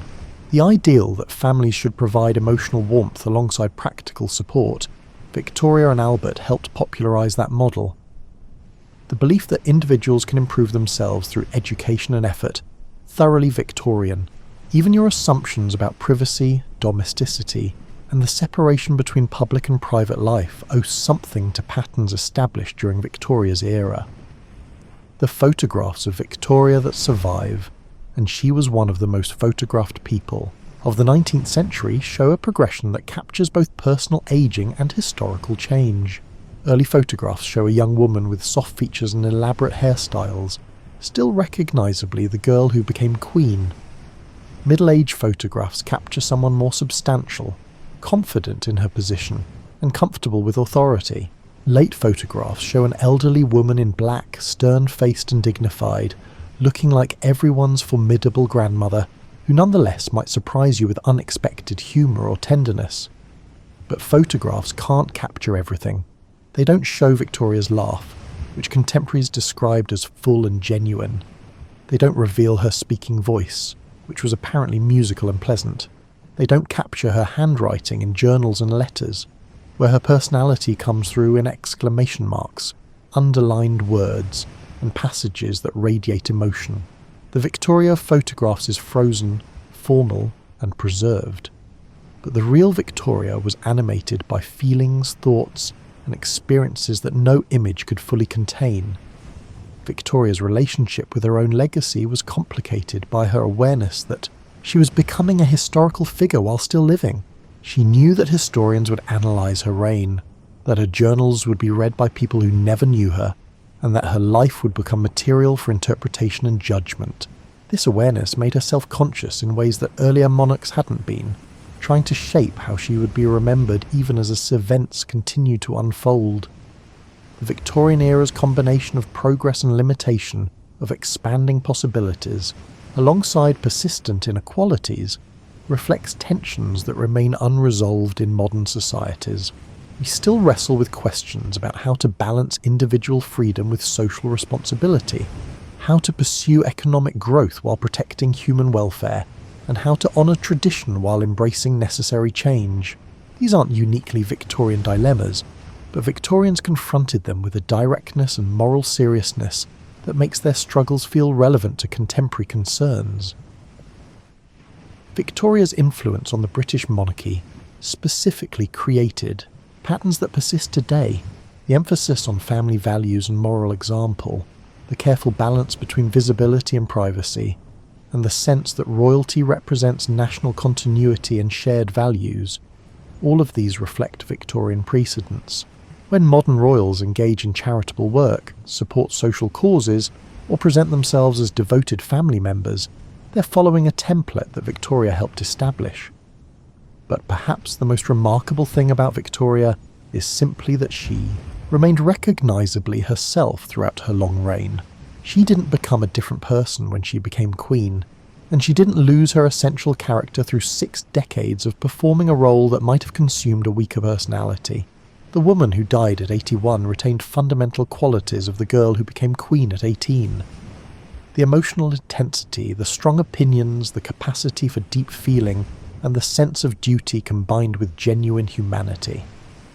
As you drift towards sleep tonight, consider this. Victoria lived through a period of change more profound than most humans experience in their lifetimes. She was born in a world of horse-drawn carriages and candlelight, and died in a world of automobiles and electric lights. She witnessed the transformation of Britain from an agricultural society to an industrial powerhouse, saw science challenge religious certainties, and watched as democratic movements reshaped political expectations. Through all these changes, she provided a sense of continuity and stability that helped people navigate uncertainty. The small bedroom at Osborne House, where Victoria spent her final hours, has been preserved much as it was. You can visit it today and see the simple iron bed where she died, the view across to the Isle of Wight that she loved, and the domestic simplicity she preferred in her private spaces. It's a reminder that even queens die in ordinary rooms, that the trappings of monarchy fall away at the end, leaving only the human person facing the universal human experience of mortality.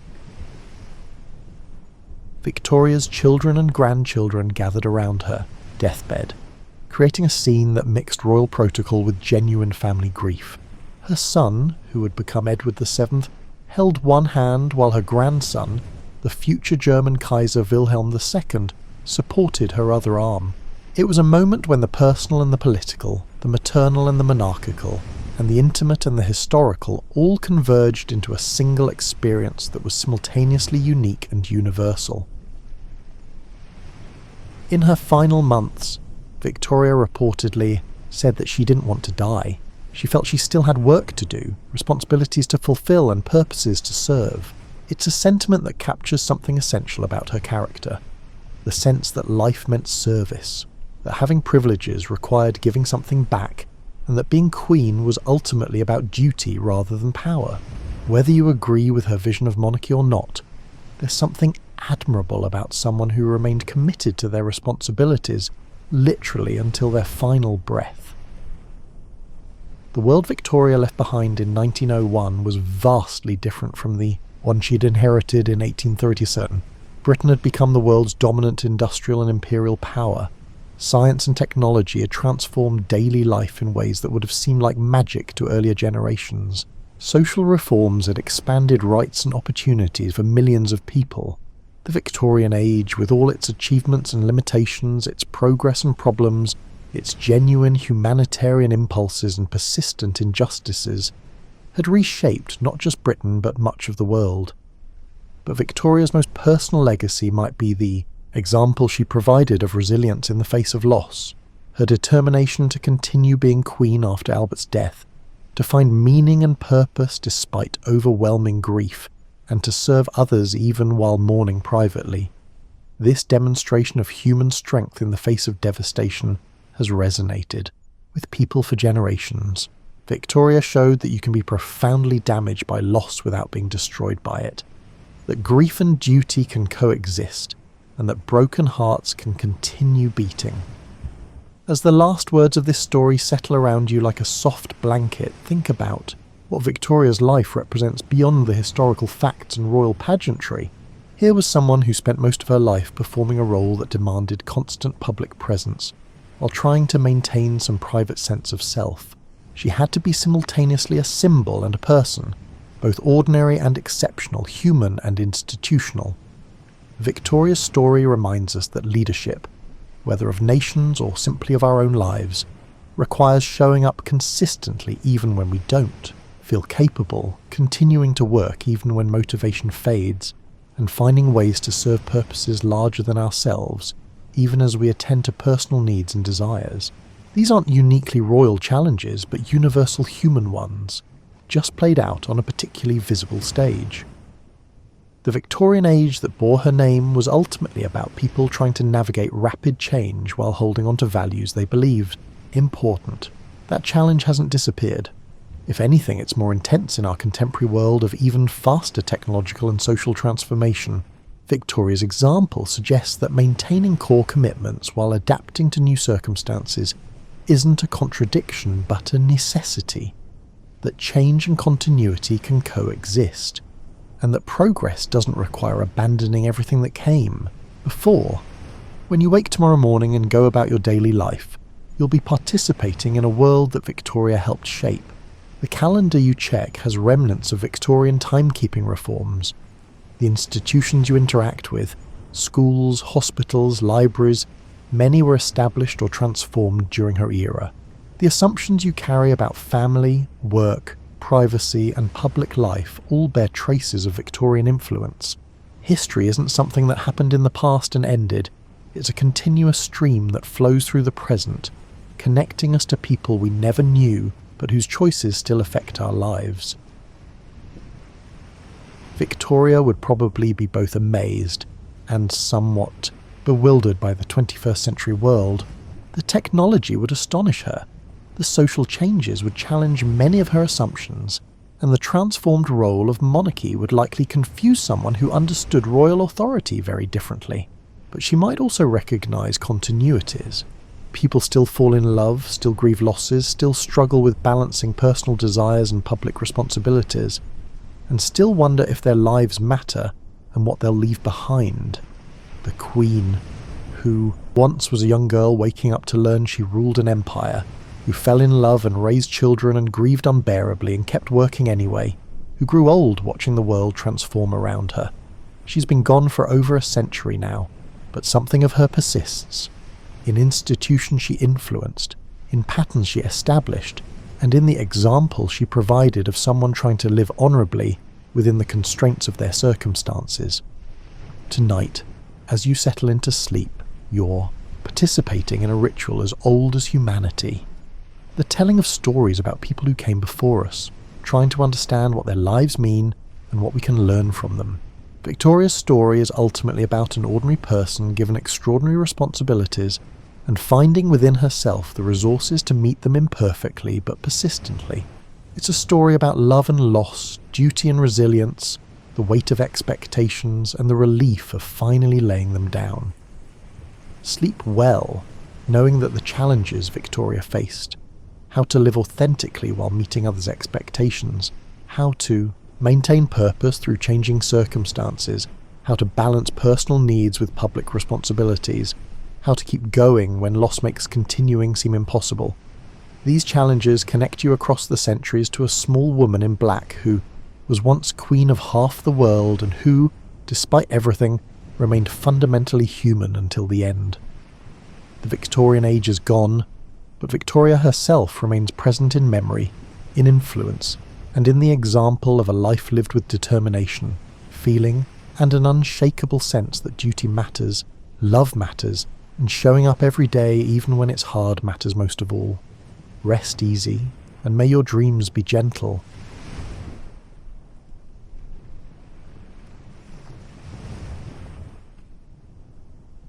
Imagine that you are in a warm bed with an electric blanket that is quietly humming. The temperature in your home is a perfect 72 degrees. Now picture taking away everything, like the temperature, the warm air circulating through the vents, and any electrical parts. Welcome to a Victorian winter night, where the challenge of staying alive until morning was not so much about being cosy as it was about avoiding becoming a human icicle.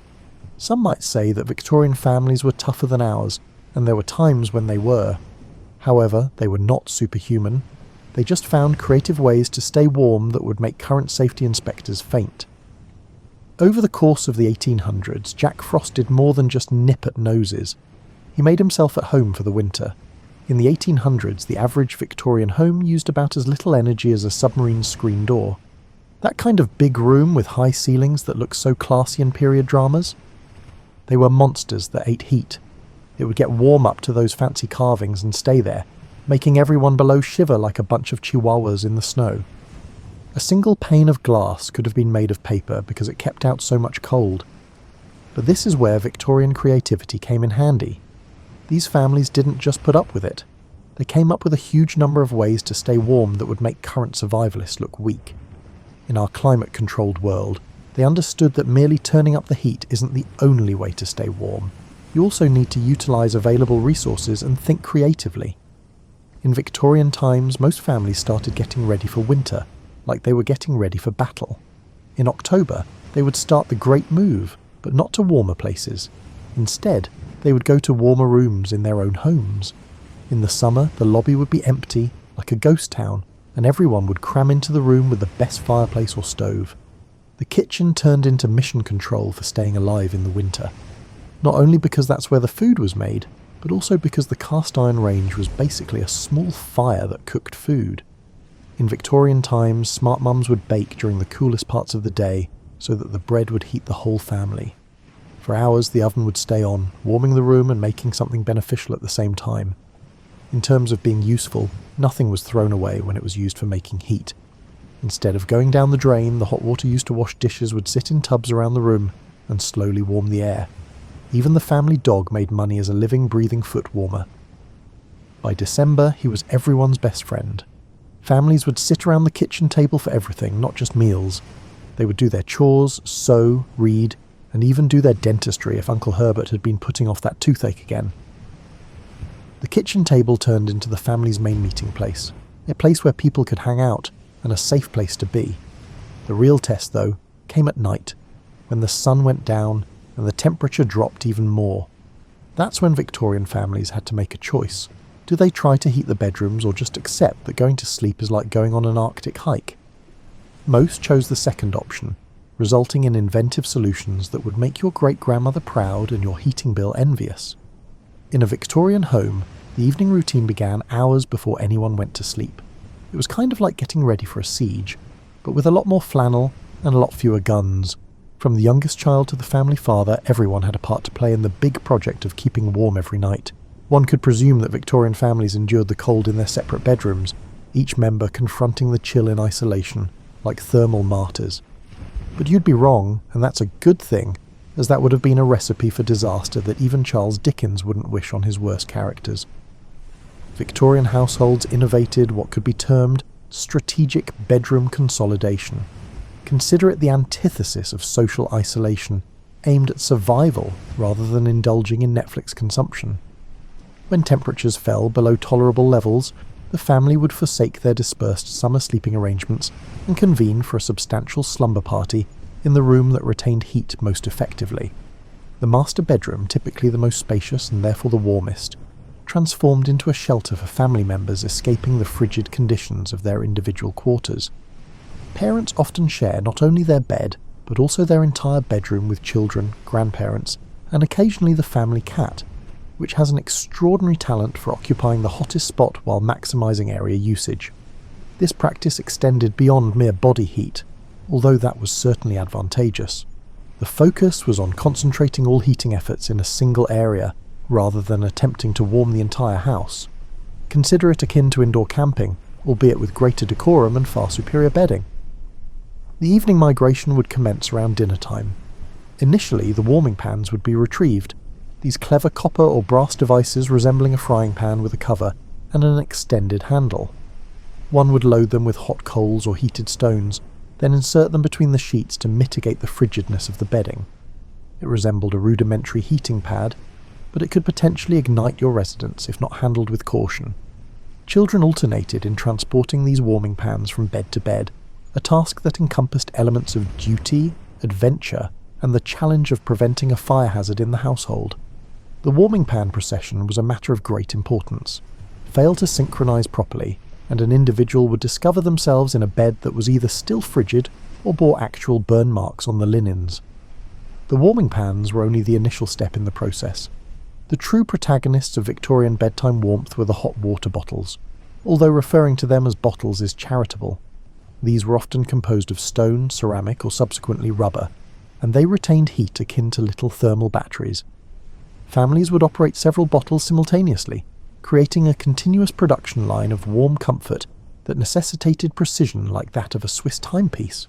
One would heat water on the stove, meticulously fill the bottles without inflicting burns, encase them in flannel to avert scalding, and subsequently distribute them across the bed as comforting warmers. You would have one for your feet, one for your torso, and perhaps one to embrace if you felt especially cold. It felt like sleeping with a small army of warm companions, each gradually releasing heat throughout the night. The astute families would heat their hot water bottles in succession. Boil water to achieve optimal initial heat. Thereafter, as the first bottle cools, prepare a second one for immediate use. By morning, you may find 3 or 4 tepid bottles strewn around the bed like thermal casualties, yet you would have remained warm throughout the night. Subsequently, there came the bricks. Yes, they were real bricks.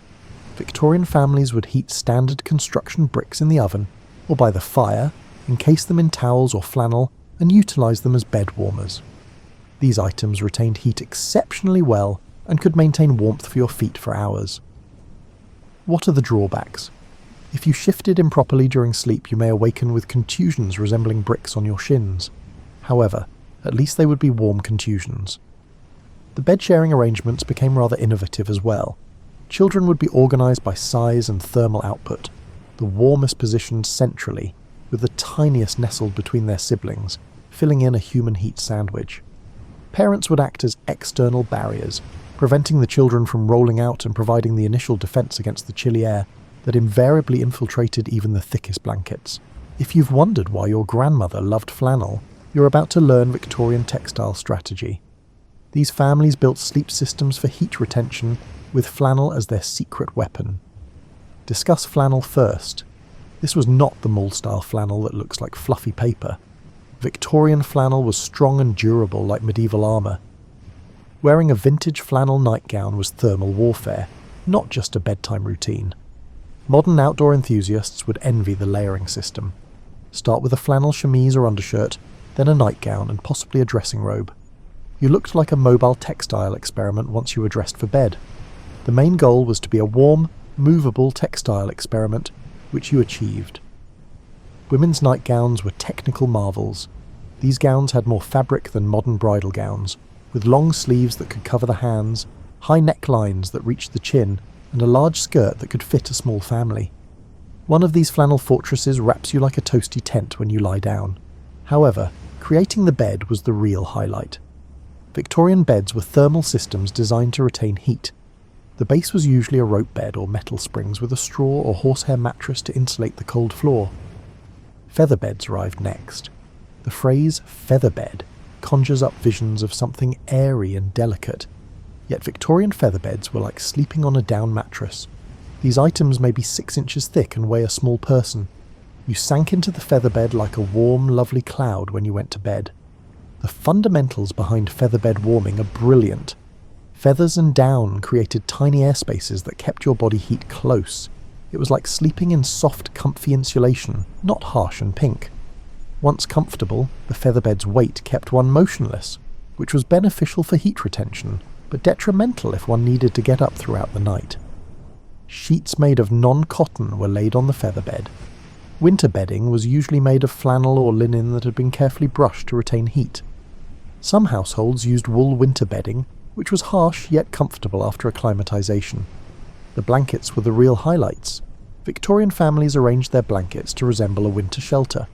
Start with a lightweight wool blanket, then a larger one, a quilt, another wool blanket, and finally a large coverlet with several sewn layers. Some blanket systems weigh over 20 pounds. Stepping into the bed was akin to receiving a warm embrace from a friendly elephant. The layers made mobility a theoretical concept rather than a practical one. You chose your position carefully because changing it would require major building work. The weight was useful, not decorative. The thick blankets caused deep pressure stimulation, which is why weighted blankets are used for anxiety and insomnia. Victorian families accidentally discovered the sleep-promoting benefits of many pounds of wool and cotton in their mattresses. If all else failed, bed curtains were provided. 4-poster beds managed temperature and were status symbols. Thick draperies around the bed created a separate sleeping chamber to retain body heat. One can create a separate warming chamber several degrees warmer than the room by closing the drapes. Victorian households' last defence against the cold was the bedroom, whereas the kitchen was their proactive hub. These homes went beyond meal preparation to strategically use every calorie, flame and unit of heat from feeding a household. Your Victorian kitchen, resembling a thermal power plant, regarded dinner as a secondary concern. The home's heating system relied on the cast iron range, which burned wood or coal to heat the air while baking bread, roasting meat and heating water. Military tactics were used to schedule meals. Breakfast fed everyone before they left, and they started the stove early to heat the home as people got ready. Morning porridge was nutritious and filled the cooktop for an hour, warming the kitchen as the family gathered around the table like moths to a welcoming flame. The real magic happened at dinner. Victorian mums transformed meals into a decorative heat source. The Sunday roast was practical, not routine. The kitchen became cosy and provided enough food for multiple meals, while a large piece of beef was baking in the oven. The leftover heat from roasting would be used to make bread, heat water, or warm the kitchen at night. When each lit burner signified warmth, batch cooking took on new meaning. Families may cook multiple dishes at once for convenience and to justify burner use.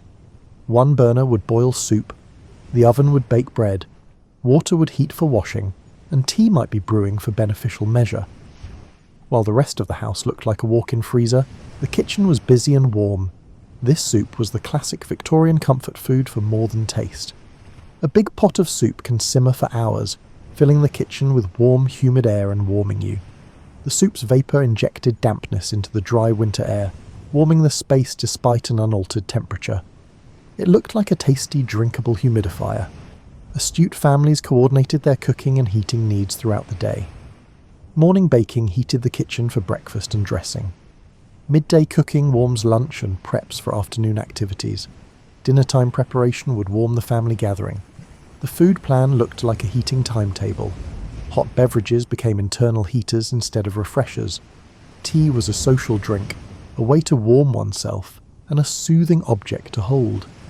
Victorian families warmed cups of tea, coffee, or hot chocolate by wrapping their fingers around them and breathing the steam. Families prepared hot spiced cider or wine for wassail, a survival ritual. The alcohol and spices like cinnamon, cloves and ginger gave these drinks internal warmth. Victorian medics called it internal warmth. A pot was kept warm on the stove for hours to make wassail, boosting the kitchen's heat output. Baking became wintry.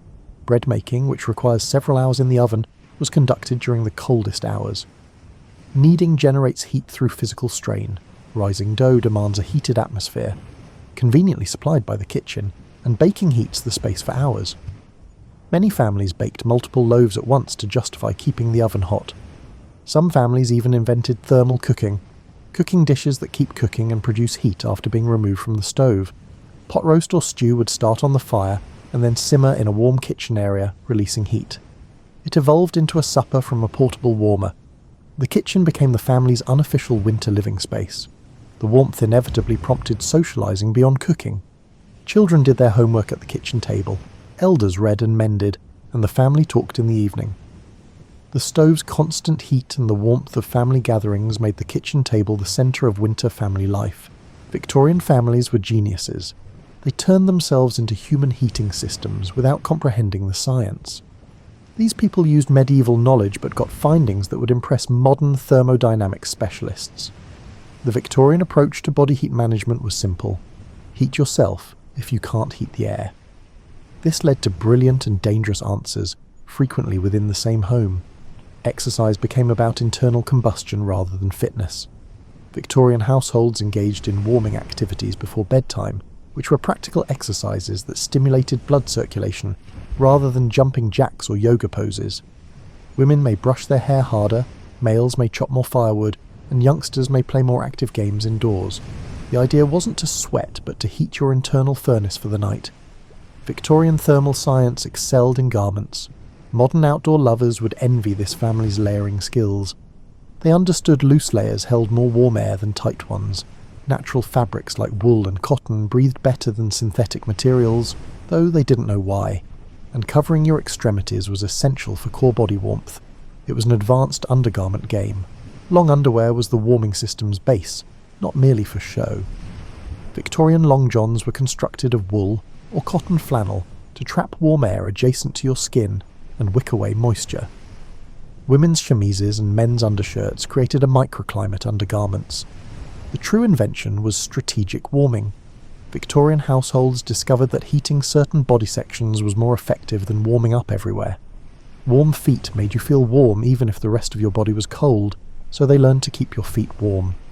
Creative foot warming solutions resulted. Families warmed their feet before bed using heated bricks, hot water bottles, or stones in addition to thick wool socks and slippers. Some folks soaked their feet in warm water before bed to boost circulation for hours. Hand warming was crucial, and Victorian families invented many methods. Hand muffs were handheld heaters that held heated stones or little metal warmers with hot embers. Many individuals carried little metal hand warmers, heated by the fire, which they slipped into their gloves or pockets. Victorian households intuitively grasped thermal mass, even without the scientific name. They recognised that some materials retained heat longer, and that pre-warming objects may keep them warm overnight. Thus, clothes were warmed by the fire before wearing, pillowcases before bed, and even the chamber pot, which was practical. Breathing techniques were discovered accidentally. Victorian households discovered that breathing into their hands, blankets, scarves, and mufflers created warm air pockets that heated their surroundings. Kids learned to breathe slowly and deeply when cold, not for the physiology, but because it worked. The buddy method was probably the best body heat management strategy. Warmth was shared for survival, not romance or family. A couple under the same blankets can keep their sleeping space warmer than apart. Non-related guests sometimes shared beds for thermal efficiency because body heat sharing was so common. Victorian households also discovered thermal bridging, that heat follows lines of least resistance. Instead of metal bed frames, they used rugs and carpets to limit heat loss to cold floors, and moved away from windows and exterior walls where heat loss was highest. Timing for warming was important. Victorian families realised that creating heat before you needed it was better than trying to warm up after being cold. Warming hands by the fire, feet with warm water, and bed garments at night was smart preparation for preserving body heat without external heat sources. Victorian families quickly realised that winter required community, resource sharing, and even creative reinterpretations of social boundaries. As temperatures dropped, etiquette gave way to necessity, creating unique social arrangements that modern families may find endearing and challenging. Winter gave calling hours a new meaning. Families visited neighbours for social and thermal reasons. You might want to stay longer if the Johnsons had a better heating system. If your family had heated the kitchen for baking day, you would naturally ask the neighbours to assist with the bread, which kept everyone warm and allowed socialisation. House parties pretended to be social events but were survival techniques. A crowded room was heated entirely by body heat. Long evening assemblies with many families in one room were a Victorian social ritual that also conserved heat. 15 people in one room can be warm without heating, yet the same 15 people in different homes would feel cold. Church attendance often increased during the coldest months, not always due to spiritual rebirth. Churches were often the community's largest heated venues, providing hours of warmth and socialising with neighbours facing similar thermal issues. In winter, extended sermons kept the congregation warm, as well as demonstrating the minister's dedication. Community baking became social. Families coordinated bread making and baking, sharing oven space and fuel costs. In winter, people gathered around the bakery's ovens long after their purchases. It was socially acceptable to await your bread longer than baking time. Victorian boarding houses pooled heating costs and offered affordable rooms. A home with paying guests provided warmth, shared fuel expenditures, and social involvement to combat the long cold evenings. Boarding house parlours were often the warmest and most social places in a community during winter. Quilting bees and sewing circles provided thermal endurance support and needlework. As women collaborated, body heat would provide comfort while manufacturing comforters, blankets, and warm clothing. Cooperative quilting provided blankets for cold locations and fostered camaraderie among makers. Barn raisings and other community work often took place on the harshest winter days due to the cold. Since physical exertion required intimacy, it would warm everyone. The social dynamics also allowed many families to gather in one region, reducing heating costs and strengthening community relationships. Winter made sitting up with sick neighbours more important. Accompanying someone during an illness went beyond medical aid to include giving warmth and reducing heating costs during recovery. Neighbours alternated helping and warming during these vigils, which often became community gatherings. Many children's winter activities promoted community warming. Groups of children playing indoor sports together stayed warm due to their physical exertion and the heat generated by their bodies. Storytelling by the fire united people in the cosiest part of the home and provided midnight entertainment without lighting or heating. Reading clubs and literary groups thrived in winter because they justified long stays in warm places.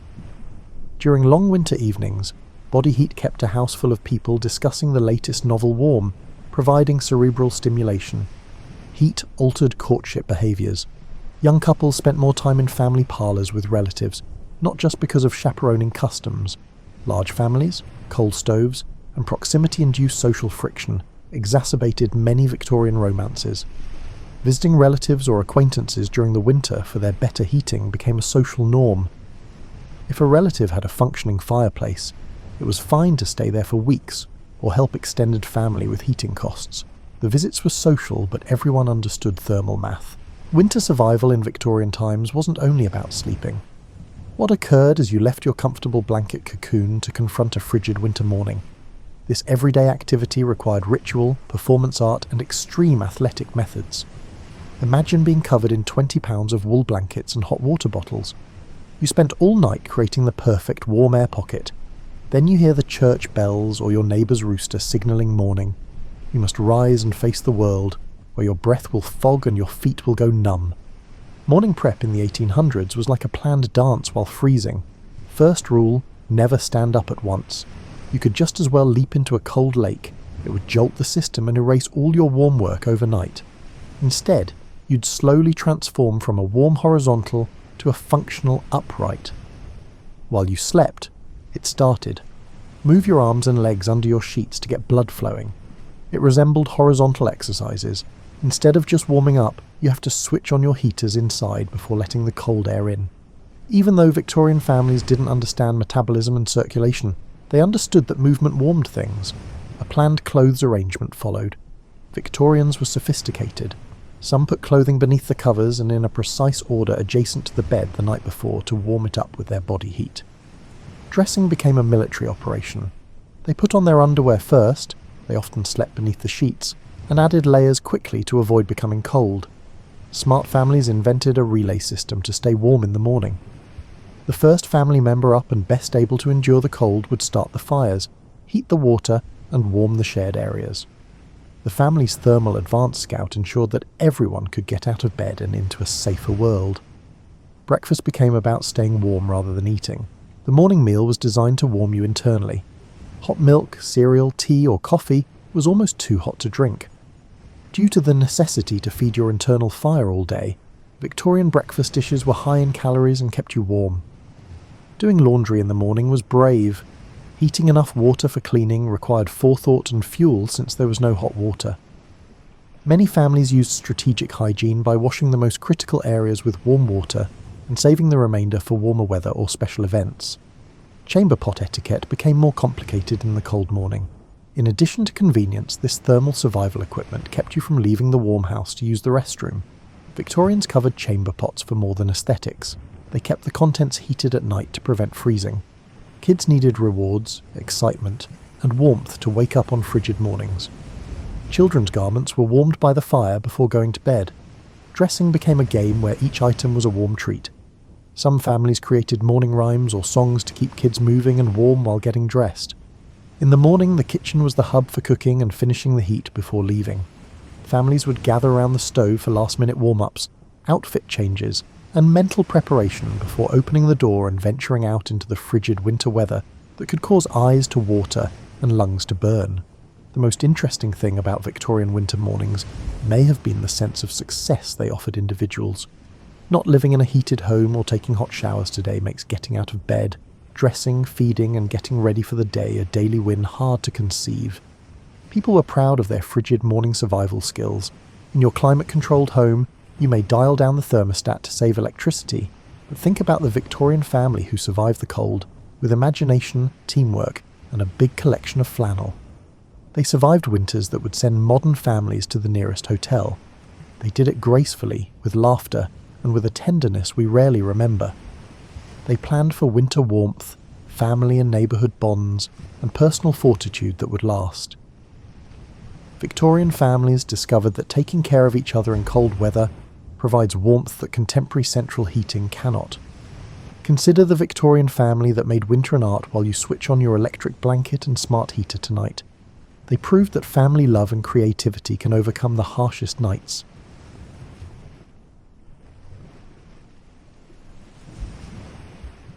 Now, if you will, please settle in tonight as we journey back to a time when the world existed without melody, without rhythm, and without any sound shaped by human intention.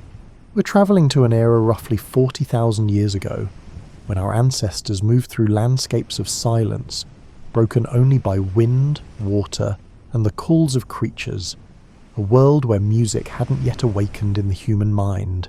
Tonight you'll discover how close we came to never creating music at all. You're standing on a hillside in what will someday be called southern France, but right now it has no name. The year is approximately 38,000 BCE, and you've just realised something peculiar. You've never heard a song. This isn't because you're deaf or isolated. You're a healthy member of a small band of humans, perhaps 30 individuals who travel together through river valleys and across plains.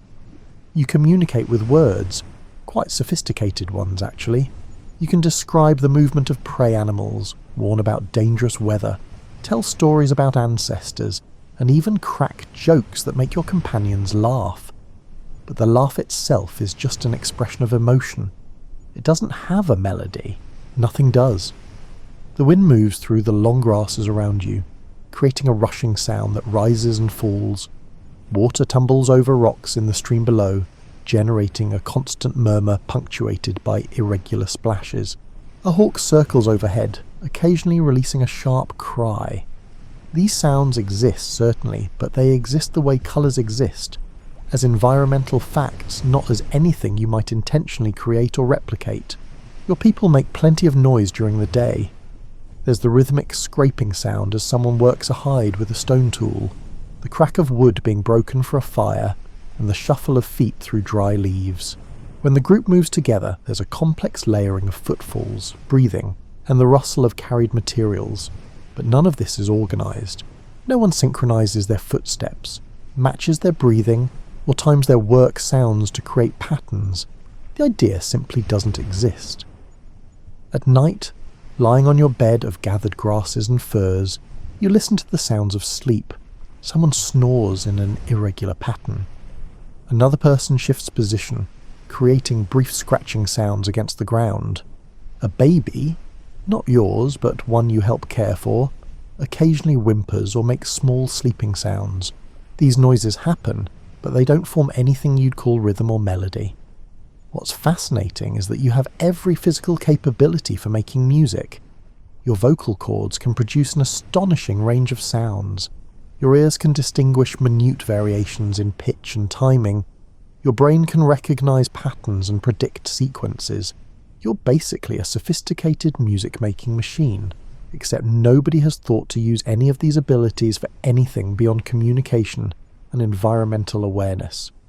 When you need to call across a distance to someone in your group, you shout. The shout serves a purpose. It carries information.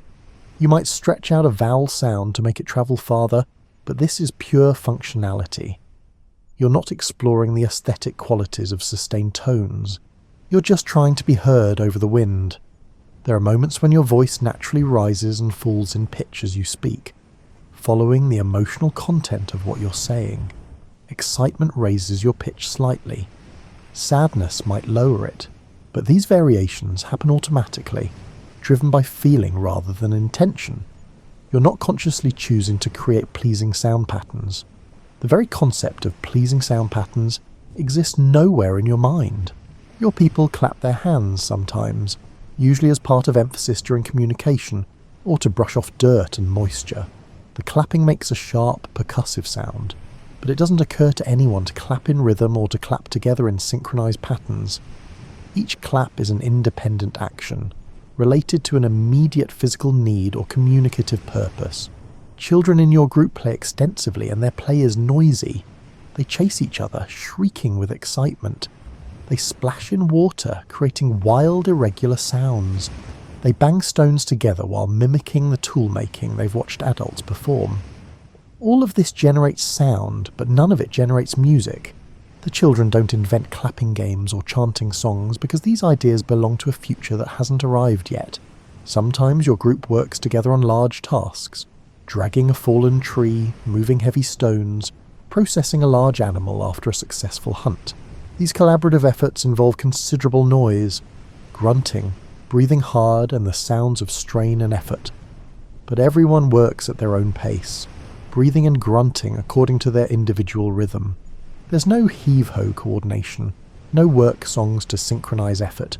It simply doesn't occur to anyone that matching rhythms might make the work easier. The world you inhabit is extraordinarily quiet compared to the future. There are no motors, no engines, and no electrical hums. Human settlements are tiny and widely scattered. On many days, the only sounds you hear are natural ones: weather, water, animals, and the immediate noises of your small group. In this landscape of ambient sound, the silence of intentional music is so complete that you don't notice it as silence. It's just the normal state of existence. You're standing near that same stream several years later, and something has changed. Not in the landscape. The water still runs over the same rocks, and the grasses still rustle in the wind. What's changed is that you've begun to notice sound as a tool. It started with something embarrassingly simple: scaring animals. Your group discovered that certain sounds make certain creatures run away. Shouting works well, but some animals are becoming accustomed to human voices. They've learned that voices don't always mean danger, but unfamiliar sounds, sharp cracks, loud crashes, strange rhythmic noises, still provoke reliable fear responses. So now when your group wants to drive game animals toward a particular location, someone stays behind making noise. Not just any noise, though. Through trial and error, you've learned that sustained, repeated sounds work better than random ones. A person rhythmically striking a stick against a hollow log creates a sound that travels far and keeps animals moving in the desired direction. It's the beginning of intentional rhythm, though you're using it the way you might use a sharp stick, as a tool, not as art. The hollow log makes a particularly resonant sound, you've noticed. Strike it at one end and the sound is deep and carrying. Strike it near the middle and the pitch rises slightly. None of this seems particularly significant yet. You're not exploring these variations for their own sake. You're just noting them the way you'd note that certain stones are better for cutting than others. Your people have also discovered that sound can be used for warning. When someone spots potential danger, a large predator, an approaching storm, or members of an unfamiliar group, they need to alert others quickly without shouting specific words that might not carry. So a system has emerged. Certain sounds mean certain things. A sharp whistle, repeated 3 times, means danger. 2 low calls mean gather here. None of this is taught formally. It spreads through imitation and proves useful, so it persists. There's a woman in your group who has an unusually carrying voice. When she calls out, the sound travels much farther than anyone else's calls. She's become the de facto long-distance communicator, and she's started experimenting with different sounds to see which ones travel best. Long, sustained tones work better than short ones. Lower pitches cut through wind more effectively than high ones. She's not thinking about music, she's solving communication problems, but she's doing acoustic experimentation nonetheless. Children have picked up on some of this and turned it into a game. They hide from each other in the brush and use different calls to signal their locations. It's not exactly music, but it's playing with sound patterns, and occasionally the calls overlap in ways that create something almost like harmony. When 2 children call simultaneously from different locations, their voices blend into a new sound that's richer than either voice alone. Nobody remarks on this. It's just something that happens during play. Your people have always used vocal sounds to comfort babies and small children. A crying infant will sometimes calm when an adult makes gentle, sustained sounds near them. These sounds don't have words. They're just soft vocalizations, often with a rising and falling pitch that seems to soothe. You might call it proto-singing, except nobody thinks of it that way. It's just a technique that works, like rocking a baby or patting their back. Work has become slightly more coordinated, though not intentionally. When several people are scraping hides together, sitting in a group, their scraping sounds start to align. Not perfectly, and not through conscious effort. It just happens that when you hear someone else's rhythm, your own movements tend to adjust slightly to match. It's a quirk of human neurology that won't be understood for thousands of years, but it's there, quietly operating, making people who work together gradually synchronize their movements. The resonant hollow log has become a semi-permanent fixture near your group's favoured camping area. Originally used for driving games, people now strike it occasionally for other reasons. Someone walking past might hit it once or twice just to hear the sound. Children bang on it frequently during play. An argument between 2 adults ends when one of them walks over and strikes the log several times, using the action and sound as a way to end the discussion emphatically. The log is becoming something more than a hunting tool, though nobody has words yet for what that something is. You've noticed that certain activities naturally generate rhythmic sounds. Grinding grain between stones creates a steady back and forth rhythm. Walking on a path worn smooth produces a regular pattern of footfalls. Repeated striking during stone tool manufacture creates a rhythm of impacts. These rhythms are byproducts, side effects of practical actions, but they're everywhere. Your daily life is filled with accidental percussion. At night, lying awake while others sleep, you sometimes find yourself listening to the breathing of your companions. In sleep, breathing follows regular patterns, and with many people sleeping near each other, their breath rhythms create overlapping cycles. Sometimes by pure chance, several people exhale simultaneously, creating a combined sound that's different from any individual breath. Then the patterns shift, and the alignment disappears. Sound is becoming something you notice more deliberately. You still don't think of it as something you might create for its own sake, but you're aware of it as a tool, a signal, a byproduct of life that sometimes holds interest.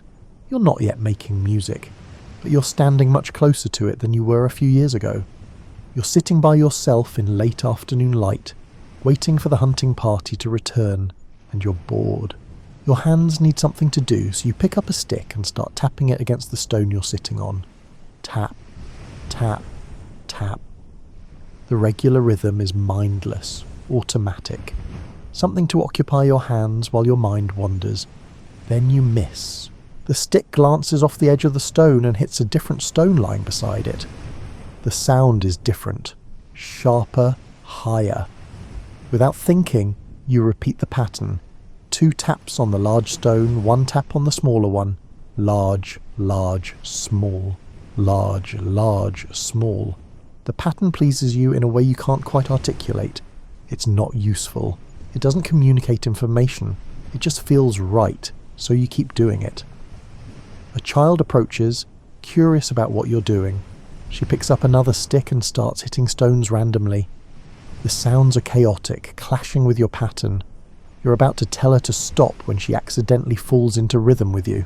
For a few moments, her random strikes happen to align with your pattern, and the combined sound is unexpectedly satisfying.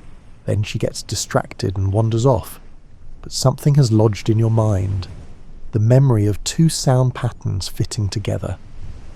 Over the following days, you find yourself returning to this pointless activity. Sitting by the fire at night, you tap out patterns on whatever's nearby. Logs, stones, your own knee. Other people notice but don't comment much. It's odd behaviour, but harmless. You're known for various peculiarities anyway. This is just another one. The patterns you make are becoming more complex. You discover that silence matters as much as sound. A gap between strikes creates anticipation. A long pattern of repeated sounds becomes boring, but breaking the repetition with a different sound or a pause brings it back to life. You're learning the grammar of rhythm through pure experimentation, with no teacher and no tradition to guide you. Another person in your group, a man who crafts stone tools with unusual precision, becomes interested in what you're doing. He doesn't join you, but he watches. One evening, while you're tapping your patterns, he starts scraping a bone with a stone blade in rhythm with your tapping. He's not trying to make music, he's just working, and his work happens to align with your rhythm.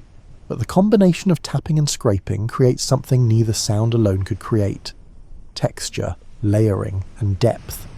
You try something new, varying the force of your strikes. Hit hard, hit soft, hit medium. The same rhythm with different dynamics creates different feelings. A soft, slow rhythm feels calming. A loud, fast rhythm generates energy and excitement. You're not thinking about these effects analytically. You're just noticing them the way you might notice that some foods taste better than others. Children, always quick to imitate new behaviours, start making rhythmic sounds more frequently. During play, they clap in patterns, stamp their feet in repeated sequences, and bang sticks against trees. It's still play, not performance, but the play is starting to have structure. An adult tells 2 boys to stop making so much noise, and they comply, but they return to their rhythmic games the next day. The impulse, once awakened, doesn't easily go back to sleep. There's an old woman in your group who can no longer walk easily, but still contributes in various ways.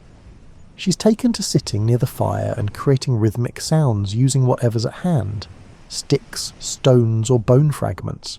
When she does this, babies and small children often become calm, distracted from their crying or fussing by the sounds she makes. The adults have noticed this effect and now sometimes bring upset children to sit near her while she makes her patterns. She's become an accidental music therapist. Though that term won't exist for roughly 40,000 years, you've discovered that certain objects make better sounds than others. Hollow things produce deeper, more resonant tones. Dense, hard materials create sharper, clearer sounds. Some items ring when struck, their sound sustained and gradually fading, while others produce brief, dead thuds. You're not collecting these objects methodically, but you're starting to prefer certain ones, keeping them nearby because they produce sounds you enjoy. One evening, during an informal gathering around the fire, several people happened to be making rhythmic sounds simultaneously.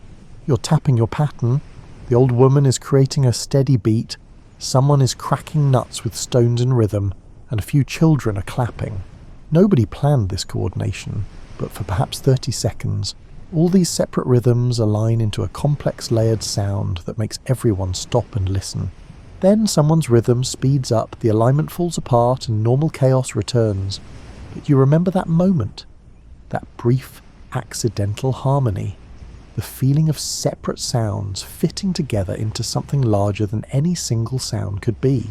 You're holding a hollow bird bone, examining it for practical uses. It's light and strong. It might work as a needle or a small tool handle. But there's a crack running along one side, making it unsuitable for those purposes. You're about to toss it aside when you notice the crack creates a hole. On a whim, you blow across the opening. The sound that emerges freezes you in place. It's a tone unlike anything you've heard from a human mouth. Pure, sustained, unwavering. Not a voice, but not exactly not a voice either. You blow again, adjusting the angle and force of your breath, and the sound changes pitch. Softer blowing produces a lower tone, harder blowing jumps to a higher one. You sit down, ignoring everything else, and spend the rest of the afternoon exploring this strange object. By evening, you've learned to produce several different tones by partially covering the crack with your finger and varying your breath. The sounds carry remarkably well. When you blow the bone while standing on a slight rise, people at a considerable distance turn to look, startled by the unusual sound. You've created the first wind instrument, though you don't have a name for what it is. The bone flute, though you don't call it that, becomes an object of fascination for your group. Everyone wants to try it. Most people can produce some kind of sound from it, though few can control it as well as you do. The children, predictably, blow into it with maximum force, producing shrill, almost painful sounds that make adults cover their ears and laugh. The toolmaker examines it carefully, studying the crack and the way air moves through it. He asks to borrow it overnight. When he returns it the next morning, he's made changes. He's carefully widened the crack into a deliberate opening and added 2 more small holes along the bone's length. Now, by covering different combinations of holes, you can produce many more tones. Some are low and haunting. Others are bright and sharp. You spend the entire day exploring these new possibilities, barely stopping to eat. The tones you can produce have an interesting effect on people. When you blow long, low notes, those nearby seem to become quieter and more contemplative. When you play rapid sequences of high notes, people become more alert and energized. It's as if the sounds affect mood directly, bypassing language and meaning to act on some deeper level of consciousness. Another member of your group makes a discovery with a different material, animal gut. Stretched and dried, gut becomes string, useful for binding things together. But when you attach a dried piece of gut between 2 points with tension, and then pluck it, the string vibrates and produces a surprisingly resonant tone. The pitch depends on how tightly the string is stretched. Tight string, high pitch, loose string, low pitch. This is harder to control than the bone flute, but it produces a different quality of sound, something between plucking and humming, with a richness that seems to fill space. You experiment with stringing gut across a curved piece of wood, creating tension by bending the wood. Now you have something like a primitive hunting bow, except instead of shooting arrows, you pluck the string to make sounds. You're inventing the musical bow, though the true hunting bow already exists and nobody thinks of this version as particularly innovative. A child watching you play the string sound maker, you really need better names for these things, asks if you can make the sounds go up and down like when people talk. You try it, plucking the string while pressing it against the wood at different points to change the pitch. Yes, you can. The sounds do seem to rise and fall in patterns that vaguely resemble speech melody, though they're clearer and more controlled than any voice.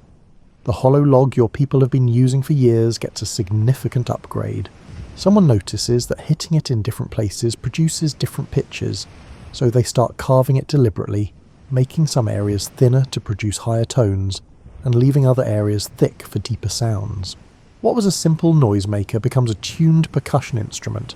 Though it takes weeks of patient carving and testing to get the tones to work well together, you now have 3 distinct ways of making deliberate controlled sounds, blowing through bones, plucking gut strings and striking carved wood. None of these sounds exactly like a human voice, which makes them both strange and compelling.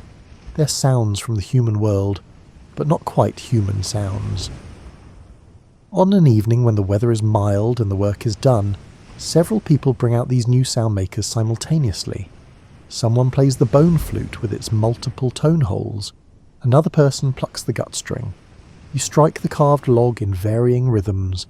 The sounds weave together in ways none of you planned, creating moments of surprising harmony and moments of jarring discord. You're not quite making music yet, you're still just making interesting sounds. But the distance between what you're doing and what will someday be called music is growing smaller. You're sitting with a group of children and young adults, teaching them the names of plants, when someone asks you to tell the story of the winter 6 years ago when the river froze solid. You've told this story before, but tonight you try something different. As you speak, you pick up the bone flute and play a low, sustained tone during the description of the cold. The sound seems to make the cold more present, more real. The listeners lean in, more focused than usual. When you reach the part where people discovered the ice was thick enough to walk on, you play a series of quick, light notes that somehow sound like footsteps, like careful testing. Nobody has told you that sounds can represent actions this way. You're discovering it as you do it. The young people are utterly silent, absorbed in the story in a way they usually aren't. At the climax, when someone fell through thinner ice but was rescued, you drop the flute and strike the carved log 3 times, sharp and loud. The sudden percussion makes everyone jump slightly, their bodies responding to the sound before their minds fully process it. Then you return to the flute for the resolution, playing softer, slower notes as the injured person recovers. When the story ends, there's a long silence. Finally, one of the older children says, "Tell another one," with the sounds. You've stumbled onto something important. Sound makes memory more vivid and more lasting. Stories told with accompanying sounds lodge deeper in the mind. Over the following weeks, you start adding sounds to all the traditional stories, tales of ancestors, accounts of important events, and lessons about the natural world. Each story develops its own sound patterns, and soon people begin to associate certain musical phrases with certain narratives. The bone flute's lowest tone becomes the sound for danger and winter. Its highest, brightest tone means safety and summer. The carved log's deepest note marks the beginning and ending of important stories. The gut string's vibrating tone accompanies descriptions of the spirit world, the realm of dreams and visions that exists alongside the everyday world. Other storytellers in your group adopt these techniques. Soon, almost no one tells important stories without sound accompaniment. The sounds aren't decoration. They're becoming part of how memory works. Children who hear stories with sounds can recall details more accurately than children who hear words alone. The group's collective memory is being encoded not just in language, but in sound patterns. You discover that certain sound sequences naturally fall into repeating patterns that make them easier to remember. A phrase of 4 beats followed by another phrase of 4 beats creates a structure that the mind grasps easily. Irregular patterns are harder to remember and harder to teach. Through trial and error, you're discovering the cognitive psychology of music, learning that human brains prefer certain structural patterns over others. The old woman who makes rhythmic sounds has become a keeper of knowledge. She maintains a consistent beat while stories are told, her rhythm acting as a kind of temporal framework that holds the narrative together. Young people learning important information sit beside her, the rhythm helping to structure their memory of what they're learning. Someone makes a crucial innovation, using sound patterns to mark time. A certain sequence of notes means morning, a different sequence means evening. Specific rhythms mark seasonal changes. The group is creating a sonic calendar, a way of organising time through repeating musical phrases. When you hear the spring melody, you know certain plants will soon be ready to harvest. The autumn rhythm signals time to prepare for winter. The boundary between story and sound, between speaking and making music, is becoming increasingly blurred. Stories are delivered in a kind of heightened speech that has regular rhythm and pitch patterns. It's not quite singing. You're still primarily conveying information through words, but it's not ordinary speech either. You're chanting, though you don't have that word yet. Memory becomes a kind of performance. The best storytellers are those who can most effectively blend words, sounds, and rhythms. They're not just recounting events, they're recreating them through a combination of language and organised sound. The community's history, its knowledge base, and its cultural identity are all being encoded in these memory performances. You realise one night, listening to a skilled storyteller accompanied by the bone flute and carved log, that you're experiencing something fundamentally new. This isn't just communication or entertainment, it's the creation of shared meaning through structured sound. It's the beginning of what will someday be called art, though right now it's simply the best way your people have found to remember what matters. The hunting party returns in the late afternoon with news of a remarkably successful hunt. Tonight there will be abundant food, a reason for celebration. As people gather and the light begins to fade, someone starts tapping a rhythm on the carved log.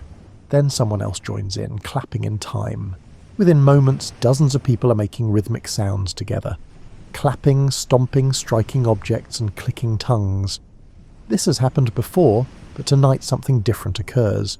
Someone begins making sustained vocal sounds, not words but pure tones that ride above the rhythm. Another voice joins, matching the tone, and suddenly there are two people making the same sound simultaneously. The combined voices are louder than either alone, but there's something else too. A richness, a depth that a single voice doesn't have. You're not one of the initial singers, but the sound pulls something from you. You add your voice to theirs, matching their tone as closely as you can. The three-voice sound is even richer. A fourth person joins, then a fifth. Now there's a massive sound, a vocal texture that seems to vibrate in your chest, in your bones. It feels less like making a sound and more like being inside one. The tone shifts. Someone has changed pitch, sliding to a higher note, and the group follows. Not everyone reaches the new pitch at the same moment, creating a brief swirl of tones before everyone locks in again. The effect is thrilling, almost dizzying. You're discovering harmony accidentally through the simple act of many voices seeking the same pitch. Someone breaks away from the main tone, finding a pitch that's different but somehow compatible. It's not the same note, but it fits with it, creating a relationship between the two tones that feels stable and resolved. Others experiment with this, and soon there are multiple tones sounding simultaneously, all related to each other in ways nobody fully understands but everyone can feel. The rhythm continues underneath all of this, steady and insistent. Your body moves with it automatically, swaying, shifting weight, tapping one foot. Everyone around you is moving too, dozens of bodies responding to the same pulse. You're not dancing, not exactly, but you're not still either. The sound is making you move. This continues for a remarkably long time, maybe a full hour, though you have no way to measure it precisely. The sound evolves constantly. Sometimes it grows quieter, more subdued. Then someone increases volume and everyone follows, the sound swelling to something almost overwhelming. Pitches shift gradually upward, creating rising tension, then drop suddenly, releasing it. When it finally ends, and it's not clear who decides this, it just seems to happen collectively, There's a profound silence. People look at each other with expressions that mix exhaustion and exhilaration. Something significant has occurred, though nobody has words for exactly what. Over the following days, people talk about that evening. There's a sense that the group experienced something together, that boundaries between individuals temporarily dissolved into shared sound. The event wasn't useful in any practical sense. It didn't help anyone survive or solve any problems, but it mattered nonetheless in a way that matters beyond utility. Your people begin to create opportunities for this kind of shared music making. Not constantly. It takes considerable energy and seems to require certain circumstances and certain moods. But regularly, perhaps once every few weeks, the group gathers and creates these episodes of collective sound. Each one is different, developing its own character and its own arc of tension and release. The bone flute and other instruments are incorporated into these group sessions. The flute adds high, clear lines above the mass of voices. The gut strings provide a different texture, something between singing and rhythm. The percussion instruments anchor everything with steady pulses. You're discovering something profound about human nature. People want to make sounds together, not just communicate, not just coordinate, but blend their voices into something larger than any individual could create alone. This impulse seems to be as fundamental as the desire for food, shelter, or companionship. It's been waiting in human nature all along, needing only the right circumstances to emerge. Children who grow up participating in these group music-making sessions develop a different relationship to sound than their parents had. For them, organised sound isn't a strange new behaviour. It's normal, expected, and a regular part of life. They invent new ways of singing together, new patterns and structures. They're growing up musical in a way that previous generations weren't. The group singing creates social bonds that language alone doesn't quite achieve. When you've stood in a circle of people, all making the same sounds together, those people feel closer afterward. Arguments that seemed important before a music session often seem less significant after. The shared sound creates a kind of unity that reduces conflict.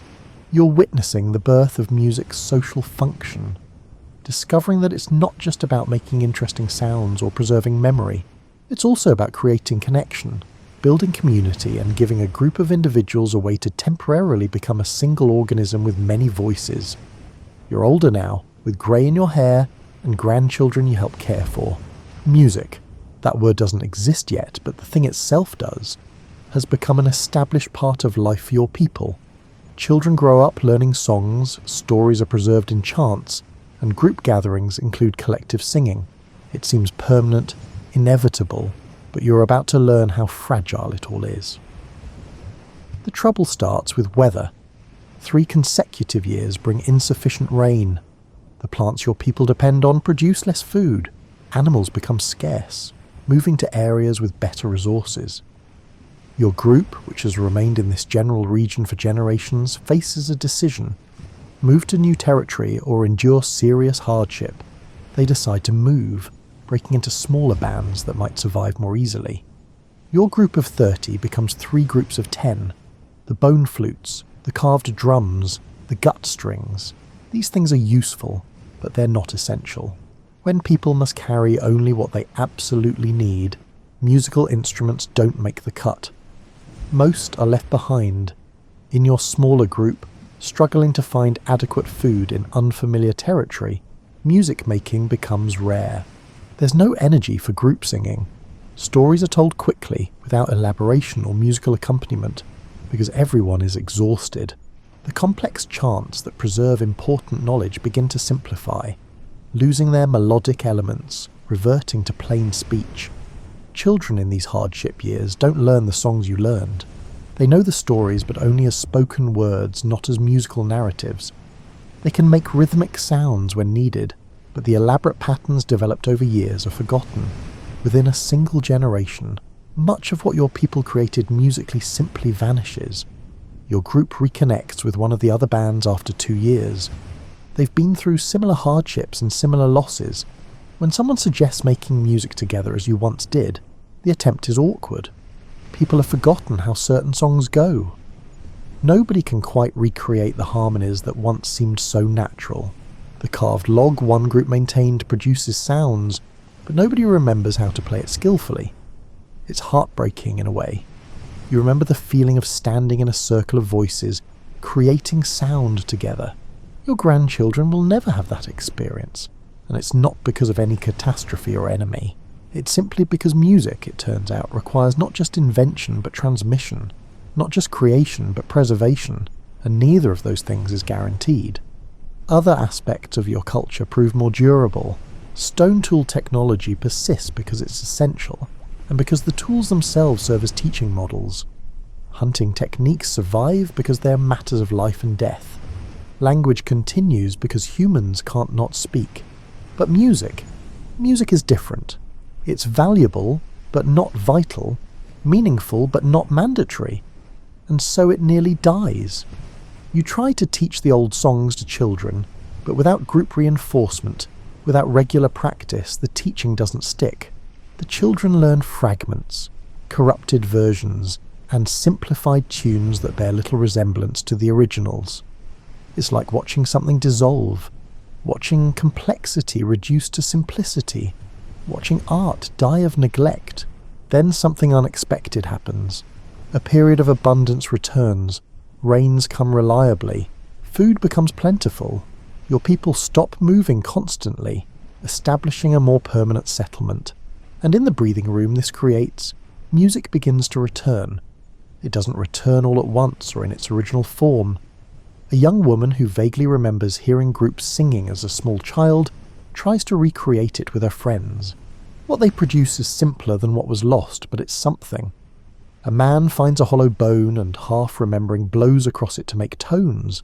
The sounds aren't as refined as your old bone flute produced, but they're deliberate, intentional and musical. You realise, watching this resurrection, that music wants to exist. Given any opportunity, any stability, any moment when survival isn't consuming all attention, humans will make music. The urge is too strong, too deeply embedded in human nature to be permanently suppressed. But you also understand now how easily it can be interrupted, how close it came to never taking hold at all. If the hardship had lasted longer, if your people had remained scattered and struggling for another generation, music might have disappeared entirely from this population. And since it wasn't inevitable, since it emerged from particular circumstances and particular innovations, its disappearance wouldn't guarantee its reinvention. You came terrifyingly close to losing it forever. The music that re-emerges isn't the same as what was lost. It's simpler in some ways, but it's also changed, incorporating new ideas and patterns. Music doesn't just preserve, it evolves, and each generation adds or removes elements. What you're witnessing is not just the fragility of tradition, but also its flexibility, its capacity for transformation.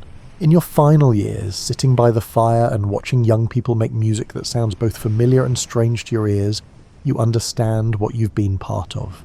You've witnessed the birth of something extraordinary, seen it nearly die, and watched it resurrect in altered form. You've learned that music is both inevitable and improbable, both fundamental to human nature and dependent on circumstances that easily might not have occurred. You're very old now, wrapped in furs against the cold, watching your great-grandchildren play. They're making music. There's no other word for it anymore, even though your language still doesn't have that word. They're singing a song that incorporates words, sustained tones, rhythm, and even movement. It's a game about hunting, but it's also unmistakably art. The transformation from those first accidental rhythms to this deliberate structured musical play has taken most of your lifetime. You've seen music develop from random sound making to purposeful creation, from individual exploration to community practice, and from simple patterns to complex compositions. The music these children make is different from what you once knew. They've developed harmonies you never imagined and rhythm patterns more intricate than anything from your youth. They've invented new instruments, including a remarkable object made by stretching animal hide over a hollow log. When you strike the hide, it produces a deep, resonant boom that carries for astonishing distances. Music has become specialized in ways you didn't anticipate. Certain people have emerged as particularly skilled musicians, and they spend considerable time practicing, developing abilities beyond what most people achieve. There's a young man who can make the bone flute produce sequences of notes so rapid they seem to blur together, creating melodies that cascade like water over rocks. The stories your people tell are now inseparable from music. Nobody would consider telling an important story without musical accompaniment. The music doesn't just enhance the story, it is part of the story, carrying meaning that words alone can't convey. The melody associated with the winter survival story you once told contains the cold, the danger, and the relief within its tones. Music has developed functions you never imagined. There are now songs for almost every activity. Songs for grinding grain that seem to make the tedious work pass more quickly. Songs for walking long distances that help coordinate the group's pace. And songs for soothing babies that work far better than any non-musical approach. There are even songs people sing alone, to themselves, for reasons that seem to be purely about the experience of making sounds. The most profound development is harder to describe. Music has become a way of thinking, not just a way of making sounds. People hum when they're working alone, not to accomplish anything but just because humming while thinking seems natural now. The rhythms of music have infiltrated speech patterns, making language itself more musical. The way people move has changed too. There's more rhythm in gesture and more consciousness of timing and pattern in physical action. You've noticed that people who grow up with music think differently about time and memory. They're better at remembering sequences, more aware of patterns, and more comfortable with abstraction. Music has changed human cognition in subtle but significant ways. The group's cultural identity has become partly musical. The songs unique to your people, the melodies, rhythms, and harmonies developed over years, are something that defines the group as much as language or appearance or territory.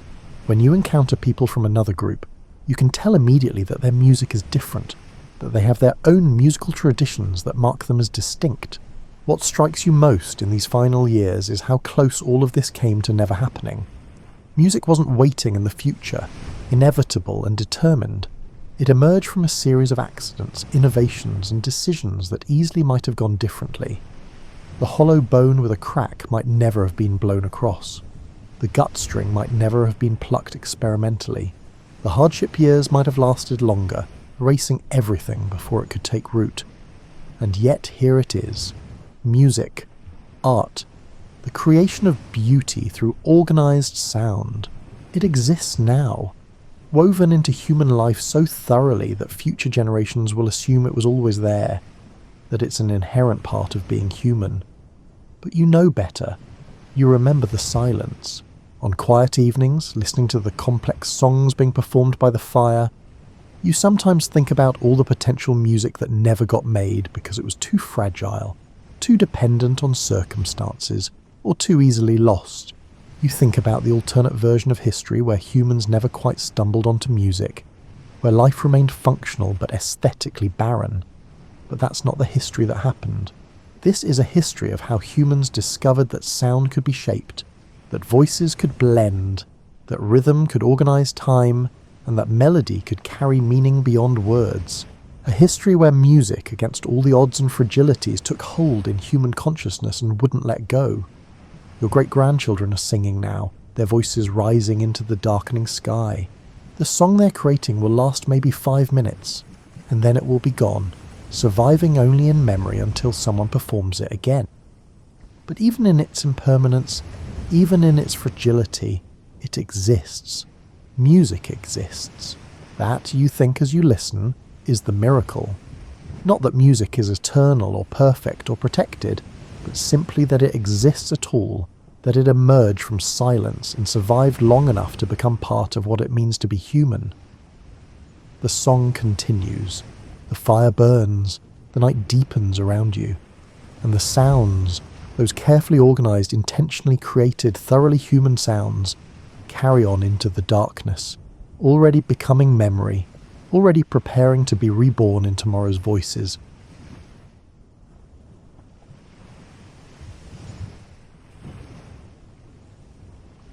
You know that feeling when you wake up without an alarm, naturally stirring just as the first light creeps through your bedroom window?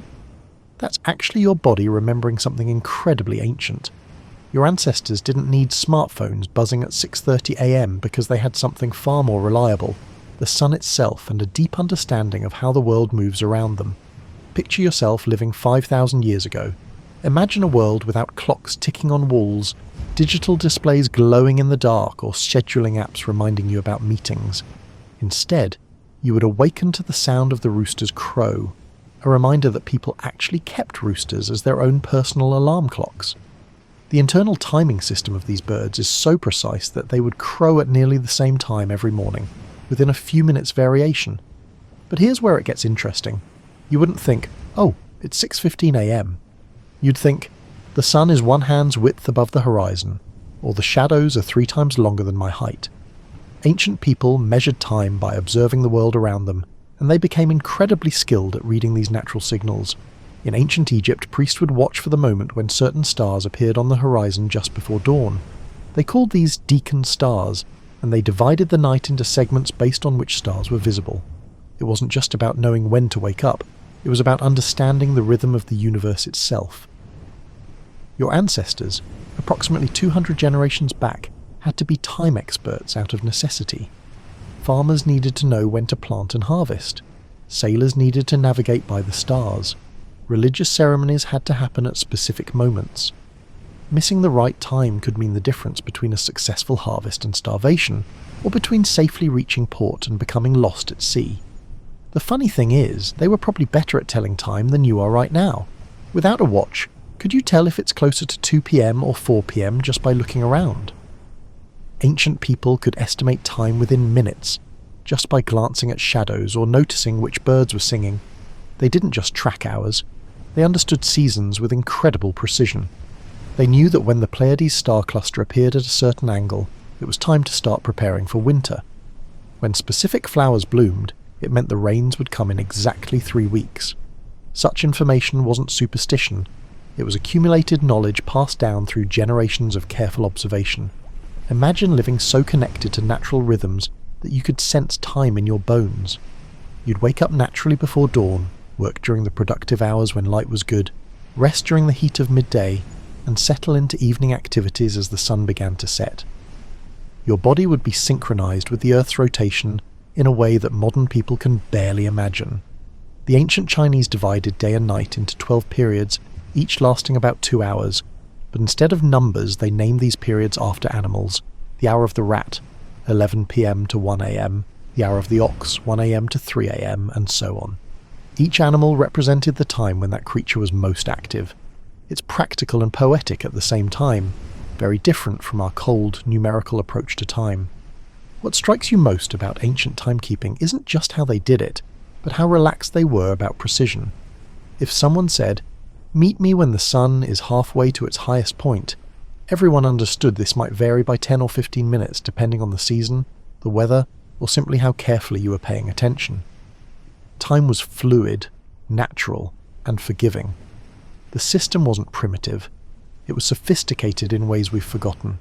They built entire civilizations using nothing but careful observation of natural patterns, and somehow they managed to coordinate complex societies, plan elaborate constructions, and maintain religious calendars that were accurate across centuries.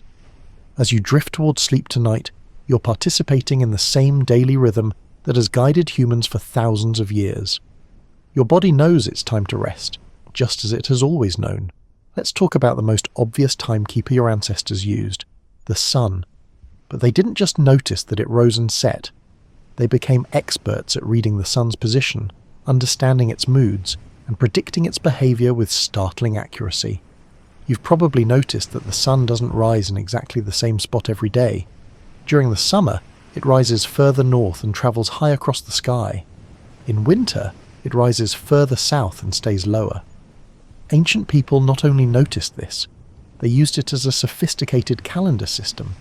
The ancient Egyptians built their entire civilization around the sun's annual journey. They knew that when the sun rose at its northernmost point, the Nile River would flood in exactly 60 days. This wasn't magic. It was careful observation refined over centuries. They could predict the flooding so accurately that they planned their entire agricultural year around it. But here's what's really clever. They didn't just watch where the sun rose, they watched shadows. You know how your shadow is short at noon and long in the morning and evening? Ancient people turned this practice into a precise timekeeping system. They'd place a stick in the ground and mark where its shadow fell throughout the day. After doing this for just a few days, they could tell time by glancing at the shadow's length and direction. The Babylonians enthusiastically adopted this concept. They created the first sundials around 3500 BCE, but these weren't the fancy sundials you might see in gardens today. They were simple stones with lines marked around them. The shadow of a central stick would fall across different lines as the day progressed. It was like having a clock that worked perfectly as long as the sun was shining.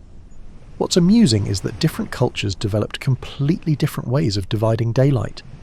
The Egyptians divided the day into 12 parts, but these weren't equal hours. Summer hours were longer than winter hours, because there was more daylight to divide. Imagine if your workday was naturally longer in summer and shorter in winter. Actually, that sounds rather nice. Ancient people in northern climates had to be even more creative. During their long winter nights, the sun barely appeared above the horizon. They learned to read the quality of light with incredible subtlety. They could tell the difference between first light, when the sky begins to lighten, sunrise, when the sun's edge appears, and sun clear, when the full sun is visible. Each of these moments happened at predictable intervals, giving them a natural morning schedule. The ancient Greeks made a fascinating discovery about shadows and time. They learned that your noon shadow could tell you the date. During the summer solstice, your noon shadow is shortest. During the winter solstice, it's longest. Every day in between, your shadows are slightly different length. They essentially turned their bodies into calendar systems. Here's something that might surprise you. Ancient people were obsessed with finding true north. They understood that true north was crucial for precise timekeeping, not because they possessed compasses. They'd spend hours observing the stars, noting where the sun rose and set, and finding that perfect north-south line. Once they had it, they could create timekeeping systems that worked year-round. The ancient Indians developed something called Gatika time, where each day was divided into 60 parts. But instead of using mechanical devices, they used water. They'd float a small bowl with a hole in the bottom in a larger container of water. The small bowl would sink after exactly one Gatika, about 24 minutes. It was simple, accurate, and worked regardless of weather. Sun-based timekeeping wasn't just practical, it was deeply spiritual for many cultures. The ancient Persians believed that observing the sun's daily journey was a form of prayer. They'd perform specific rituals at sunrise, noon, and sunset, turning timekeeping into a religious practice. Time wasn't just about scheduling, it was about connecting with the divine rhythm of the universe. You have to admire their patience and attention to detail. They'd spend years carefully observing how shadows moved, how light changed, and how the sun's path shifted through the seasons. They created amazingly accurate systems using nothing but careful observation and simple tools. No batteries required, no digital displays, no software updates, just the eternal dance between Earth and Sun. Once the sun set, your ancestors didn't just give up on timekeeping. They looked up at the night sky and saw the most magnificent clock face ever created. The stars became their nighttime timepiece, and they developed ways of reading stellar time that would impress modern astronomers. You probably know the North Star, but did you know that ancient people used it as the centre of a giant cosmic clock? They noticed that all the other stars seemed to rotate around this one fixed point. By watching how far the Big Dipper had rotated around the North Star, they could tell exactly what time it was during the night. It was like having hour markers painted across the entire sky. The ancient Egyptians were particularly skilled at stellar timekeeping. They identified 36 special stars that they called deacons. These stars would rise just before dawn in a predictable sequence throughout the year. By knowing which deacon star was rising, they could tell not just the time of night, but also what day of the year it was. Imagine being able to look up and instantly know both the time and the date. But here's where it gets really interesting. Different cultures saw completely different patterns in the same stars. The ancient Chinese didn't see a Big Dipper. They saw a northern dipper that was part of a larger pattern called the Black Tortoise of the North. The ancient Arabs observed mourners following a coffin. The ancient Greeks divided the night sky into 48 constellations, each with its own story and timing significance. The ancient Greeks took star watching to almost obsessive levels. They divided the night sky into 48 constellations, each with its story and timing significance. They knew that when Orion was directly overhead, it was the middle of winter. When Scorpius dominated the sky, summer was at its peak. They essentially turned mythology into a calendar system. Here's something that might amaze you. Ancient people could predict eclipses with remarkable accuracy, sometimes centuries in advance. They didn't understand the scientific reasons behind eclipses, but they recognized the patterns. They knew that if there was a lunar eclipse on a certain date, the next one would occur exactly 18 years, 11 days, and 8 hours later. The ancient Babylonians discovered this period, known as a Saros cycle, around 2000 BCE. The ancient Polynesians developed perhaps the most sophisticated stellar navigation system ever created. They could sail across thousands of miles of open ocean using nothing but the stars, ocean swells, and wind patterns. They knew hundreds of star names and could tell their exact position on the Pacific Ocean by identifying which stars were directly overhead. These weren't just sailors, they were living star charts. What's fascinating is how they dealt with cloudy nights. Ancient people in cloudy climates developed backup systems for stellar timekeeping. They'd listen to the sounds of nocturnal animals, which tend to be active at specific times of night. They'd observe the behaviour of their domestic animals, which often have predictable nighttime routines. They'd even notice subtle changes in air temperature and humidity that occur at regular intervals throughout the night.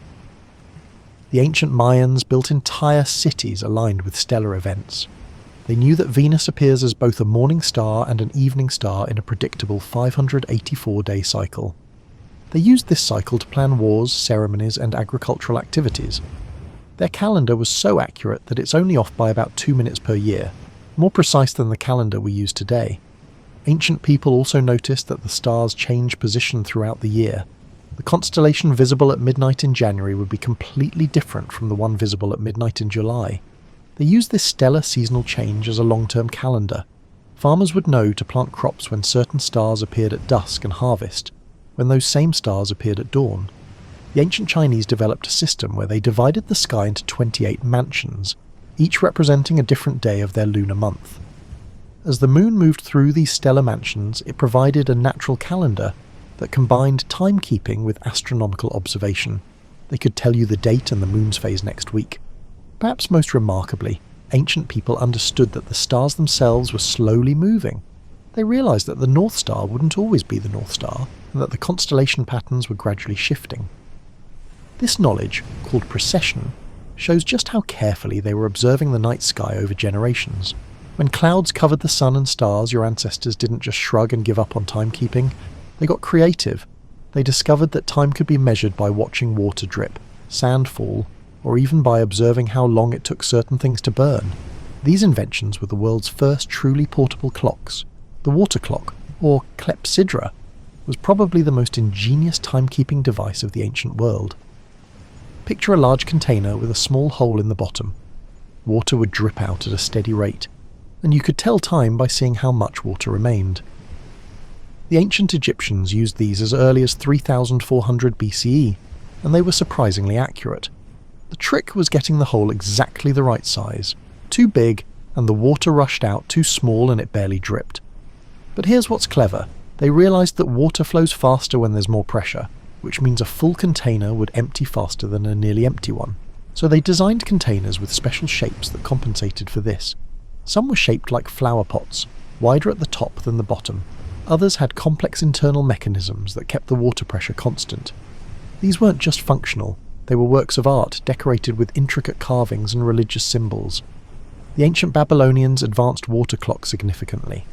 They created elaborate systems with multiple containers, floating indicators, and even alarm mechanisms. Some could track not just hours, but also days and weeks. They'd set up a series of containers that would empty into each other in sequence, creating a kind of liquid calendar system. Sand clocks, or hourglasses, came later, but were incredibly practical. Unlike water, sand flows at a completely consistent rate, regardless of temperature or humidity. Ancient people discovered that by using very fine sand and carefully calibrated openings, they could create remarkably accurate timing devices. The sand had to be perfectly dry and uniform. They'd sometimes spend hours sifting sand through increasingly fine meshes to get the right consistency. Different cultures developed unique approaches to sand timekeeping. The ancient Chinese used not just sand, but also powdered marble, crushed eggshells, and even finely ground tea leaves. Each material had different flow characteristics, allowing them to create timers for different purposes. A tea timer might run for exactly the time needed to properly steep leaves, while a marble timer might track longer periods. Here's something that might amuse you. The ancient Romans used candle clocks for nighttime timekeeping. They'd mark regular intervals on candles, and as the wax burned down, they could tell how much time had passed. But they quickly discovered that candles burn at different rates depending on air currents, temperature, and the quality of the wax. So they created elaborate candle holders that protected the flame from drafts and kept the burning rate consistent. The ancient Chinese refined candle timekeeping into a sophisticated art. They created special incense sticks that burned at precisely controlled rates. Some were designed to burn for exactly 2 hours, others for 12 hours. They'd embed small bells or chimes in the incense sticks, so when the incense burned down to a certain point, the bell would drop and create an alarm. Imagine waking up to the gentle chime of a bell that had been timed by the slow burning of fragrant incense. Ancient people also used their bodies as timing devices. They knew that a healthy person's pulse beats at a fairly consistent rate, so they could estimate short periods of time by counting heartbeats. They discovered that it takes about the same amount of time to recite certain prayers or poems, so religious texts became timing tools.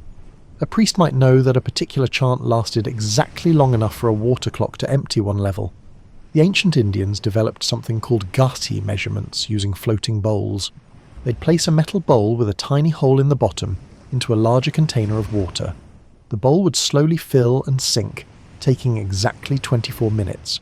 1 ghati.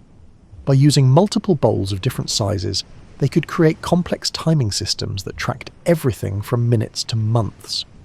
What's remarkable is how accurate these ancient timing devices were. Modern tests of reconstructed ancient water clocks show that they were often accurate to within a few minutes over a 12-hour period. That's impressive precision for devices made with simple tools and materials. They achieved this accuracy through careful experimentation, precise craftsmanship, and generations of refinement. Ancient people also understood that different situations required different timing tools.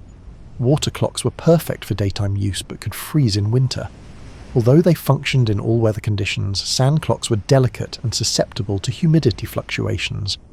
Candle clocks, while effective at night, proved ineffective in windy conditions, so they developed multiple systems and used whichever worked best for their immediate needs. Your ancestors understood something that modern people often forget. Time isn't just about hours and minutes, it encompasses the concepts of seasons, cycles, and the perpetual rotation of the year. They developed sophisticated ways of tracking long-term time that connected daily life with the grand patterns of nature. The ancient Celts did not perceive time as a linear progression from the past to the future. They saw it as a spiral, where similar events happened repeatedly, but never exactly the same way twice. They divided their year into 8 major festivals, each marking an important shift in the natural world. Samhain marked the beginning of winter, Imbolc celebrated the first stirrings of spring, Beltane welcomed the fertility of early summer, and so on. These weren't just parties, they were precise markers in a complex calendar system. Ancient people became experts at reading the subtle signs that told them where they were in the seasonal cycle. They knew that when oak leaves were the size of mouse ears, it was time to plant corn. When the first crickets started chirping, summer was exactly 6 weeks away. When certain birds began their migration, winter would arrive in precisely 43 days. Such knowledge wasn't folklore, it was accumulated scientific observation passed down through generations. The ancient Egyptians built their entire civilization around the annual flooding of the Nile River.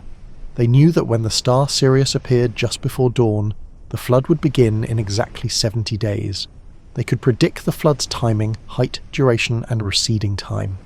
This knowledge was so valuable that the priests who maintained the calendar were among the most powerful people in Egyptian society. Here's something fascinating. Ancient people understood that the length of daylight changes throughout the year, but they used this change as a precise timing mechanism. They knew that on the summer solstice, the day would be exactly 14 hours and 52 minutes long at their latitude. On the winter solstice, it would be 9 hours and 8 minutes. Every day in between, the length of daylight changed by a predictable amount. They could tell you the exact date just by measuring how long the sun was visible. The ancient Chinese developed the most complex calendar system in human history. They combined solar observations, lunar phases, and star positions into a calendar that tracked not just days and years, but also 60-year cycles and even longer periods. They believed that time moved in nested cycles, days within months, months within years, years within decades, decades within centuries, and so on.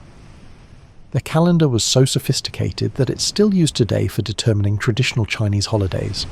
Ancient people also understood that different activities should happen at different times of year.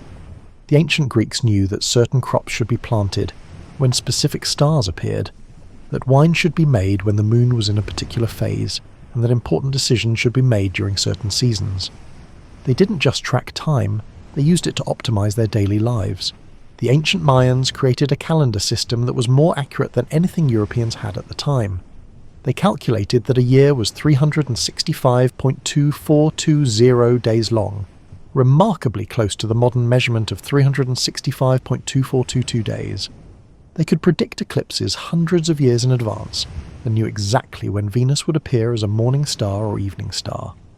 Their calendar was so precise that it's off by only about one day every 5,000 years. What's remarkable is how they coordinated these complex timing systems across entire civilizations. The ancient Romans had officials called pontifices, whose job was to maintain the calendar and announce important dates. They'd travel throughout the empire, ensuring that everyone was celebrating festivals on the same days and planting crops at the optimal times. This required incredible organization and communication across vast distances. Ancient people also used recurring natural events as long-term timing markers. They knew that certain comets appeared every 76 years, that particular meteor showers happened annually on specific dates, and that unusual weather patterns followed predictable cycles. The ancient Babylonians kept detailed records of these events, creating databases that helped them predict future occurrences. The ancient Indians developed the concept of yugas, vast cycles of time that lasted thousands of years. They believed that time moved in great epochs, each with its characteristics and duration.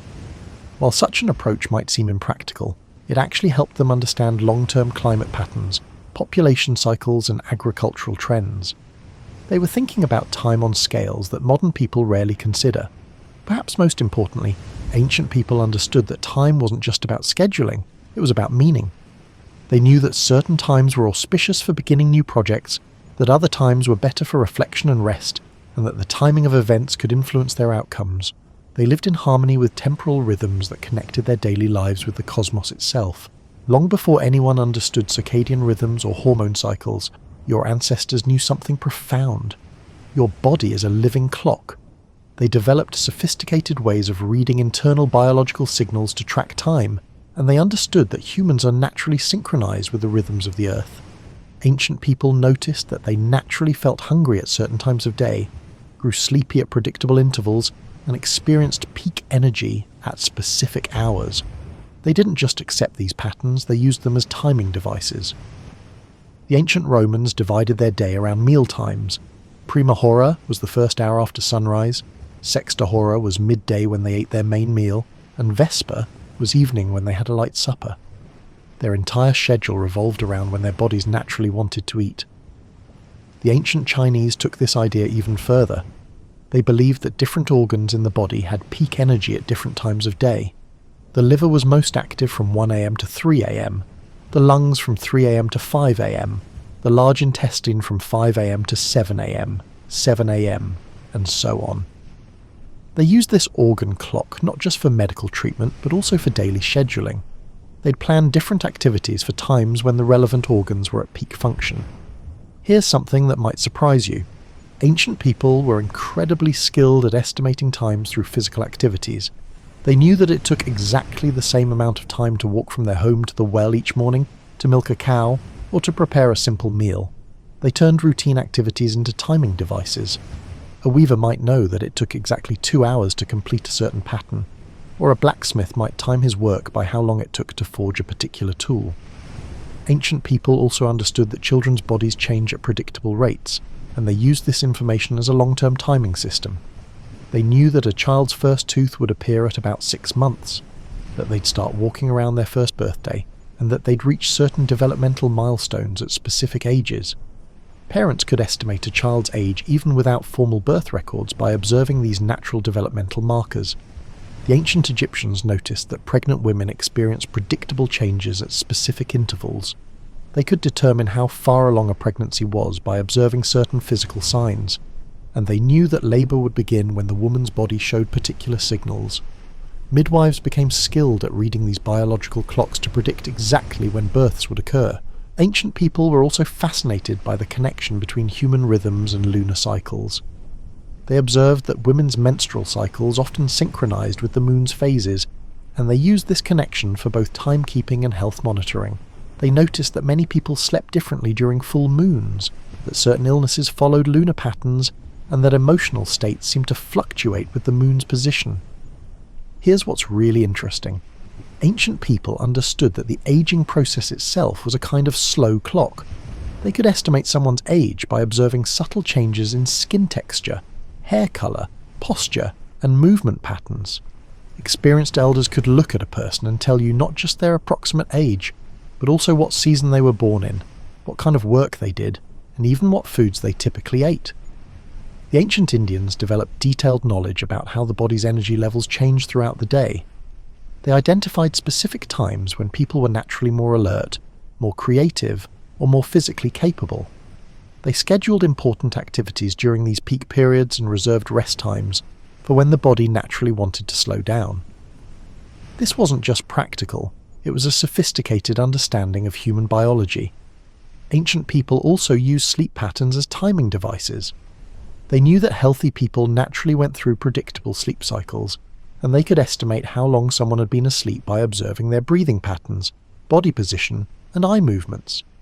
They didn't understand REM sleep scientifically, but they knew when someone was dreaming and when they were in deep sleep. The ancient Greeks noticed that people's body temperatures changed throughout the day in predictable patterns. They could tell what time it was by feeling someone's forehead or observing whether they seemed naturally warm or cool. They understood that these temperature changes were connected to energy levels, hunger, and sleep patterns.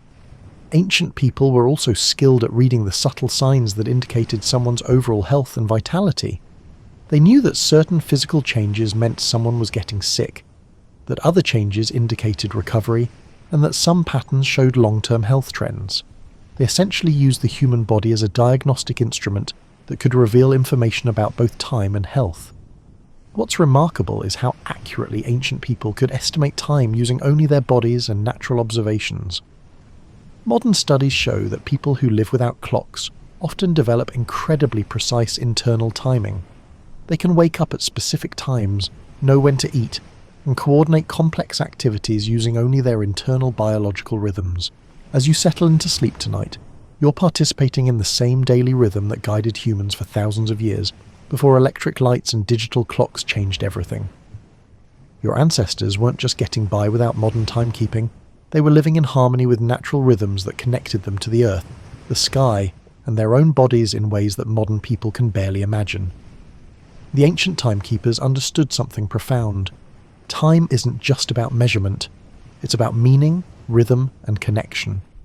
They didn't just track hours and minutes, they lived within the great cycles of day and night, seasons and years, and birth and death.